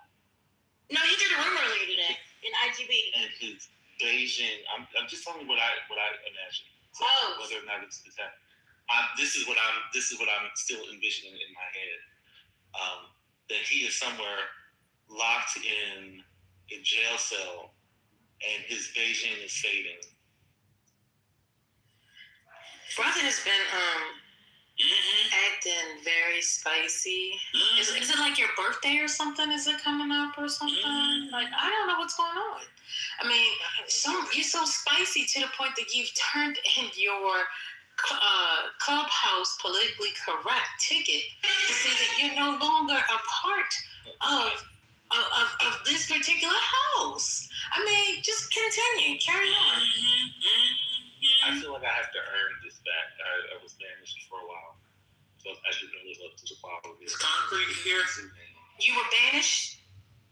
Shall I help you with the banishment again? Because clearly you were not banished. Is Concrete here? Don't 86 in it. Concrete, are you there? No, he's not in the room.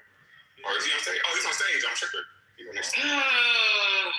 Concrete, can you come off mute, please? Yeah.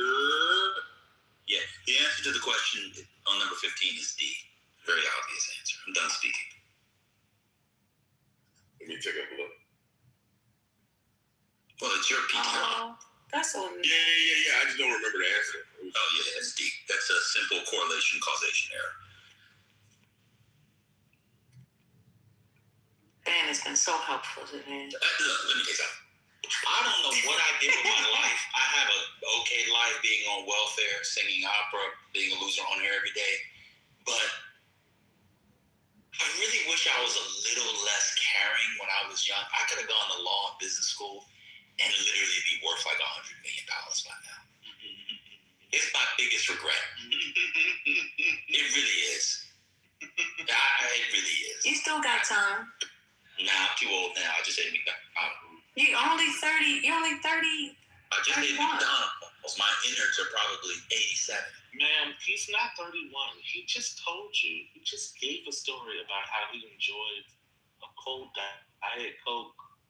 Correct. I'm a middle-aged gay man. What's wrong with that? I'm a middle-aged gay man who has a Gay men wouldn't eat that. They wouldn't drink that. That's a middle-aged white man with a balding spot. No. And I'll repeat. I'm a middle-aged gay man with a dance studio in a strip mall in the middle of Georgia. Wow. 1, 2, 3, 4. 1, 2, 3, 4. 1, 2, 3, 4. If you want to come to my club, I do hip hop at 7:30. We're gonna Dougie and Stanky Leg. Yeah, y'all know exactly the white Southern gay men who do hip hop dance who vote for Trump. Y'all know exactly what I'm talking about. That's insane. So I guess we're going to skip over my uncle today and his performance. I guess we'll come. No, let's get right on that. Oh yeah, he's showing his ass. Let's not. I can't believe that. I can't believe that. Your mama, were you here for Ambassador's petition? No, I haven't. No. Oh, your mama missed the whole time because I can't take the political talk early in the morning. Well, no. There was none. This wasn't political. I wasn't here. What happened? I don't even know how to characterize. Oh, Sherry. Please don't tell Sherry. Brother, it was right there. I'm going to go and tell somebody else. What's going on? Brother, it was right there with the spirits. Well, can you give a proper reason? So what had happened was earlier this morning. Did somebody report this? Please don't. Well, John Kitover. Anyway, so this morning, right, there was a minor lull in the conversation. Ambassador, great brother, kind brother, gets on stage and says, "Is Ben there?" Ben was here, but not on the mic to say that he was here. And so, Ambassador talks about how the other day Ben said something that got underneath his claw and he had to come back to address it. And the next thing I remember hearing is him talking about being paddled, a paddle that you would get back in school that had holes in it. And the holes in the paddle would suck the meat. It would suck the meat. And I was like, my God, we had spirits of enchantment casted down the rods, and now we have holes that suck up meat. He said that somebody was sucking on my meat and I wasn't sucking meat. No, he said suck your meat back. Suck your meat back. Your mama, do you mind looking at my PTR and answering that question if you don't mind? And then I'm going to give the answer. Wait, but see, your mama, as you're doing that, I'm going to continue to regale you. Joking, your mama? Yeah, he gets to talking. And then Ambassador then asks him if he has any of these. I started hollering in my room. Ooh, it was bad. I sounded like Brother Messi in here. I was dead. I was he got kicked down to the goo, remember? My uncle got kicked to the goo. And then he came back. He said, I just don't understand. Stop fucking with my mic. You keep fucking with my mic. Please, stop it. I said, oh my goodness. Yeah, that Ambassador segment today was some good content, okay? It wasn't the usual. It was great. Entire segment, y'all. Right. He ain't banned from one corner to the next. He said, and that was it. He got in and got out. He said he was gonna get that paddle and suck that meat back. Oh my God!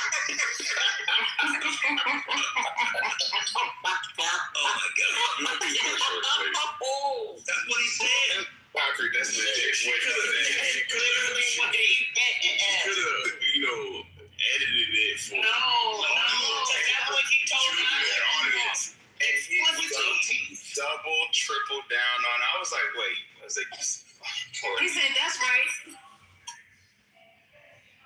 And Then my brother didn't want to let it go. So now everybody's on this seat.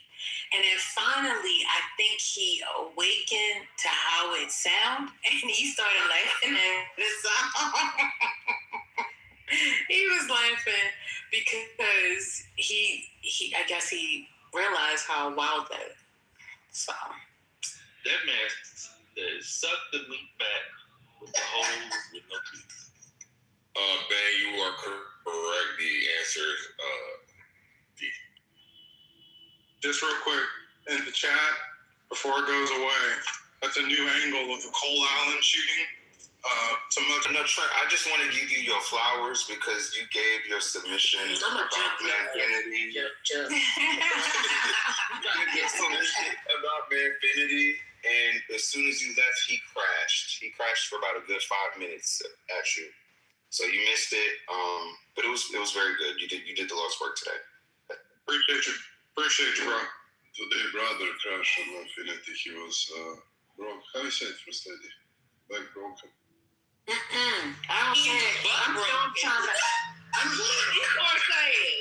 I'm trying to figure out what that means. I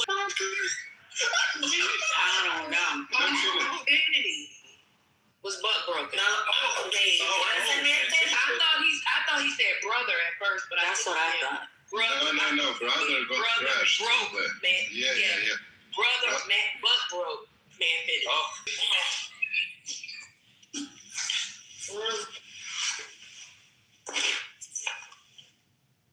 Trent, I watched that angle. I totally disagree with the caption. The caption, whoever posted said, Thomas, he literally never had a chance. Oh, are they saying he did have a chance? I don't know, but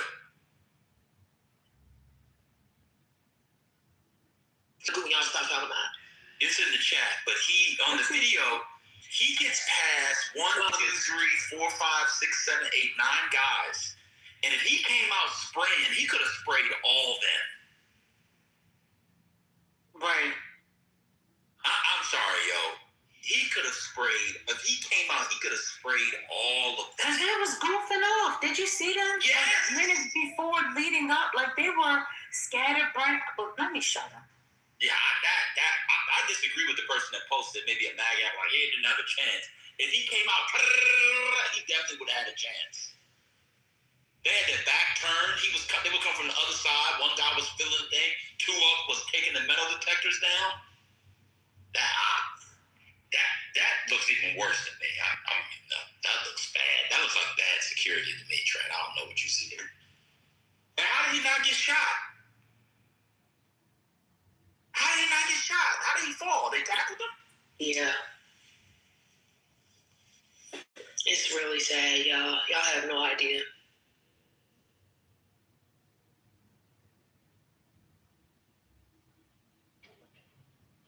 Wait, did y'all see the guy with the dog right at the door before he ran through?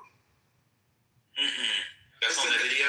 Yeah. The dog is looking right into the staircase, and as soon as the guy turned his back with the dog, he ran straight through. Yeah. Damn. Oh, shit. Nice. Oh, no. Not you, that. No. Not you now. Don't turn it into one of them. Oh, my God. Here we go. No, here we go. I have a source for real. You think the video's fake? I think the whole thing is fake. All of it. Oh. I think the whole shooting. Because they're welcome to the revolution, yo mama. Oh, no. That was funny the way he worded. He said, let her get in there. Michael said, let her get in there. That's funny. Yeah, that video, Trent, that video is not helping me, man. That video, I wish they hadn't released that video. Based off that video, he should have been sprayed, died, lied to the side. But think about how they did Thomas. They gave that. So why this dude wasn't gone? and why nobody understood if it was a gunshot. But anyway. I saw today or yesterday, they're now arguing that the person that was shot in the chest was not friendly fire. Oh, wait, here's a longer version. Let me see. I got the longer version. That's my producer. Wait, is that from John Ross? The philosopher?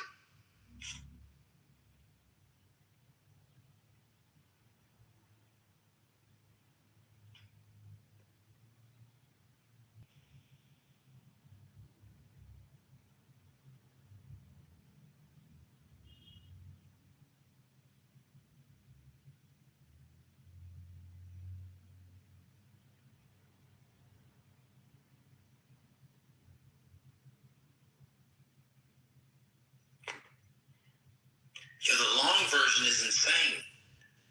Because he goes into that gym area. Wait a minute. Oh, I might be in a revolution too. See, it's not real.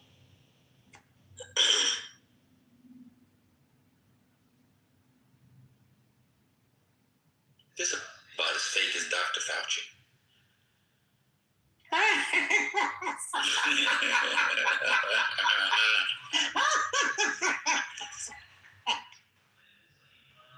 a minute, so he runs.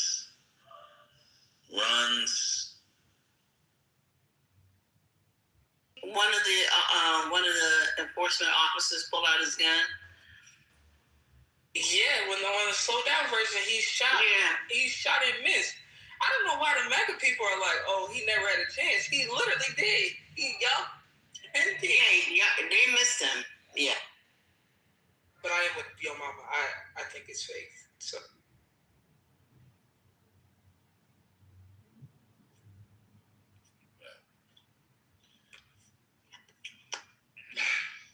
I took my original reaction the other day, so Oh, the officer shoots twice. The boy never got shot. No, because he missed. Both those shots the guy missed. But there's no way only two. There's a dude with a gun running, and there's not 10 people with guns. You tell me only? I mean, a black man who disobeys orders, or Alex Pretty. They unloaded like 30 bullets in him, and the president was nowhere to be found. Isn't that amazing? Alex Pretty. Or was it Pretty? What's the boy's name? Alex. I think it's Pretty. Alex Pretty. Tell them point blank. Was in Minnesota, down on the ground with 6 people around him. They pumped him full of lead.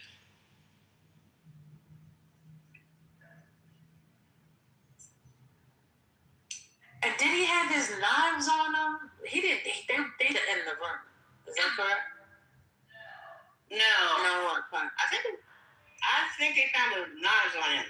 Oh. According to New York Times article. I thought it was on him, like in his room. So he had it on his person. He had that and the other gun, the shotgun. Yeah, the shotgun you saw him with. Yeah. The shotgun. I didn't see him with anything. The shotgun lazy fell. He was a goof. Yes, he was. Oh, man. So he thought he was going to be able to get through there and get downstairs into that hall.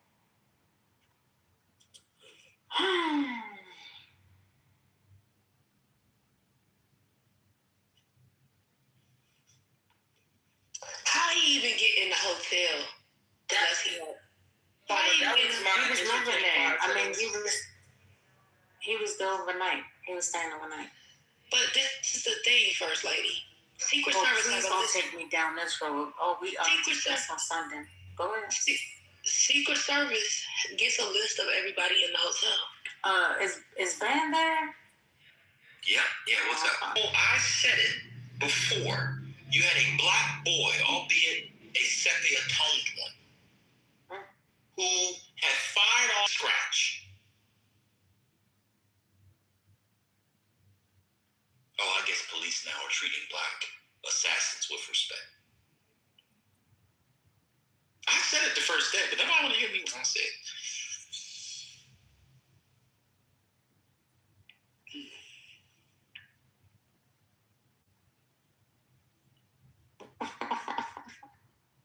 I'm still trying to understand how to flag in Butler. I thought you said you weren't saying nothing the first day.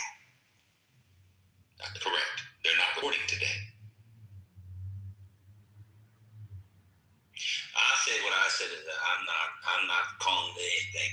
I'm just saying I watched the video that Trent put in there. Face. Yeah, break it next sentence. Face. Yeah, break it next sentence. Yeah. Mm-hmm. Yeah. Yep. Yeah, it's all bullshit. Okay, I got another question. Government travel card. I don't know. The story was a little shaky on Sunday. But apparently he was supposed to be able to go to the dinner. His sister got him a ticket or something. So this the thing. The ticket ain't okay. So who was his sister? What did his sister do? Kristen Welker. That's his sister? No, they just went to a biracial opera. Okay, he legit got him a ticket. So, I'm gonna tell y'all a story about a friend of mine. Let me say, a friend, somebody I know, not a friend, somebody I know, right? Somebody I know actually went to the dinner, and their plus one was supposed to be one person, but at the last minute, their plus one couldn't come of a particular news outlet. And I say that because they're non-transferable. So most people don't buy tickets, like buy the tickets. Usually you buy a table for the news outlet, and you definitely would have been on the list of people, not just staying in the hotel, but who was going to be in the room. You know what I'm saying? Yes. That's what we said. That's what we were saying. That's what we were trying to say on Sunday. Because if like wasn't he was like a regular guest. I know Divine home to your mom. Do you know how he apparently got to from California? Did you hear about that? Track. He took Amtrak. Yeah, supposedly it was the train. That's what I thought. That's the train from where? Across California. California. That's absolutely insane. Right. I said, yeah, you was us on a train, but who the fuck is taking all that on a train across the country? That's when I started saying, you know what? Let me go in here and get another COVID shot. Fucked up again. Crazy. And also, how many, we had all these assassination attempts earlier in the presidency, and this man get 3? I don't understand this. 3 out in the open for everybody to know about. Never get hit. Right. I'm not saying he should. I'm just saying I don't get it. I mean, I don't understand. And Go ahead. No, I was saying, hey, Mel. I don't understand. I don't understand this. And also, people inside was not sure in the ballroom were unsure it was gunshots. But didn't, they were unsure. People were still eating food, still chewing. Like, I don't understand. Yeah, I don't understand how to tell. I said, well, it was, they couldn't tell what it was. It was like a sound in the stand. They heard a sound, but they didn't understand the sound. Doesn't mean it was upstairs. And I don't care. It's open. That place is open. It's not like it's closed, like you can't hear. It's for a large hotel. Did not understand it was either. I don't get this. I really don't. I don't think a shot was. It was that other Secret Service person got hit by it was a new first lady, but it did sound like a gunshot. But now that's all right. So the guy comes with a shotgun, right? He comes with a handgun and knives. He is able to run past everybody, and his plan was to shoot center mass because he knows they're wearing a vest, so he doesn't kill anyone. And this doesn't make fucking sense. Like, it don't even make sense. You know what? He won an audience with the president? He won an audience? I don't know. Don't forget the officer. He got down in a great prone position, slow motion for students watching. Right? Like, this whole fucking thing, it makes zero sense. Sherry, you know. I don't know if it makes sense in this administration, but this is beyond now. Like, it's too much at this point. Yeah, you can talk about the video. I'm asking you a question, Sherry. You know 3 shots was fired. I just saw the video. 3 shots. Okay, you know how we do. Just make that clean. Don't you? Yeah. Sherry, yeah. You know that the 3 shots was fired. I just saw the video when you saw the Listen to what she said. You know why? You know that the 3 shots were fired. I'm not asking you what you're looking at. Do you know? Your mama? No. Okay, so what I saw and what I know are 2 different things. So no, I don't know. I know what I saw. How about that? Was this the one that came in from Trump? No. It's the one that Maya had. Okay. Maya showed the longer one. Yeah, it's the one. Same thing. Oh, okay.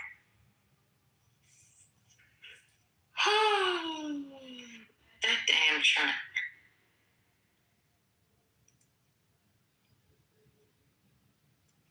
He dropped it and left. Exactly. That's why he left. Yeah, and I just look at I just saw the one that Maya posted. Yeah, I mean, what I'm saying is, well, I didn't understand to show this, but why? What was his point on Sunday? I'm curious. Trent, that is. I don't recall. No, I'll tell you that anybody that says something like this should have been staged or whatever is being silly. It's very real. But he was like taking the very sober thing. But now he saw this video. That's why he dropped it and left, because he ain't that sober no more. And I'm not trying to make a pun.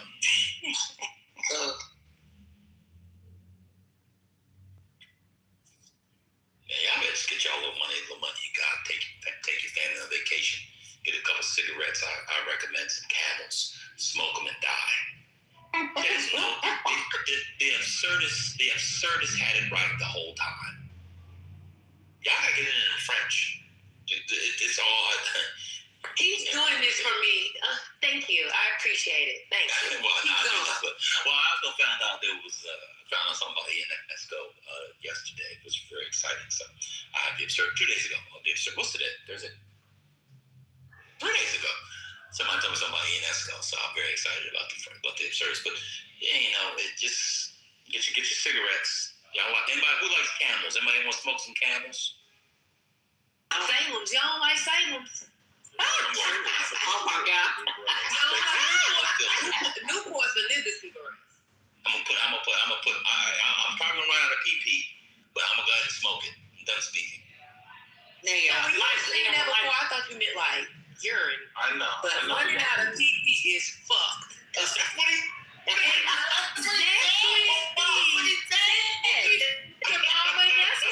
Every time he was saying running out of PP, I'm like, this nigga act like he's old and he's leaking. What's going on? Then when I found out it was PP, I said, not that Johnson is being enhanced. This is crazy. Yeah. In the Hall of Fame, well, he didn't make the Hall of Fame, but near Hall of Fame football player had to get his PP enhanced. Wait, was this before Evelyn? No, it's after. So we don't know if it's Evelyn or somebody else. Yeah. The interview was last year. She whispered. He was inside. She said, "Go deep, go deeper." Go deeper.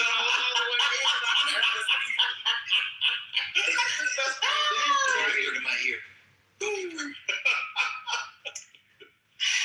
I'm picturing his face at this point. I've seen that video. Do you give any credence to those who said that the thing was fake after seeing that video?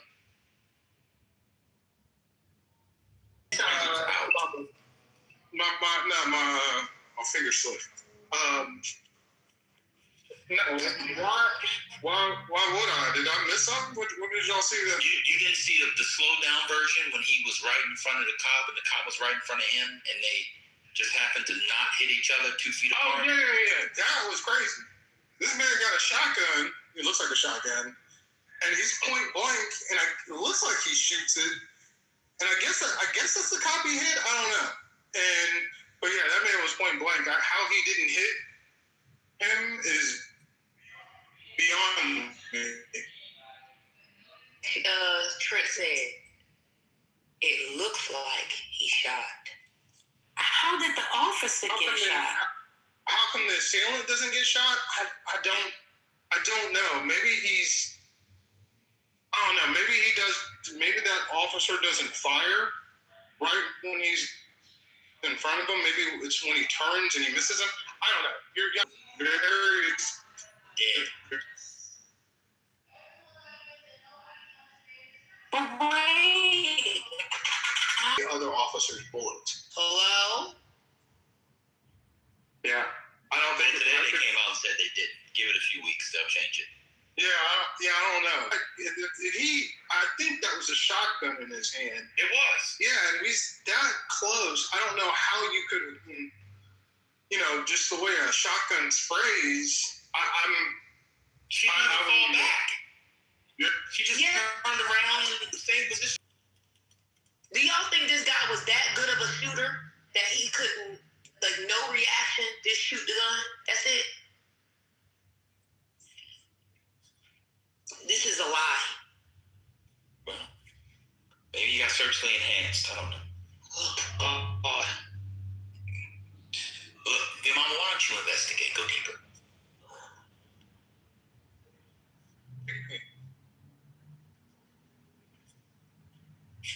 I can't go deeper. Well, my jumps are big enough, so I don't understand. I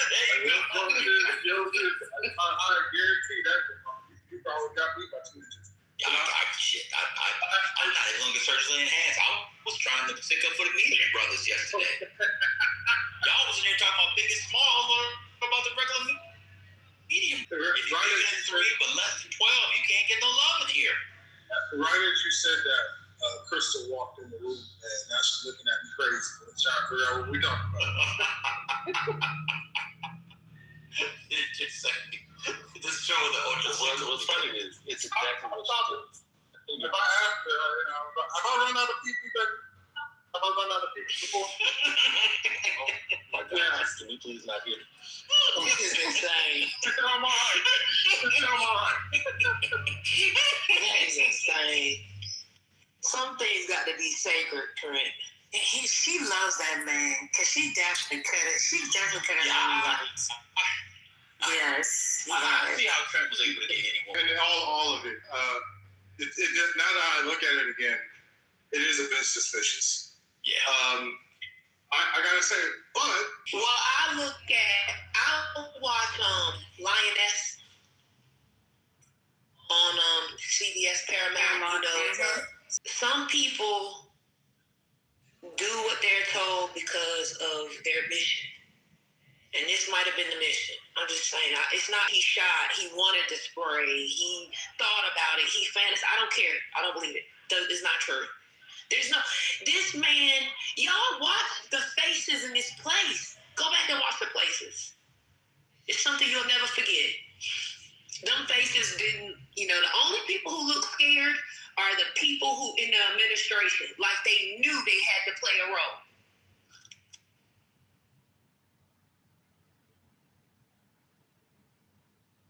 Except Trump, because they didn't tell him what they were doing. He was like, what? No, otherwise he would have told everybody. Yes, it's a weird thing. Anyway.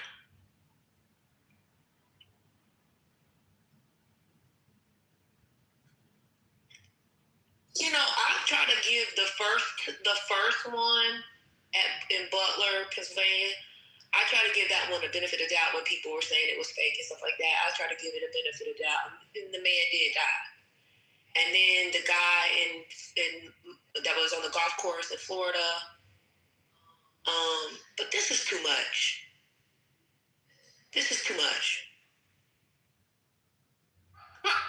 For some reason, I thought that happened in New Jersey.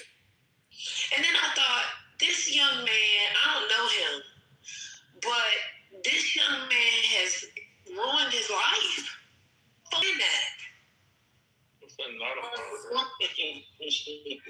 They say he fired once. So, that's a good question. That's a great question.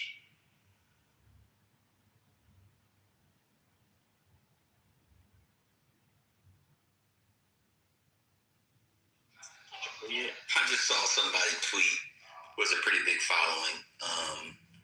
Grand Plattner sucks, but he's the nominee, so I'm going to vote for him. There you go. We about to have a knock. Y'all know Pastor Ben? The black guy, I think he was on TYT4. No, I don't know Pastor Ben.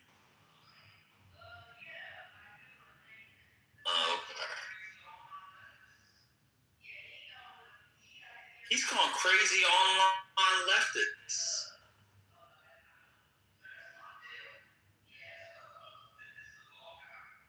Now that's Mondale. This is the ball guy. See that Harry Enten day today where he said Trump is making generational gains with black voters. Did y'all see that? Yeah. They had some poll where black voters are only like plus 60 as opposed to plus 70 or something. It's like the gains are holding strong, which has not been the case for any election. When will the polling industrial complex start using election data and not polling data? I hate them. That's sad. Just the ones on TV, not the real ones. I mean, like Harry Enten. You know Harry Enten? What happened to Nate Silver? You would hate Harry Enten. You would throw something at your TV. Who we poll for? Nobody. You got canceled. Wow. Oh, you mean the journalist Harry Enten? Yes. Oh, never mind. I'm tired of he's not. They're not. That's what I'm saying. That's what I'm talking about. Those people. Yeah, he just reading random posts. Yeah. Those not the real posters. That's what I'm saying. Like the people on TV. They pick a random poll. Like, oh, look at this. 100% of MAGA loves Trump. Yes, that's MAGA. With 30% approval rating on the. Exactly. Like, why are we doing this segment?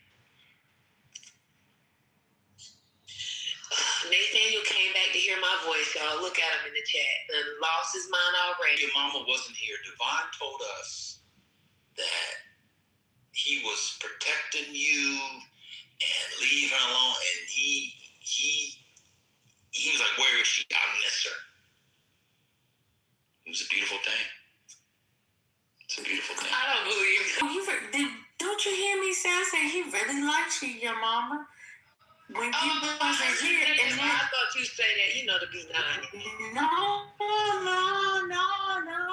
When you wasn't here, he was like, "Where your mama at?" He said he helped you get your bed. She put so many hearts on you. Oh yeah, he did say that. He did. I appreciate that because when I had left for a little bit, when I came back, the bag was gone. Man, yeah, I asked you the other day, how did David go? Oh, I saw it and been out there and I realized it went pretty well. Is she with the boy? It's a big lady. Oh yeah, he's only black. Is she with the Japanese boy? Yeah, you have a chance.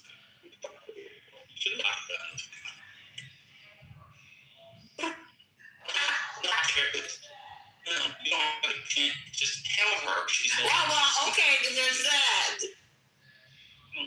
What's going on? Yeah, just tell her that she's no longer. You know what she'll say? He said, I don't want you to see him anymore. I want to be exclusive. You know what she'll say? Oh, okay. Risky. That sounds so risky. I'm not joking. She did. She went to our school. I've known her for a while, your mama. Just like that. They fall in line just like that. It's the only way you get in that school. It's the most conservative school in America. It's so funny because I didn't realize how conservative the food institution was until Judy. Yeah. The whole school is conservative. Yeah. You had no idea. That's why you come out of school well trained. That's because you can't do nothing else but study. Wait, are you teaching this young man how to finesse? What's going on? No, I'm the girl thinks she's not exclusive, and he needs to lock it down. And when he tells her it's locked down, she'll say, "The code is 5489." I think what we're getting at is, while yes, I do agree, women do love exclusivity and being in relationships and stuff like that. One, please make sure you're ready for that and what that comes with, okay? And two, it's not I'm telling you, you're going to fall in line. It's baby, I can't think of any other woman other than you. And I really think that we're ready for the next. That's too complicated. You take this out. God damn. That don't work. Yeah, tell a woman what we want. I love this segment. This my woman favorite segment. has been socialized through an institution where the people that go there want to be told what to do. Wow. I went through the same institution. I was just in college that did. Is that you? No, that is what we signed up for, and we loved every minute of it. I get more with women being romantic. Ladies, am I lying? Am I tripping? Every lady's different. This girl has been disciplined. You don't know this, but no, there's a backstory. Like they have dated. This is a rekindlation. Yeah. So it's not all of that. I be dating somebody else too. Shit, you follow for the first time, you got me fucked up. Made a sex nigga with it. Oh God, no. Yeah, I want one of them. Oh hell no, you didn't tell me that. The fuck? You gotta put the pride aside, No. I'm gonna be honest. Now wait a minute, Mel. Don't be saying that. Now you went too far. Now I was on your side. That's the reason why I ain't saying nothing. But you went too far. We're talking about put your pride to the side. Ain't no goddamn pride. You put her to the side. What's going on? You better cherish the fact that you got a second chance. What's happening? What are you talking about? That's girl. She better cherish. That's the real conversation. Wait a minute. She better cherish what? Wait a minute. Hold up. What? She better cherish what? Let me say that first. I just want to say that this is an interesting take on the school. I only know because what Mel said. All the tech people I work with back in the years, I can now see that might be true. And most of them don't have PP, and they don't get no pussy. No, but they got millions. They do. They got money. But these are all blacks. These are the black. I'm specifically about the blacks that go through there. Oh, okay. But it is true for them. I do know some blacks who've gone through there. In fact, if you Google the Meta case with the in California, the social media addiction case, their spokesperson for the litigation, she went there and she's like that. That's why she is. I mean, it's a high stakes. But she went there. Yeah, I think if it's the same school that I think. I don't know. Yeah. Okay. Yeah, she went. She's like that. So it's not surprising now that you've mentioned it. You just get yelled at from day one, and you just take it, and you like it. Mel, like I said, okay. I'm going to say the both of you should be happy that you have given it a second chance. Okay, it's not just one side or the other. Even though you have made a choice not to move forward, because she was ready, according to you. You weren't. So, ain't no need of stalling this time around. I'm with Ben on that. Get to it.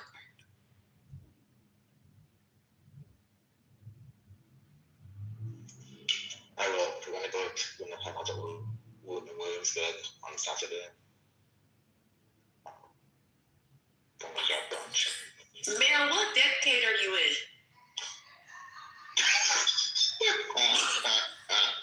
I'm asking because I'm just saying because that might be my date. What's going on? He need press the gas. But opportunities. Like press it out. Like take her on a hot air balloon. No. I'm pretty sure he could be creative. I'm pretty sure he could be creative. I mean, just like what y'all saying about the, about the exclusivity. I think that, especially if he's in a certain decade, he probably ain't gonna meet too many more people. Like 35. No. Who you asked that to? Also, people at work in the office love this. Male is younger than 35? Perhaps. Mel, the people in the office are gonna love it. They're gonna love it. You probably get a raise. You probably get a raise and a promotion. You probably get a spot bonus. Like at the least, you're gonna get a spot bonus. You're seriously dating. I would hope so. Like the funny thing is, I'm the youngest person. I'm the firm, and everyone else is like married and have kids. And sometimes it kind of feels like I get the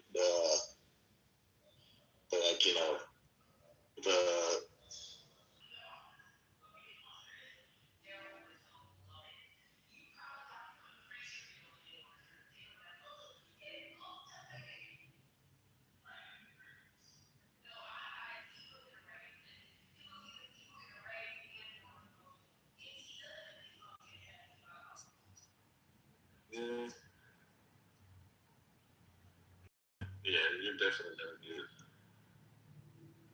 rewarded.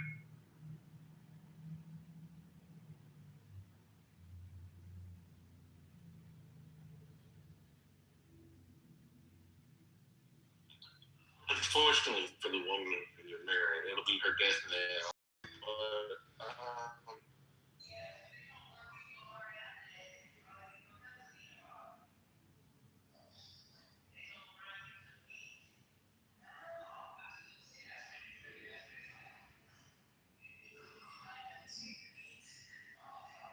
That's the name because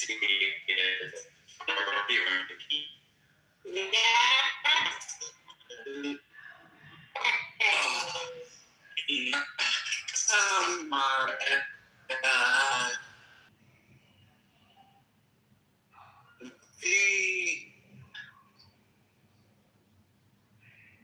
I'm gonna say this. The moment Dan was doing his thing, it was a while ago, and he was doing, mission about the paddle with the holes. I think something broke in that conversation, and then he started talking about Donald the Duck, and he also started repeating things. I don't think we've recovered from that moment. I can't remember what Ben said, but there was a moment that we haven't gotten back from. And absolutely insane. I mean, it wasn't that bad.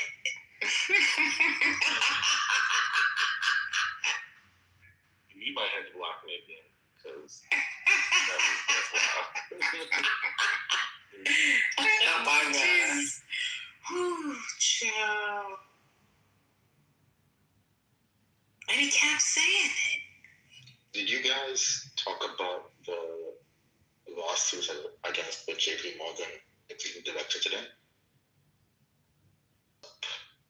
What? Her name is Lorna Hajini. You're talking about that sexual assault case where she was talking crazy about that man's wife? Yes, you should see his fish face wife. Oh, was it real? But I don't know. Like people are kind of, debating over how the claims are even, possible.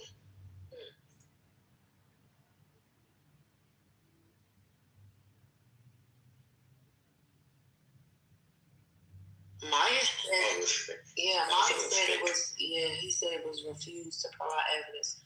Yeah, I didn't see it break. The only reason I asked about it is I didn't see it move from the that site to like a mainstream like a major site. Wall Street Journal. Yeah, I would think like for that, I would think like Bloomberg, Wall Street Journal, CNBC would have something on that, but I didn't see it on any of those.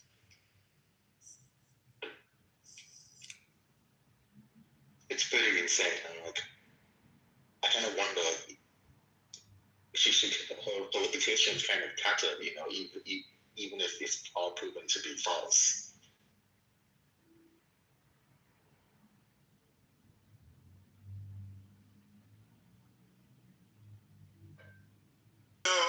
There's a Reddit out that breaks down it like freeze frames and slows down all 4 shots.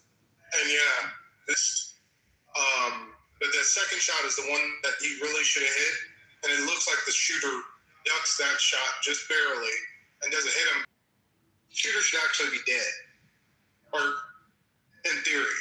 Because you don't want somebody testifying or something like I wouldn't see what a guy would get or leaving somebody like that alive, like in the case of Lee Harvey Oswald, if you believe that conspiracy, which I actually do believe that conspiracy. You wouldn't leave that person alive to testify. Because we don't see the ending tackle or how he's apprehended, it would actually make more sense that he would be eliminated rather than left alive to face what's going to be, 30 to 40 years in prison.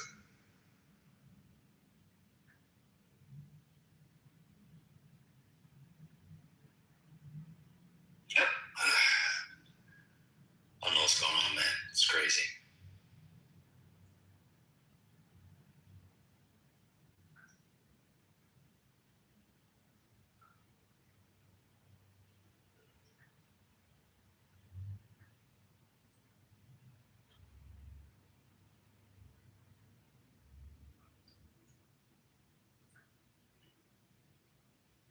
And solved mysteries and crimes.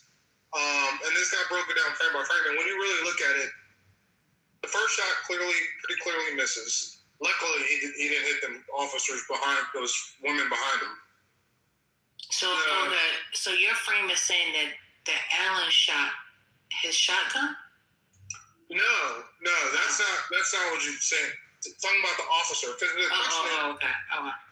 Yeah, how that Washington, D.C. officer does not hit him. And it's the second shot where, and they're within 2 feet of each other. And the shooter ducks, Allen ducks, and the officer fires, it looks like just over his head. And then as he turns, you watch it, if you watch it slow down, you see it, the next 2 shots, the dog, if you look at it, that dog is at that door because he sees him, and he's ready. Okay. Well, was the dog released on him? Wait, so the dog sees him, smells him? Not me. Wait, I wasn't here. Who shot the other officer, though? Don't know. Any evidence that it was Allen? Don't know.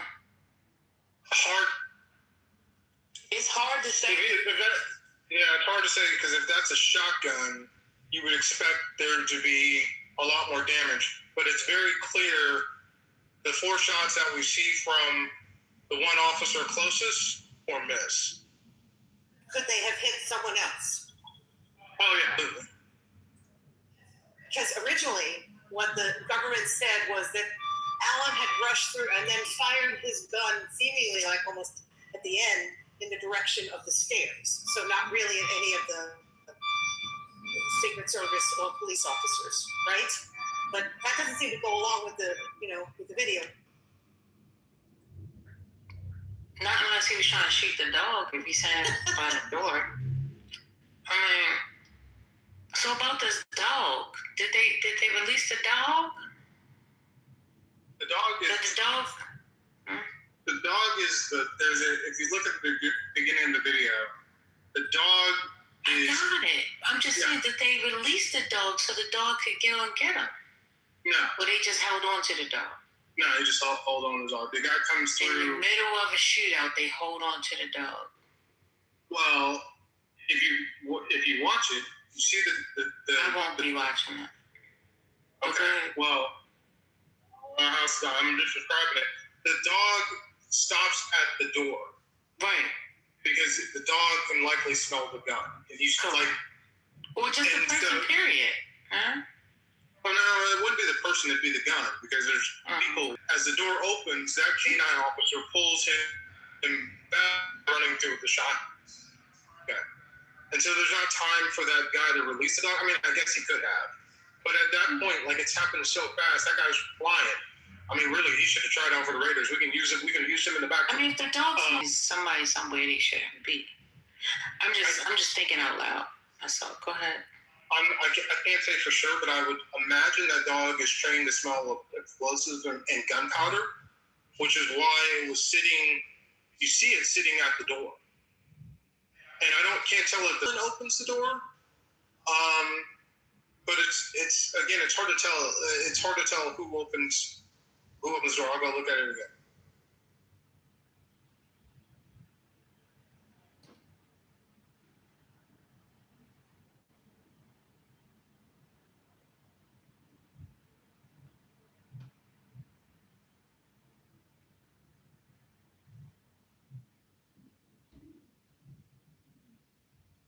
And I'm still confused because the government's theory seems to be that as Alan was rushing through, he somehow fired his gun. Able to see that, and you should be able to see that if he did fire a gun in the middle of that what looked like an incredible. You would assume you would see the muzzle flash, and I don't see one clearly. So when did he fire his gun? They're saying as he rushed through, but it doesn't look like that. So was it before? Was it after? You know, is it possible the police shot first? Possible the police shot first, yes, ma'am. Hello?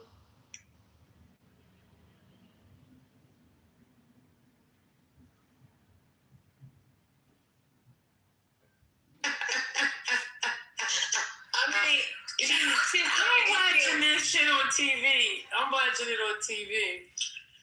Wait a minute, he had a whole black outfit on with a red tie. I am done. I am so done right now. Did you see his outfit? Yeah. Before they took his before they wrapped him up. Yeah, stripped him. Yeah. That is dumb. The more information that comes out, the more confusing it is. And the more unbelievable it is.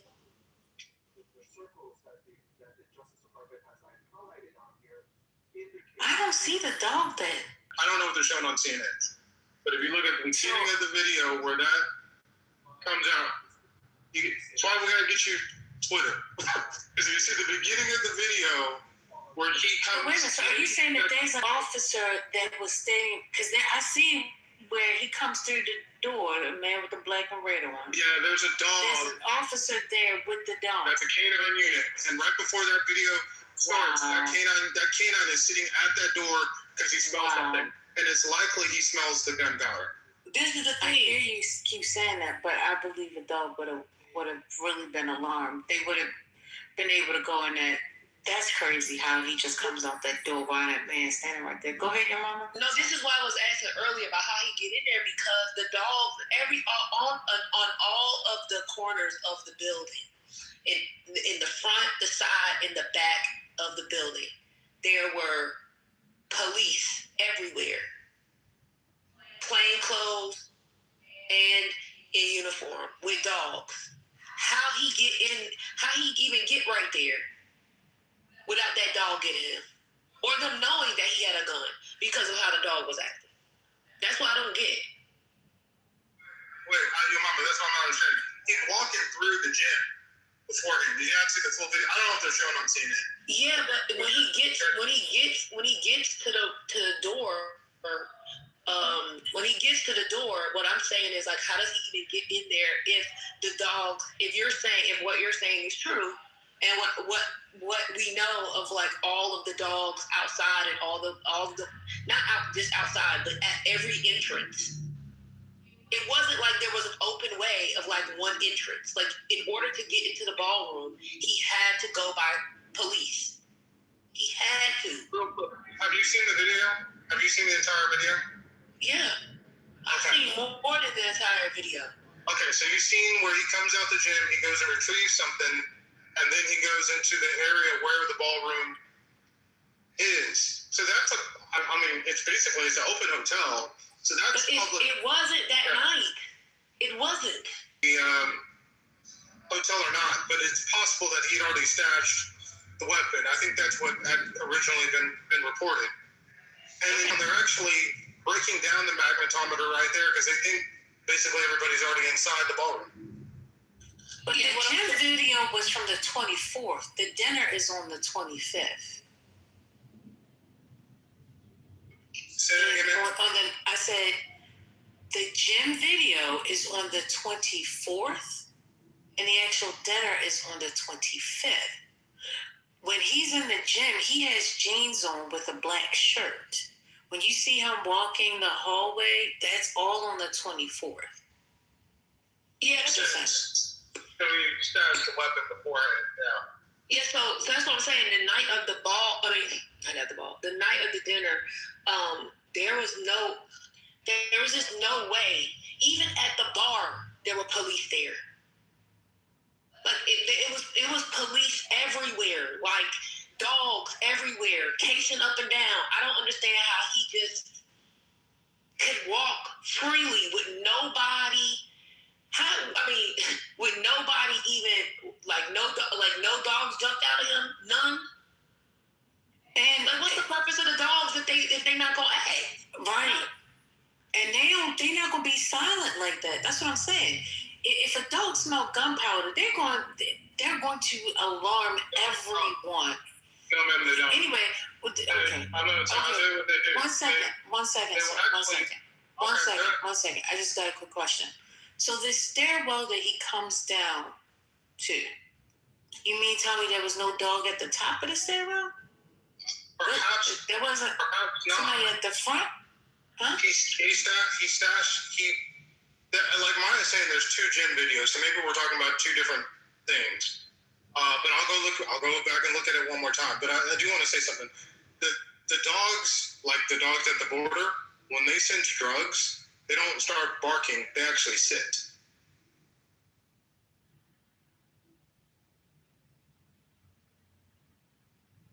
Okay, sure.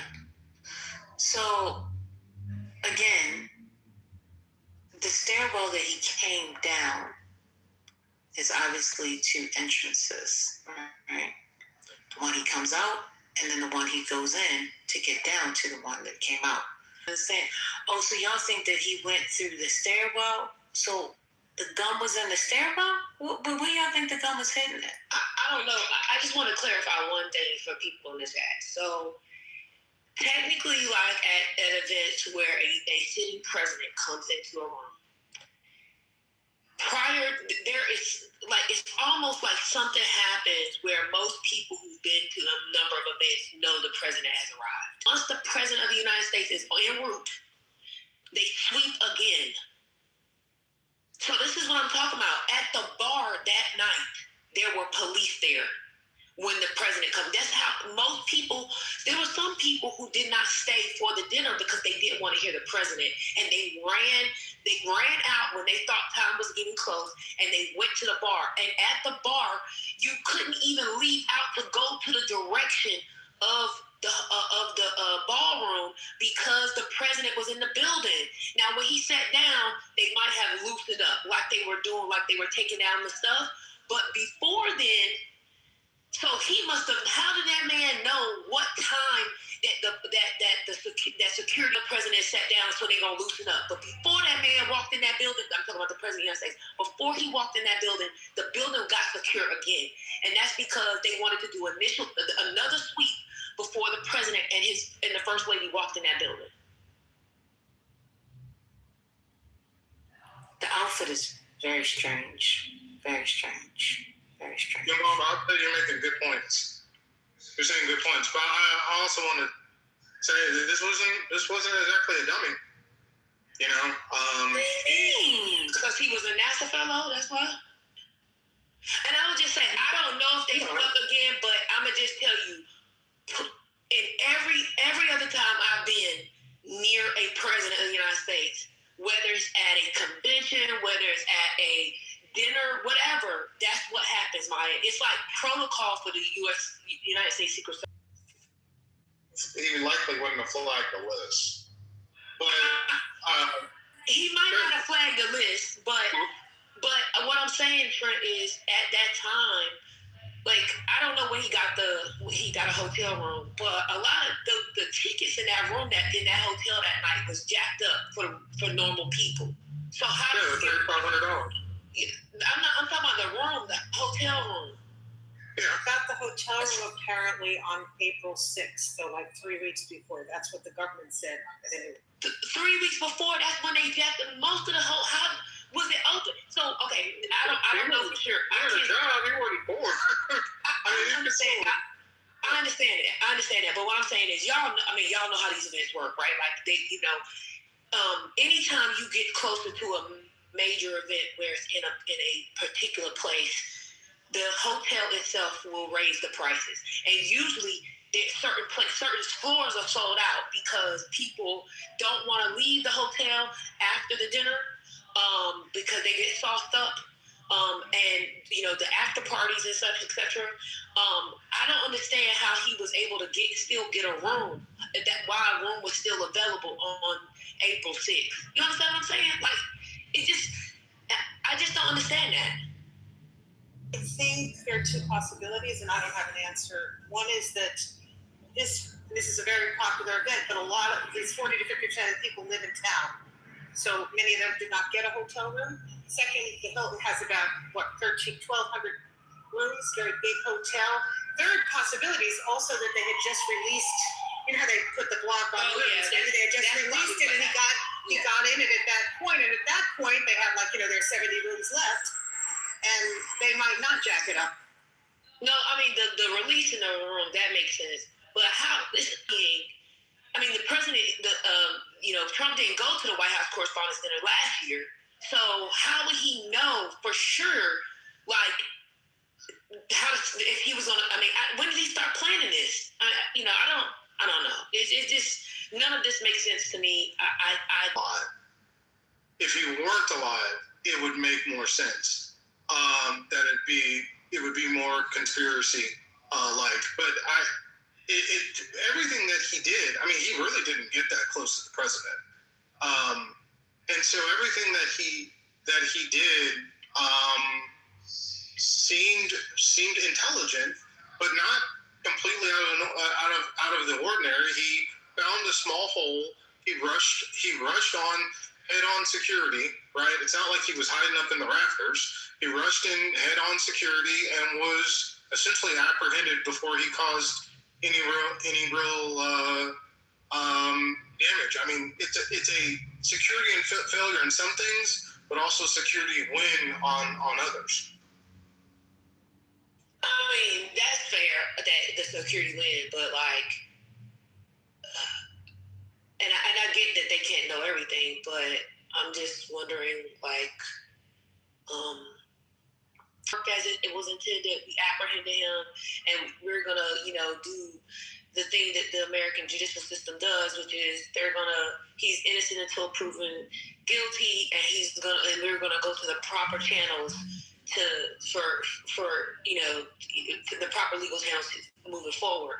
But when I think about it, he's still gonna get charged with attempted assassination. He gonna get life in prison. That's it. I don't know. There ain't no amount of money that you'd be like, oh yeah, sure, I'll take $50 million. I'll do 30 to 40 years. He didn't. Well, walking through he just snapped. I don't know. Yeah, I don't. And also, that's the thing, though. I don't think, unlike Roger makes a good point. Unlike other police officers, the Secret Service don't shoot to just apprehend. To the conspiracy? Okay. But no, Butler, I don't think there's any conspiracies. The Butler was again, Trump's not the president at the time, so the security's a little bit lighter. That roof, as you well know, they were thinking about somebody shooting in the crowd as opposed to from another roof. Butler, that was an assassination by the luck of the draw of the president, now president, turning his head. He's not dead. Otherwise, Butler, he should no longer be here. So Lord had raised an interesting point, and by the way, I don't agree with this, but it was interesting what he had said the other night was that it wasn't that he was in on the conspiracy, but that they radicalized him, government people radicalized him to want to do this. He didn't know that he was being used, so that's why he would have done what he did and not worried about the consequences. So that's one possibility.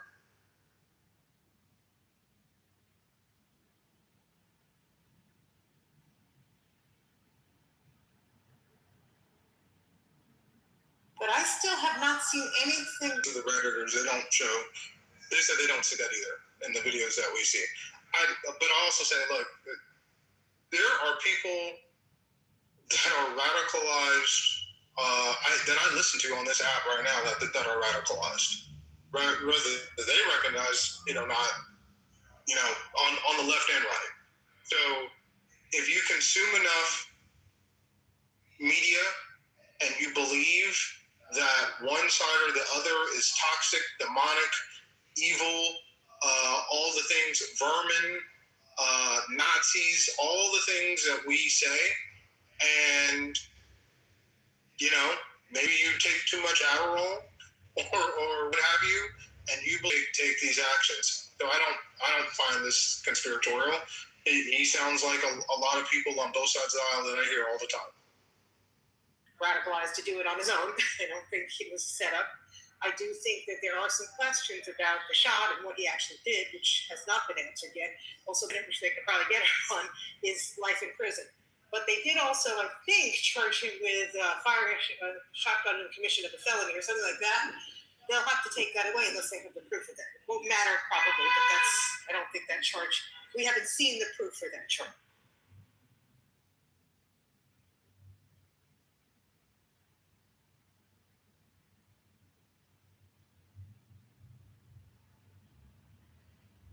Matters whether or not you fire the weapon. I think you're going to see it will be charged with attempted assassination. I don't even know if it matters how you fire. He got the shot.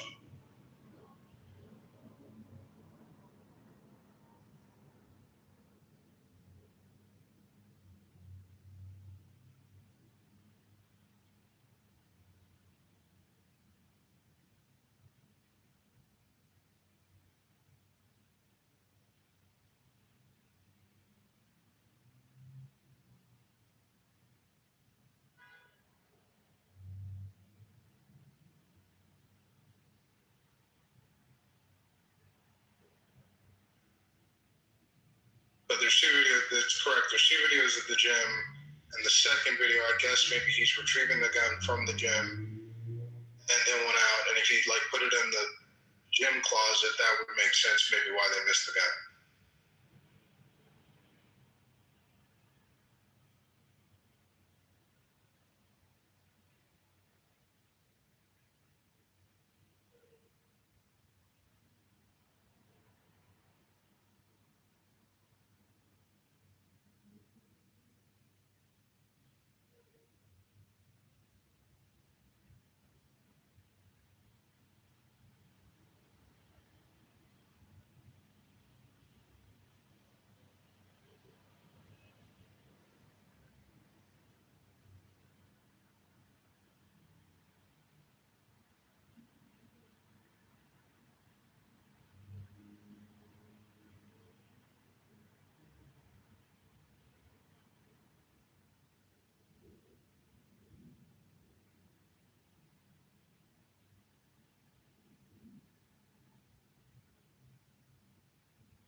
So where were we at in the conversation?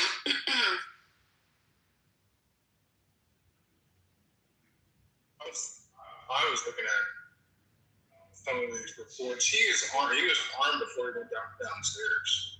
I don't know why they keep showing him videos. Did he stash the shotgun there? That's what kind of included me when we see the gym video. But he's armed before he even goes downstairs. He takes a picture in his outfit. And he's got knives and guns on him before he even goes downstairs. So that was the selfie that he did. Yeah, the selfie. He's already armed to the teeth. So maybe he had stashed the shotgun downstairs so he wouldn't have to carry it. And then he had to get it ready. He had to pull it out of his leg. I'm trying to think, because they said he assembled it. So maybe he stashed it somewhere and then assembled it later.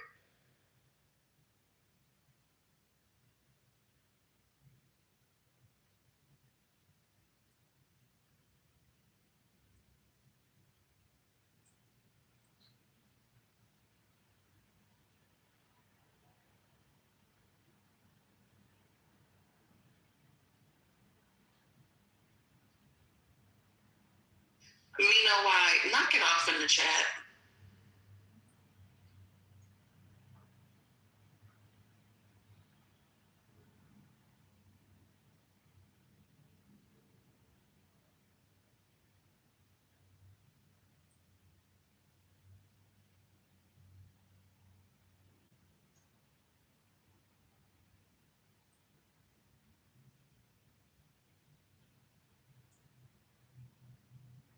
But he agrees that dog was clearly alerting him. And that should have been the first.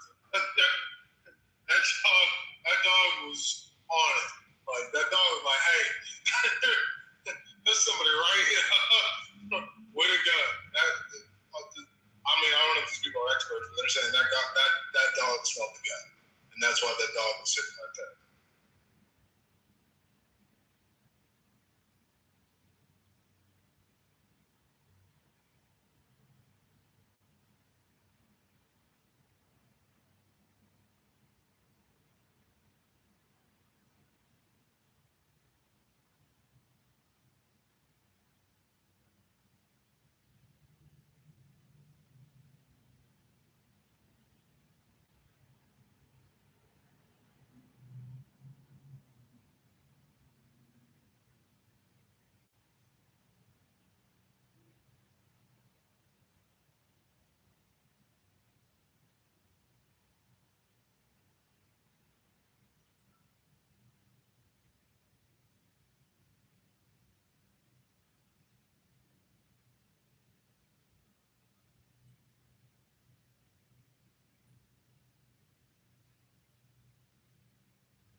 Ben, are you there? Yeah, barely. What's up? Yeah, I think looking at what somebody else has said, these are Redditors, but that second shot from the officer may have been what hit the Secret Service agent. He's right in the line of fire for it. Looks like the Coal Island Ducks, the bullet goes over his head and hits that officer. Or if not, I don't know where that bullet. Can't tell where that bullet goes, but it's right at that Secret Service agent standing up. Yeah, I'm gonna look on the. I'm gonna look on that. I'm gonna look on those things on the what you call it, the rec.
Dan, look at this one in the chat because it's got the freeze frames.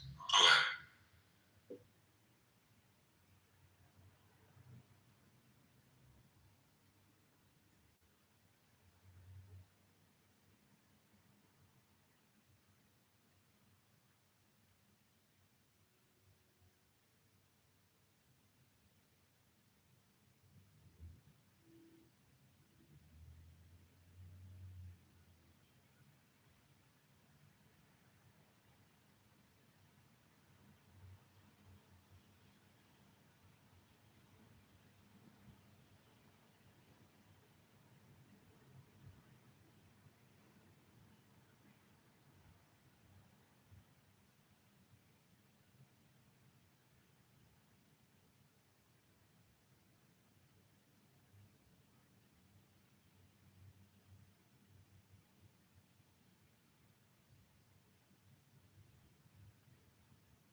I'll just say this dude definitely played Hitman. He put on a whole Hitman outfit. So he got the shit. Go ahead. I want him to put on a Commander's jersey. We need a speedster. We need a home run hitter. We got a bunch of bruisers, but we need a home run hitter. The way that boy was trucking through there, he could pass the linebackers. He gone. I like. Wait, we sure that wasn't Daryl Green? Somebody found it on show. Yeah, that boy was goddamn looking like CJ2K. That was great. It was crazy. Yeah, that was crazy. I was like, why was he so fast? How old was he? Was he 30 yet? 31. Well, he should not be that fast at 31. That's crazy. That's Caltech. God damn. I was never that fast in my life. I was never fast, but I was never nowhere like that. Boy, yeah. Hey, I don't know how they missed that boy, though. That seems a little weird to me. Everybody missed. Everybody, and nobody else got hit. That's what the crossfire should have hit one of the officers on the first shot, and then on the second shot, they should have hit that Secret Service agent. So I'm like, I'm a little weird. If you tell me that nobody got hit by that officer's wild ass firing, then I'm very confused.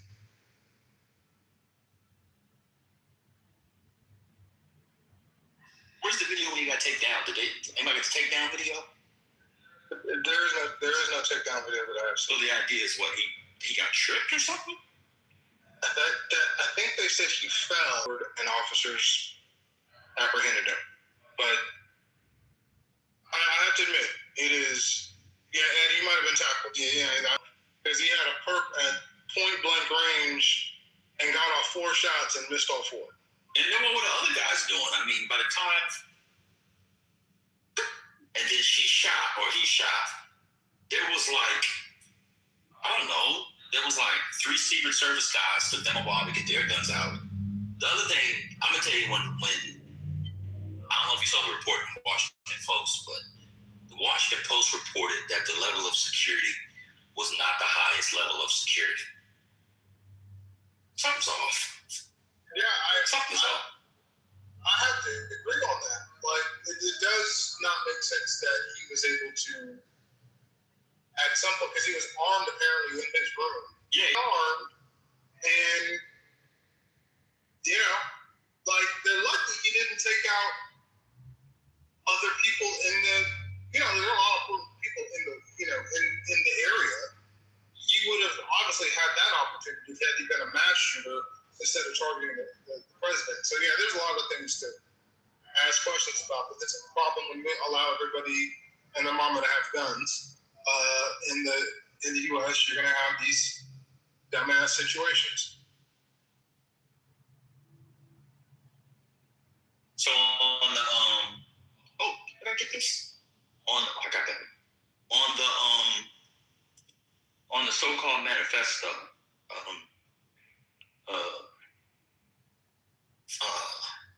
he said he didn't want to injure other people, and so he kind of thinks they're going to go and get government officials, except Kash Patel.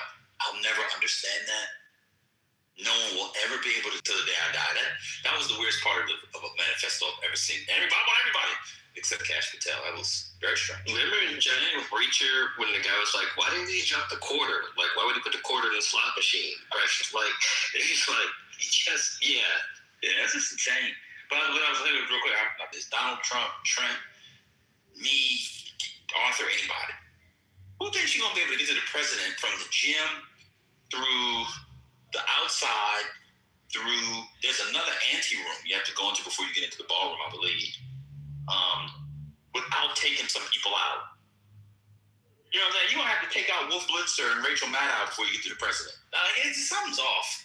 It's a little strange. I don't know, man.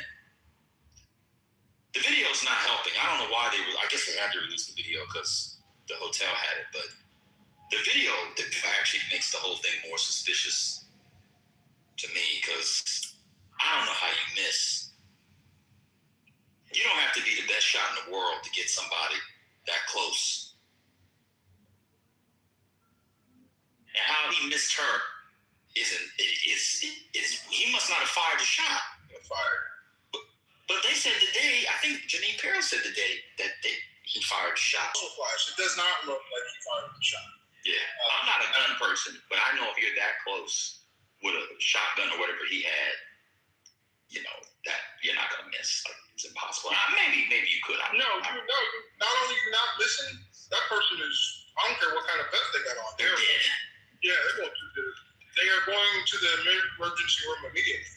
Yeah, so, that person just turned around and kept shooting. It was almost as if they were shooting blanks. But I'll leave that to the other people to come up with later. Oh boy, they didn't want a conspiracy, they got one. That's the wild thing. That's the wild thing. Why do you think he said everybody but Kash Patel? That's weird. Maybe he likes it does. What's he like? Who likes Kash Patel? Break that down. That shit was weird, yo. Can you give me the link to see the video? Oh, it's in the chat. Just scroll up. There's a bunch of videos in the chat if you got Twitter, yeah. Mm-hmm. It's gonna blow your mind. Man, I want to know if he was on Adderall.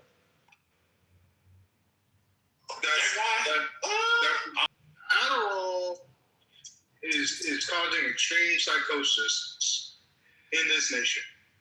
It is probably one of the worst drugs, especially when it's abused, and it causes psychosis. And we don't want to talk about it because it's our legalized speed. But that shit will cause you to, because this was an intelligent individual.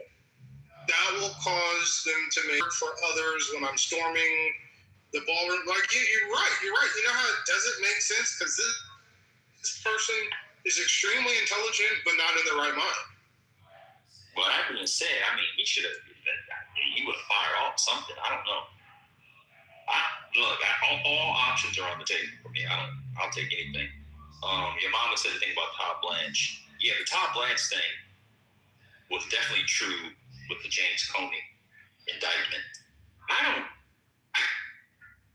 can't imagine a judge even entertaining that case. That bitch gonna get thrown out like a 265-pound running back. That was the crap. Have you seen that case, Trent? They charged James Comey for 86-47. I'm the one who said the reason Bondi is being removed is so that Obama and others can be indicted. That is what Trump wants to see, and that's what I expect to happen. If the Justice Department indicts Barack Obama, Republicans, that would be the worst. That would be the single worst. But that's the one they probably shouldn't do. Democratic plantation in numbers that you had never seen before. So I know what they're doing. What was I going to say about the 86? Did you see Trump's explanation?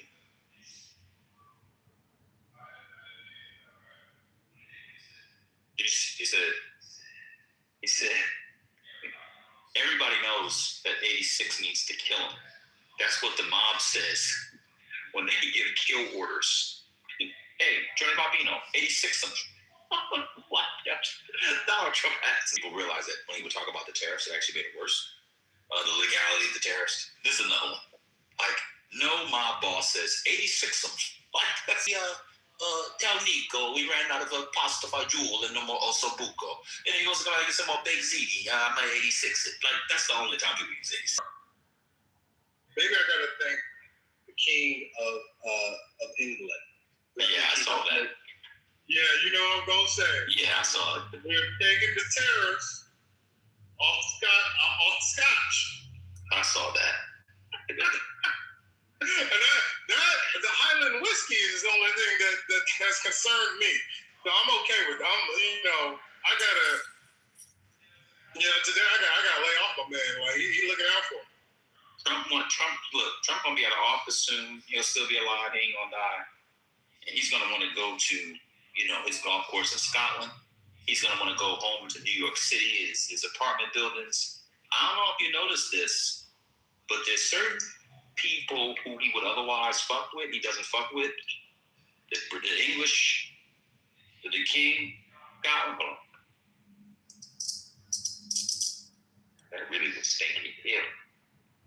Scotland, the mayor of New York City, the governor of New Jersey, and now him and DeSantis are friends again. Have people noticed that? Trump is beginning to imagine his life outside of the Oval Office. He making sure he got somewhere to go. Because Trump in a normal, he should be railing against Mamdani.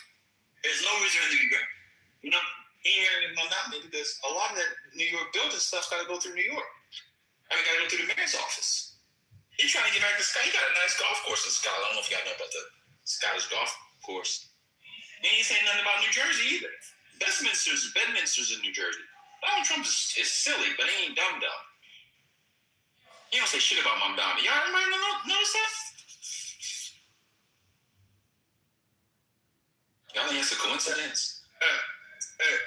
As my friend Jack Napier said in 1989, Eckhart, think about the future. There you go. I mean, if we're being honest, military action and the immigration stuff, he's got about, what would you say, 6 months left of his presidency, maybe 2 more months this summer, and a dull 4 months next year, because there's no presidency in August. Well, when's Labor Day? September, October, you know, that's the midterms. Then you have Thanksgiving in the winter. Then you have the new Congress, and you're going to be able to get shit done for the first couple of months after the Dems take the House. Maybe the Senate, too. Maybe, I mean, the presidency is effectively done. So, there you go. And this is not just a Trump thing. This is just a second term thing. Trent, you probably weren't here yesterday when I proposed my solution to all this, which is to amend the Constitution and get rid of 2 terms. And so if you're going to have term limits, just make 1 6-year term. That's the only solution. The second term is ass cheeks. The second term is absolute ass cheeks. I'm not completely against that. I think we should go 5 years. Keep the 1 term. Keep the 2 terms. But go instead of 4 years, go to 5. So go to 10 total. Go to 10 total. Because we need more. One of the reasons why China and some of these other places are able to get so far ahead of us is they own like one path. They don't deviate from that path. They say we're gonna build this high-speed train. They're building a high-speed train. They don't have to wait, another 4 years to see if we can get this overturned and da-da-da-da. So they're able to keep going forward. So I actually think we should go 5 years and change Congress's terms from 2 years to 4. And keep the Senate at 6? Keep the Senate where it's at, yeah. Keep the Senate where it's at. And then, to change the presidency and the Congress so we can at least get some shit done before we change all the rules, like all the EVs, you know what I'm saying? All right, how much political sense does it make to say that the VP has to be the opposite of the president?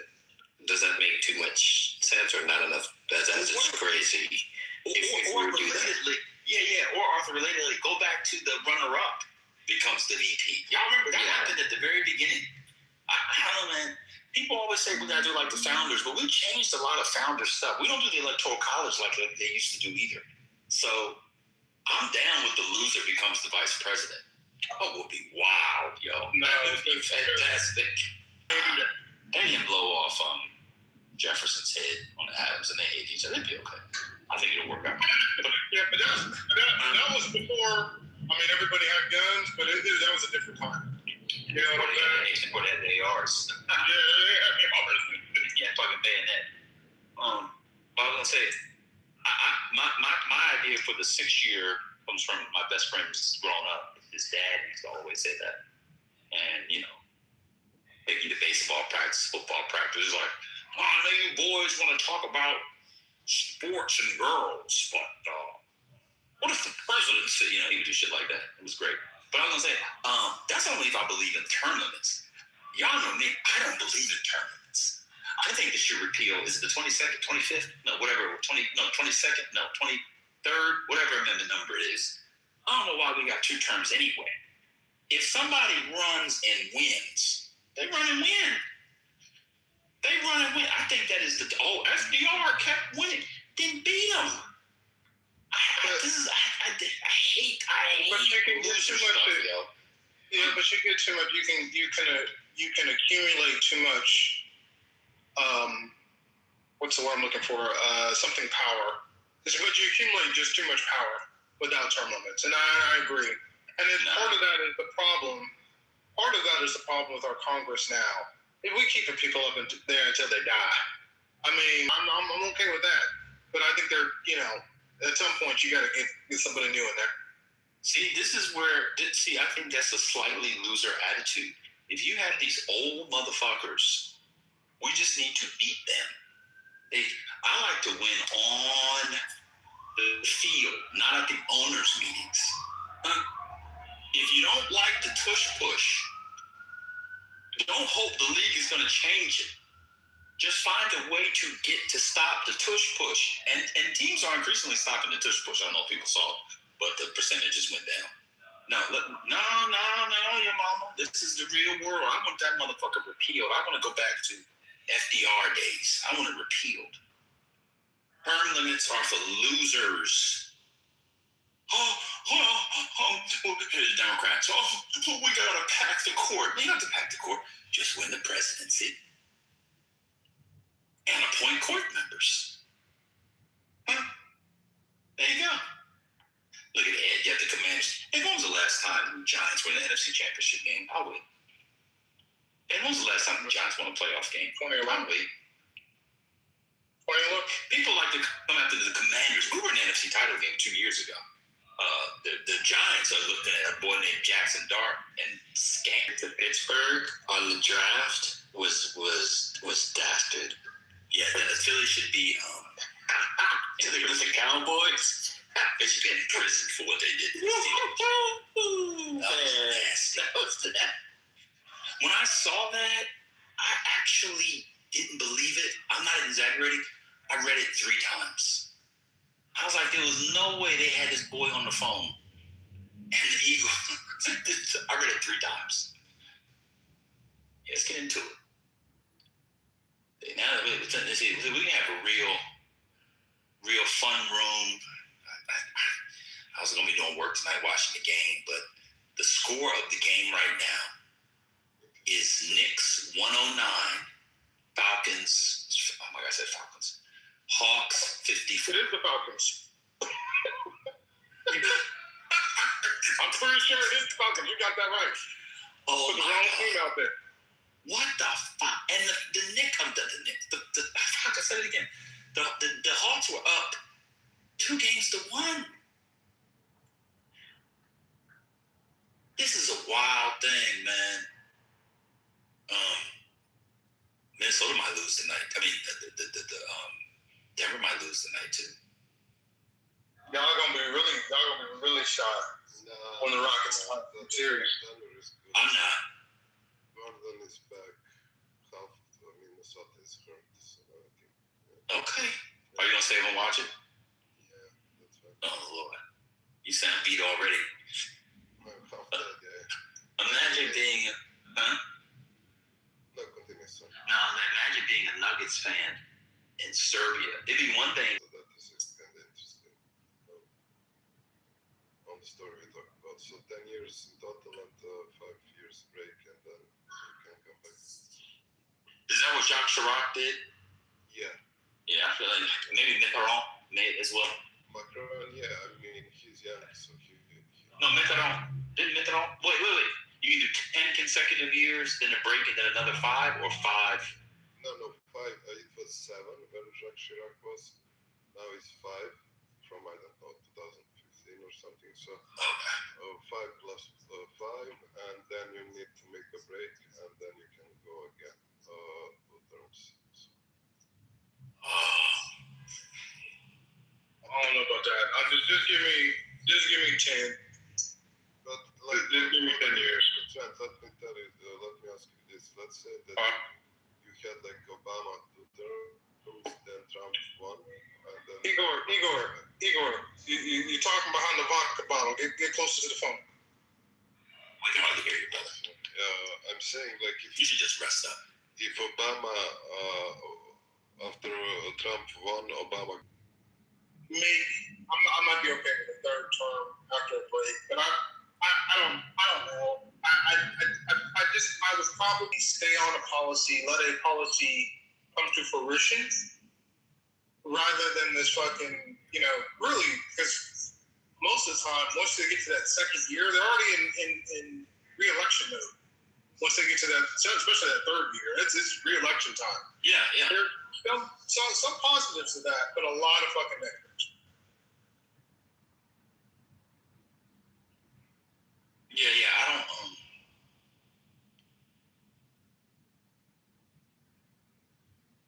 I mean, I don't know the term. So the thing on term limits, term limits came up literally in response to one guy, and they put term limits on one office and not the other office. I don't like term limits, but if you're gonna have it on one office, why don't you have it on the other offices? It doesn't make any sense to me. I don't get it. Now, I agree. You shouldn't have these 50-year. You shouldn't have these 50-year senators. I'm with you on that. Like that does. I agree with you on that, Ben. Like I think you have term limits. You should have term limits. I think it should be extended. Maybe 24 years, probably the max for a senator or something like that. But the amount of money y'all giving, shit. I don't know. Some of these people. I was going to stay up and watch the Rockets game, and I said, "Well, that thing happened where a team goes up 3-1, and then they slap on the on the fourth game on the road, and the Rockets won." But I said, "Nah, I'm gonna go to sleep because I'll wake up in the morning and I'll see that the Lakers won at home and everybody's resting, waiting for Luka to come back." And I saw the Rockets won by like 6 points. I think it was 99-93. Trent, I'm kind of there with you. They might have won 4 straight. So.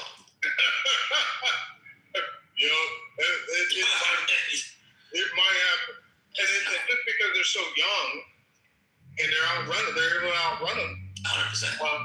Yeah. I actually think he might be. The crazy thing was?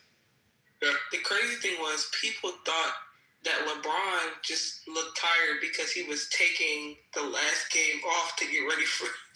They thought he was taking game 4 off to rest for game 5. I was like, why y'all assuming that he's not just tired for real? They thought it was like a passive. What did they say? They was like, it's like an active management. I was like, no. 20 rounds with you. You know what I would have done? I would have done load management. If they wanted to do that, they should have just sat him out game 4. If you're up 3-0, you think you can win one of the next 4? Because he was even more tired last night, and he's going to be tired tomorrow. If I recall correctly. Is that right? Yeah. I think he's missed 3 games. Yeah. Basically missed. Yeah, he only played 4 games. Basically missed all 4 games. Yeah. And the game he played the full game, they lost, right? Yeah, because he's still hurt. I have a hot take on Durant. Y'all not ready for this, so. I am. All right, well, hold on. I'm not ready yet, so I'm gonna sit down. If you tell me he's dirty, I'm gonna tell you I already know. But go ahead. No, it's not that. Durant's just stealing money at this point. I agree.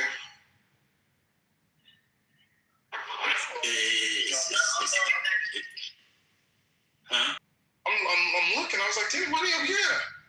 He shot over 50% from the floor and he's averaging 26. I mean, yeah, but then parents used to do that at soda fountains during Jim Crow. I was eating some peanuts and I was like, damn, I want to cook with this. Yeah. It's like maybe they were hitting. Yeah. My great grandmother, I'm thinking about in particular, she will be happy to play pity pat with you, and I'm sure you also know what the game of pity pat is. So, yeah. Trent, I looked it up. I'm looking at his numbers. They're all basically in line. except his rebounds are down basically. He's down a rebound and a half per game, which I expect at this point in his career. But his field goal percentage, his 3-point percentage is shooting over 50% from the field.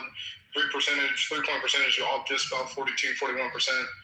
I mean, and in a half-court set, still ain't too many people that can lock him up. I agree. I totally agree with you, man. I looked it up too. I don't know what it is, man. And it's not quantifiable by the data. It's just that. Completely. I don't think he ever rose a team. No, he didn't. Mm-mm. You know, I mean, when he got, I don't think he made them. Ain't they do shit? No, yeah, that's what I'm saying. I don't think he doing them. And they didn't do anything. And I would actually say that was a lot of Russell Westbrook. I mean, I'm not going to take it away from KD. He was obviously to be the sole person, like the sole focal point of a team, kind of like a LeBron. Nah, I have to agree with Ben on that. And he's old. He's 36 or 7 for 50 million. I think it's overrated.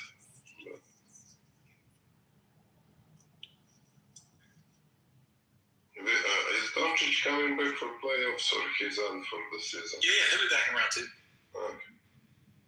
Well, I'm glad KD didn't come take our money. Let me stop. Look, I'm saying that, but I'm a half Rockets, half I'm a really a Lakers fan. Rockets are my second favorite team, but I want to see the Rockets kind of win this series. Kind of. I don't know. I'm kind of split. But I don't want to see them win this series. But Durant, if he's on the floor, and it's a game 7, and it's him and LeBron, and it's the fourth quarter, and somebody's got to score, the last 5 minutes, I'm actually putting my money on Durant right now. At this point, I probably would too. I probably would too. But I don't think it would do that. I probably would too.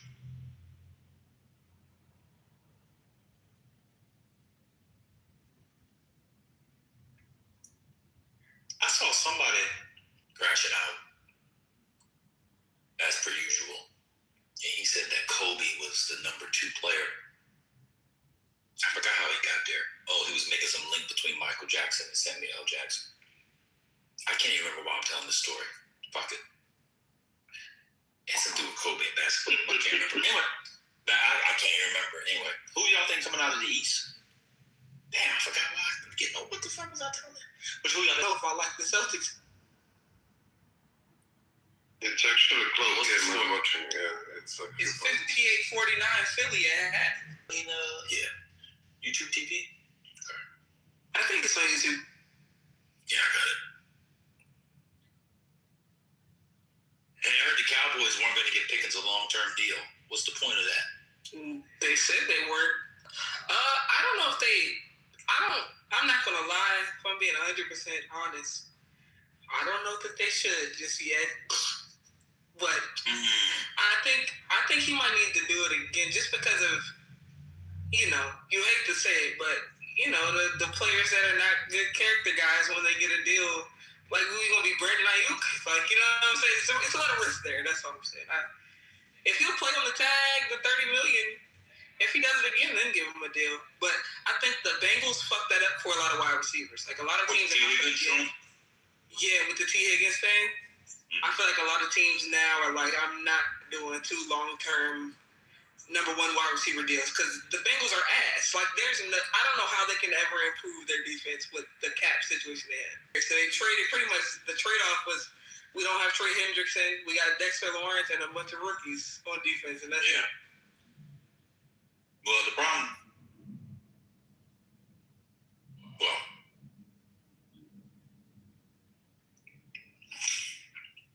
clearly they did that because Joe Burrow made them. And while Joe Burrow is my favorite quarterback, and if I was starting a team and injury concerns weren't a concern, that's who I would pick over everybody. The opposite of Brady. for a team. If I were a quarterback, I would not want myself. So between him, Higgins, and Chase, aren't they like a third of the salary cap? Something crazy like that, just a three of that? That's insane. Although I actually believe I think the NFL, if I had power, I would call up owners and GMs and Roger Goodell and other executives of the NFL. I think they should do a quarterback exemption. And I think that essentially, because quarterbacks are essentially getting what they're going to get when the rest of where they're drafting, nobody goes a free agent. They should just have a number for the quarterback or one position. It could be up to this much, and it doesn't go against the cap. I just think the quarterback's just taking it's too much. Yeah, it's a lot. I agree. That's a big ass cap. Now you can't get rid of them. Don't you think the Bengals are going to get rid of fucking Joe? They can't. Think we're going to we'll get rid of Jay Daniels in 2 years when his leg falls off, but they would otherwise keep him. So you just have to be really good at drafting, or you have to have do a Sam Darnold thing where you got a mid QB, you build a team around him, and you just win. I'm going to say something, Doctor. I don't know, Dr. Lockhart. The Temple is not mid. He never was. I don't know. Sam Darnold. You think he's lower or higher than mid? Oh, higher. Oh, I agree. I agree. I never thought I thought, which happens to a lot of people, you just go to the wrong situation. But his pedigree, when you see him stand up and throw, like that boy is done time. I was going to answer your question, Ben, and I was afraid to say it. Hey, Pistons. Your Pistons are coming out of the East. Pistons. Are they going to come out of this round?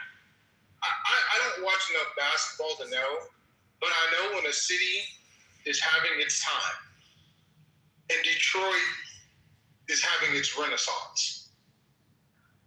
You know, with Michigan winning twice, the Tigers was decent finally, and now the Pistons and the Lions are coming. You know what I mean?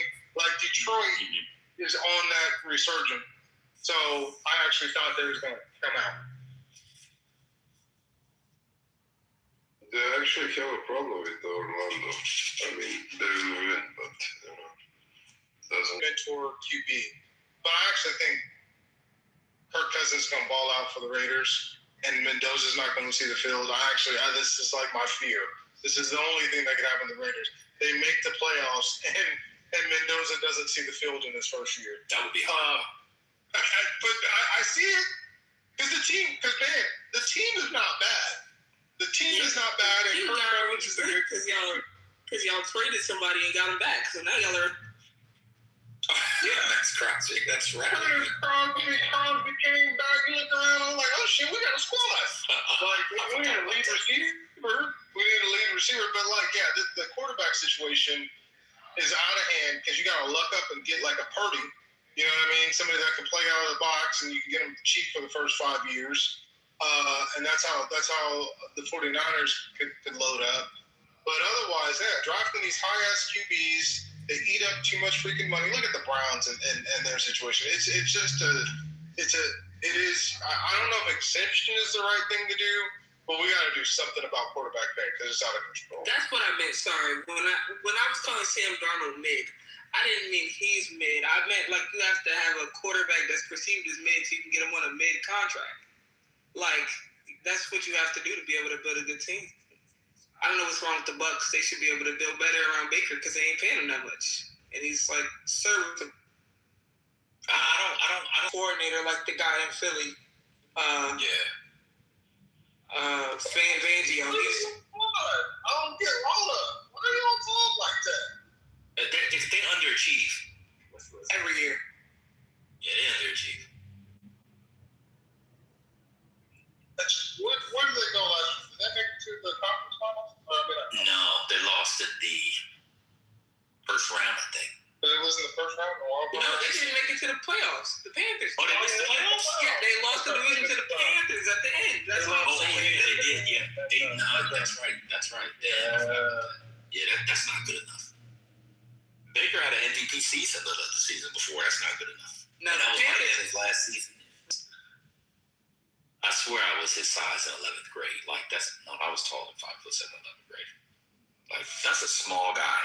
But it's fine. That's what I'm saying. They're going to be in trouble. They got to decide. They're going to have to hope the Raiders give up Kirk Cousins. Because, I mean, you know, could you imagine? So Bryce Young obviously wouldn't get a Josh Allen deal.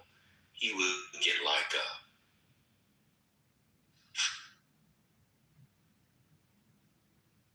You giving him Baker Mayfield money? You would have to, like 20, 25. I think Baker's over 30 now. Let me see. Average per year. I put in Baker average per year. They put up Bakers, like actual Bakers. I'm probably the only person that's ever Googled that. Yeah, remember? Yeah, he signed a $33.5 million a year. I don't know, Dr. $50 million guaranteed. I don't know if I could sign Bryce Young that deal. That's what I'm saying. Like, to find a new quarterback then. Or they're going to include, what's the other new, who could be the new Sam Darnold? What's his name? Zach Wilson? What is that? Yeah, Zach Wilson. Whoever is the backup for the 49ers. Mac Jones. Mac Jones. There you go. There you go from one noodle arm to the next. Anyway. Yeah, depends watching NFL more or NBA. Both. Different. This depends on different time of the year. Let me tell you, for most Americans, it is NFL. NFL for most, yeah. It is NFL, and it's NFL by far, and it's NFL increasing. That's what's crazy. When you look at the numbers for viewership of the NFL, it's the one that is growing. MLB is actually growing. A lot of it has to do with the punting. MLB is making a little bit of a... Something about, like, even NFL playoff games are, the last couple of years, they've been a little mid. But in the NBA playoffs, they're... I agree. I mean, my favorite sport is basketball, so...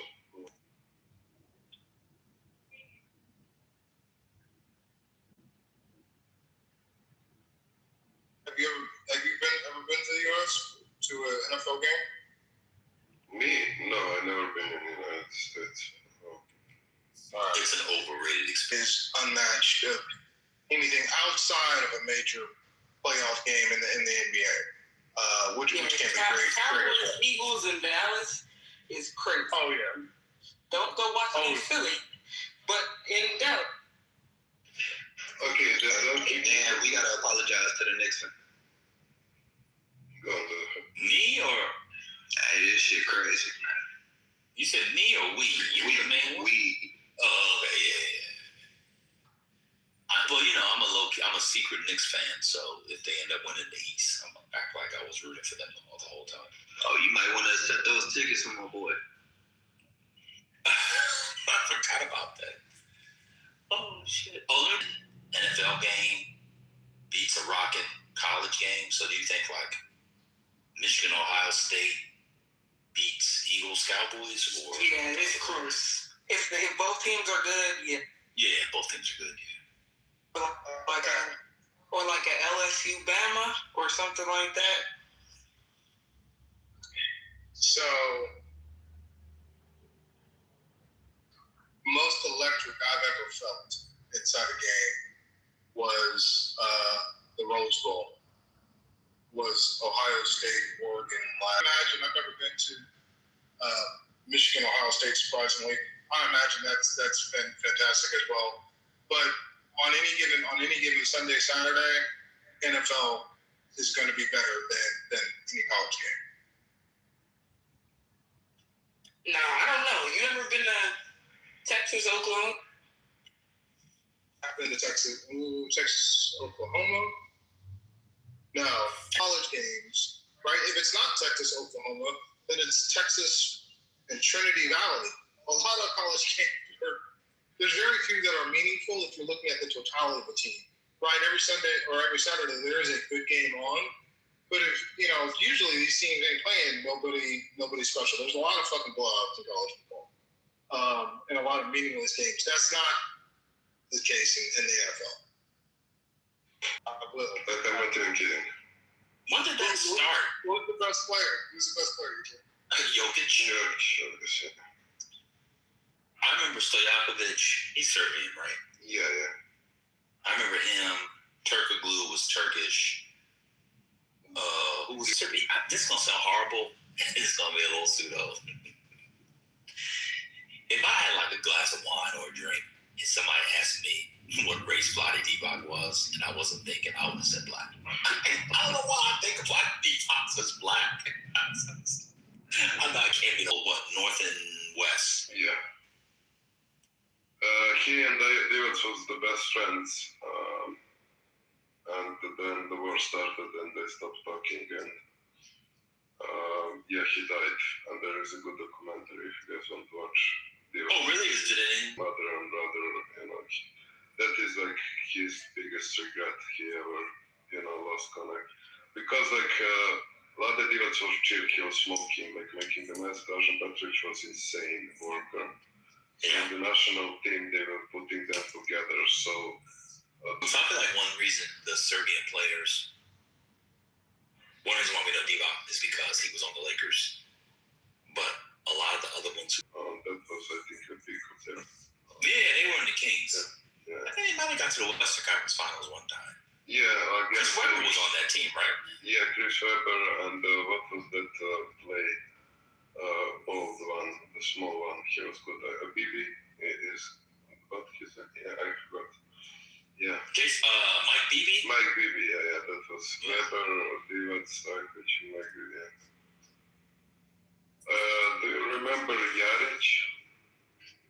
He was playing in the Timberwolves. He was really good for our national team, but I don't think he was married Adriana Lima, the supermodel. Let me see.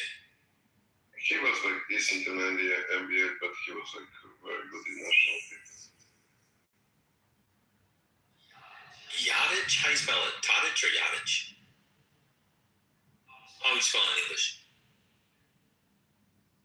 I don't remember Jadic. You remember Jadic? I really wrote in the chat tonight. Not okay.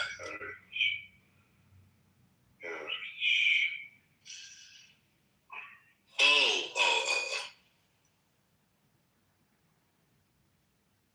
I low-key remember him. He was a point guard? No, he was a shooting guard? He was a playmaker. Oh, he was a point guard, yeah. Oh, he was a tall point guard. He was 6'7". God damn. Yeah. Well, Bogdanovic now, he's in Clippers. He's decent. In Miami, also Jovic. So, yeah.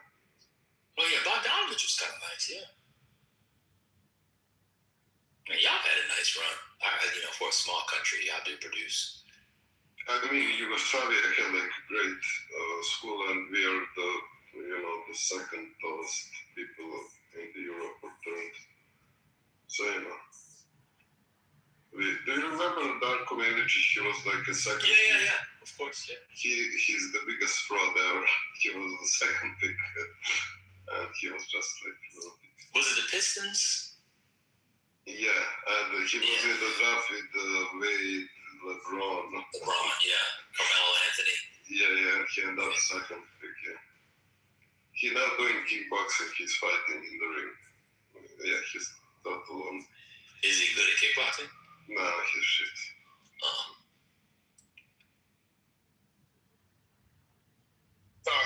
Great talk. We had a great discussion. I'm gonna go in there and get in this gym, so I don't. That's what I'm saying. I can't. Do you take energy chews? Not this late. I'm sensitive to. I do anything energy wise. Pre-work right now. I'll be up all night. But now I can. All I'm gonna do. I'm just gonna do 12 kids, sir. Huh? Me? No, Trent doesn't have early morning, so we can get up at 5 and be at the gym at 5:30.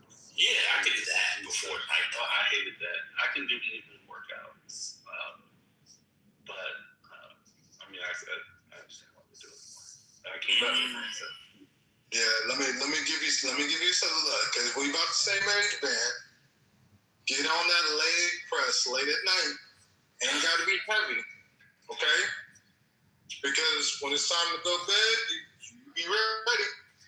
She'll be ready for you. God bless.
on that tip. 2001. But I'm not really sure what your position.